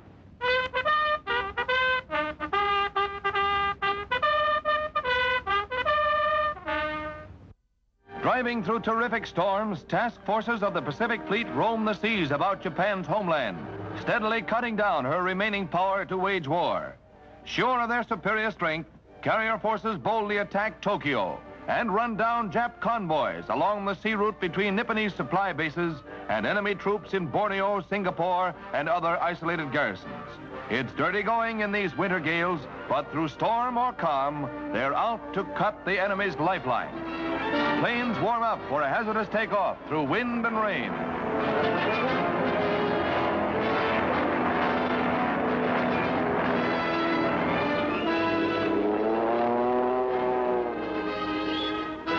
Over the target, they go in for the kill.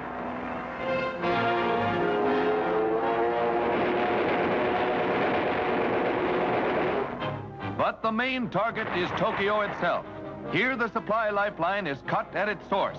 Planes from Admiral Mitcher's famous Task Force 58 conquer fighter plane opposition. Navy and Marine pilots in 3 days destroy 817 Jap planes. We lost but 9 fighters. Navy combat cameramen filmed these dramatic scenes of the attack on the heart of Japan, a strike that first hit Tokyo in the early morning hours when her armament plants were buzzing with industry. This is what the boys call the Mitcher shampoo. A huge aluminum plant is the next customer to get the hot towel.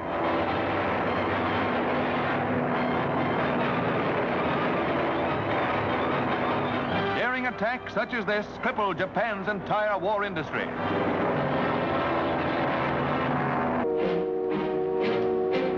All around the world, climactic events were swiftly gaining momentum.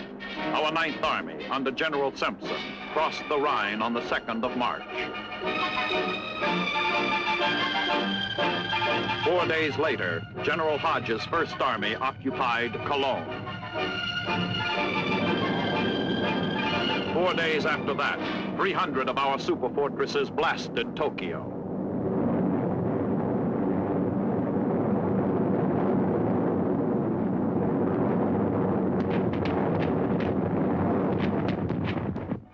By the 17th of the same month, General Patton's Third Army had taken Koblenz.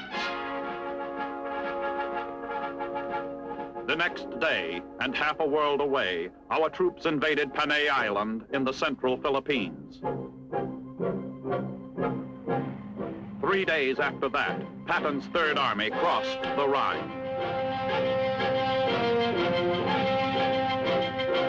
4 days later, General Eichelberger's 8th Army was landing on Cebu in the Philippines.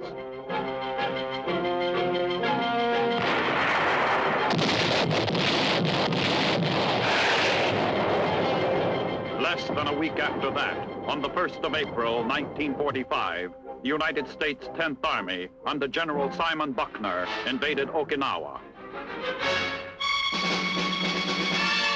On the 11th of the same month, the 2nd Armored Division of the 9th Army reached the Elbe, only 63 miles from Berlin.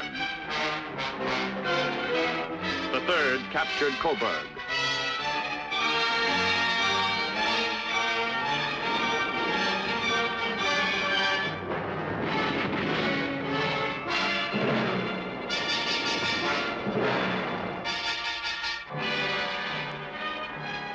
On the 12th of April, death took the Commander-in-Chief, President Franklin Delano Roosevelt.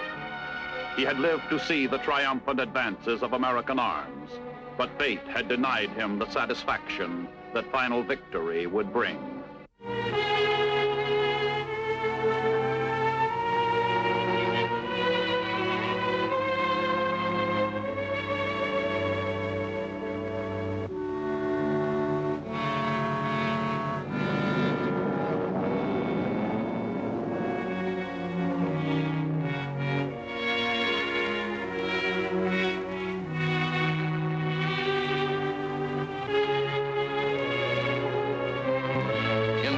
Room of the White House, Harry S. Truman was sworn in as president. On the very eve of victory and its disturbing aftermath, his was the heavy duty of carrying on with the leaders of America's allies. On the final lap of their drive on Berlin, Russian troops under Marshals Zhukov and Rosakovsky send the Germans reeling. Cossacks are in action too.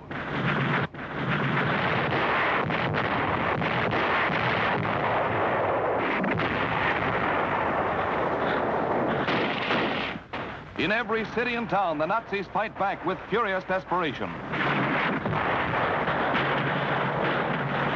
The foe must be wiped out building by building, street by street. Nazi rearguard action is fanatical as they try to stem the red tide. Watch this soldier. A sniper gets him. A machine gunner smokes out the sniper's nest. Another bag of Nazis is moved to the rear, and the townsfolk sees a chance denied them for years.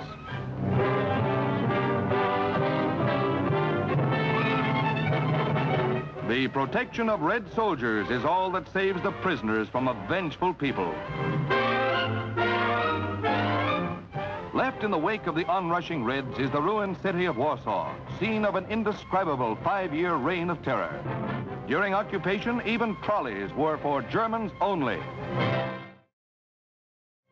The immortal Chopin's home was systematically destroyed in demented defeat. But at last, the exiled population, those still alive, are able to return to the shells of their former homes. For once more, the Polish flag flies over Warsaw. Mussolini is dead, and a howling mob in Milan, where fascism was born, provides the sordid finale as it attempts to vent its rage on the body of sawdust Caesar and his followers, executed a short time before by Italian partisans after a summary trial.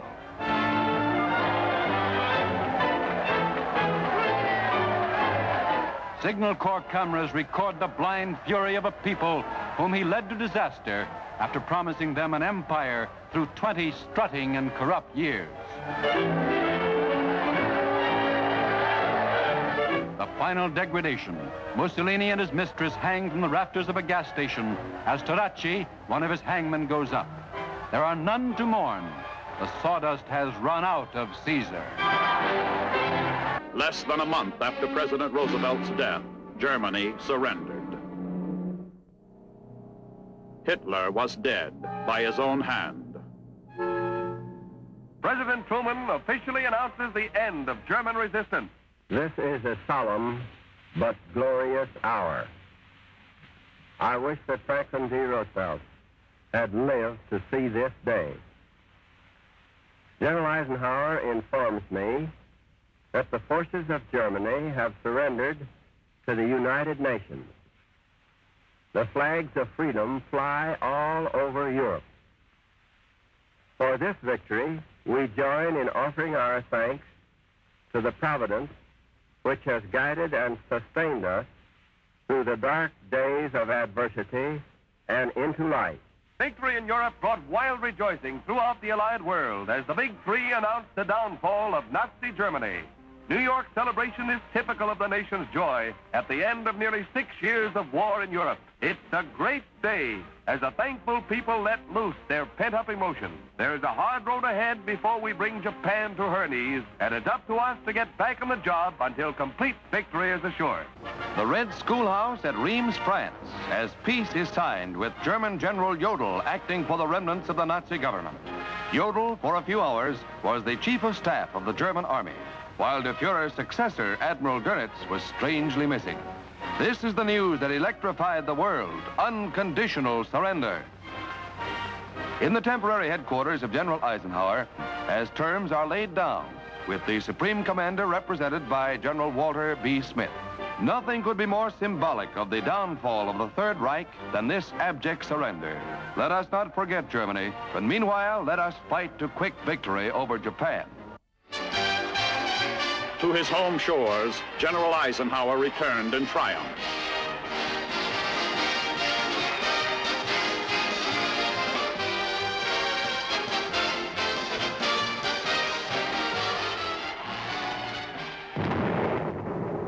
But in the Pacific, a war was still going on. A big and bitterly fought war, with the end not yet in sight. Okinawa was a bloody battleground, as our 10th Army was finding out.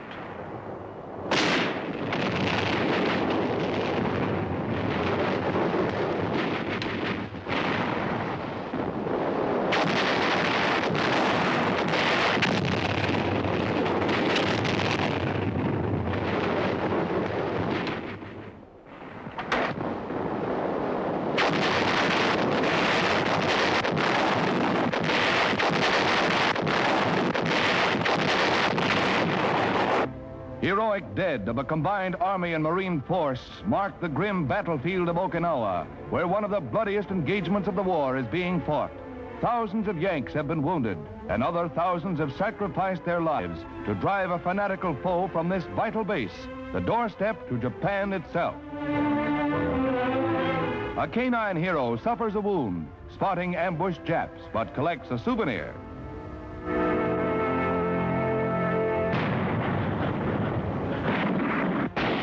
Along the Jap southern defense line between Naha, Shuri, and Yonabaru, the Yanks advanced slowly, facing one of the fiercest artillery barrages of the war. In a few hours, the enemy poured 10,000 shells into a front of only 9,000 yards. Each small advance is gained by sheer grit in the face of withering fire from a suicidal enemy being slowly hammered back into the hills. The enemy defense line across the island is forced back and flanked at both ends by the dogged attack. Cautiously advancing on the firmly dug-in enemy, Yanks plant a heavy charge of dynamite.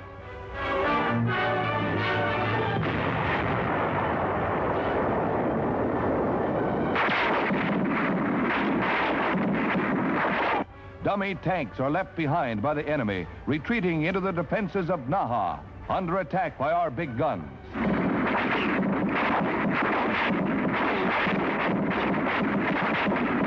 The going is brutal and our casualties are high, but Okinawa stands squarely across the road to Tokyo and the China coast. It's the next big step toward victory over Japan, a victory that can only be won by work, war bonds, and heroic sacrifice. It took us 82 days of continuous fighting to take Okinawa.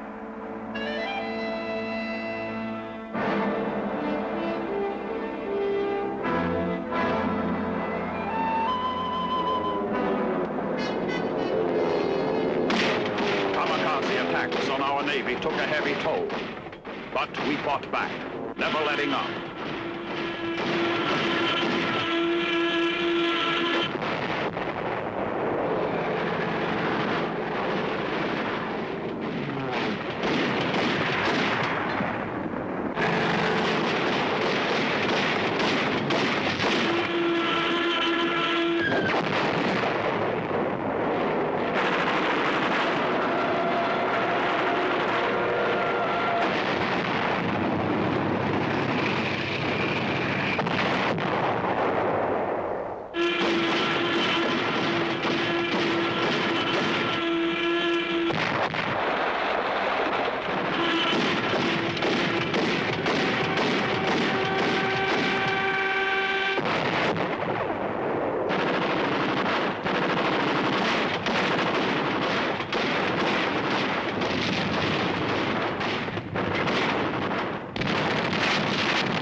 All the military might of the United States would now be concentrated on the Japanese homeland.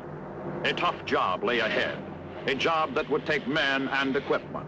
Our entire military strength was now aimed at the one remaining Axis partner. Swarms of B-29s and carrier task forces carry destruction to the Japanese homeland. These and the following scenes of the opening of the final assault on Japan were photographed by newsreel, Navy, and Signal Corps cameramen.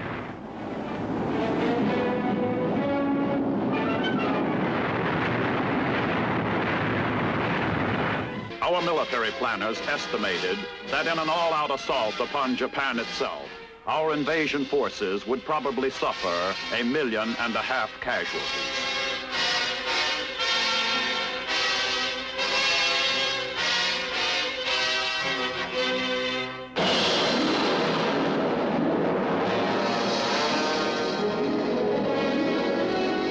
But a new and terrifying force had come into the world, which was to prevent those 1.5 million casualties, the atomic bomb. 2 of these awesome weapons dropped on Hiroshima and Nagasaki brought Japan to her knees. The President reports on the startling developments that sealed Japan's fate. We are now prepared to destroy more rapidly and completely every productive enterprise the Japanese have in any city. We shall destroy their docks, their factories, and their communications. Let there be no mistake. We shall completely destroy Japan's power to make war.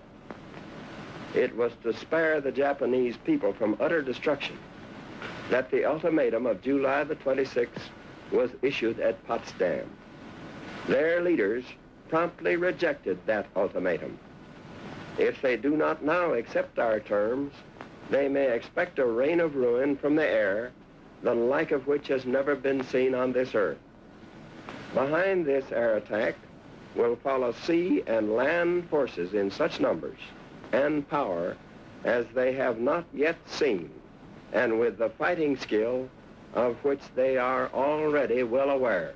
Generalissimo Stalin, from Lenin's tomb in Moscow's Red Square, reviews his troops. The Russian decision to join in the effort to achieve quick victory over Japan was made before the release of the news concerning the atomic bomb by President Truman.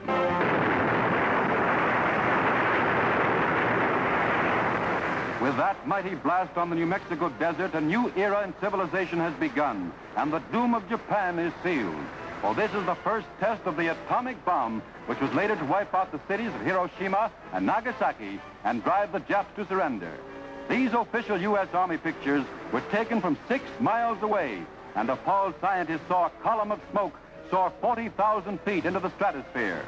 The atomic age, for better or worse, is here.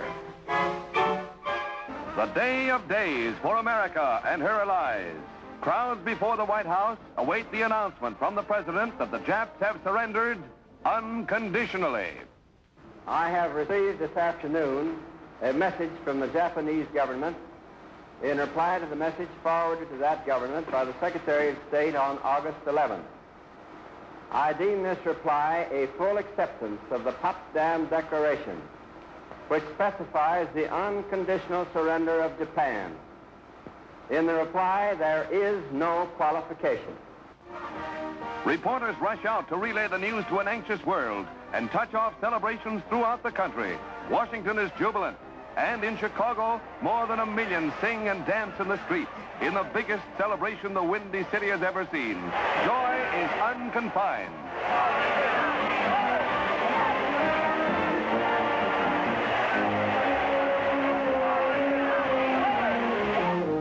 It was 4 o'clock Pacific time in San Francisco when the announcement came, and people were quick to leave their offices for an impromptu, spontaneous celebration. But it was in that city's Chinatown where Victory Day was the most joyous.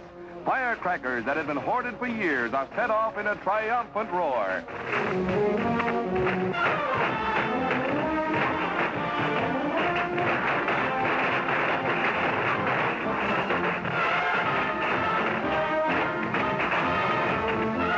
Seattle let loose all the pent-up emotions of 3 years and 8 months of war, and to the victors, the spoils. The pose may not be dignified, but the young lady is not the least upset. Peace, it's wonderful. The Navy photographer gives us a preview of Admiral Halsey's ambition to ride the Emperor's white horse through the streets of Tokyo. Their rallying cry is, "Go to it, Admiral," and so say we all of us.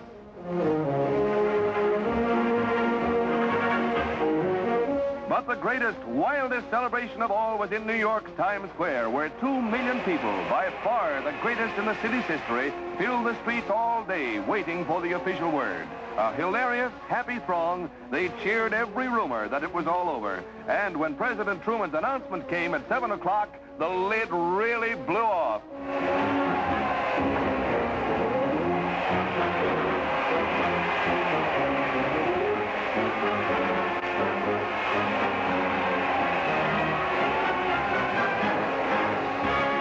Tens of thousands of proud American flags dotted the square, and as the day wore on, hilarity reached a high peak.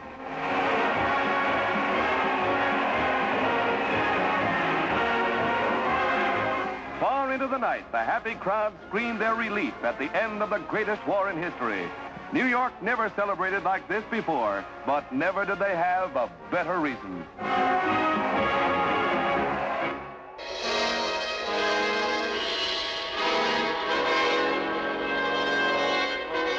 On the 2nd of September, 1945, Japanese officials signed the Articles of Formal Surrender on the battleship Missouri in Tokyo Bay.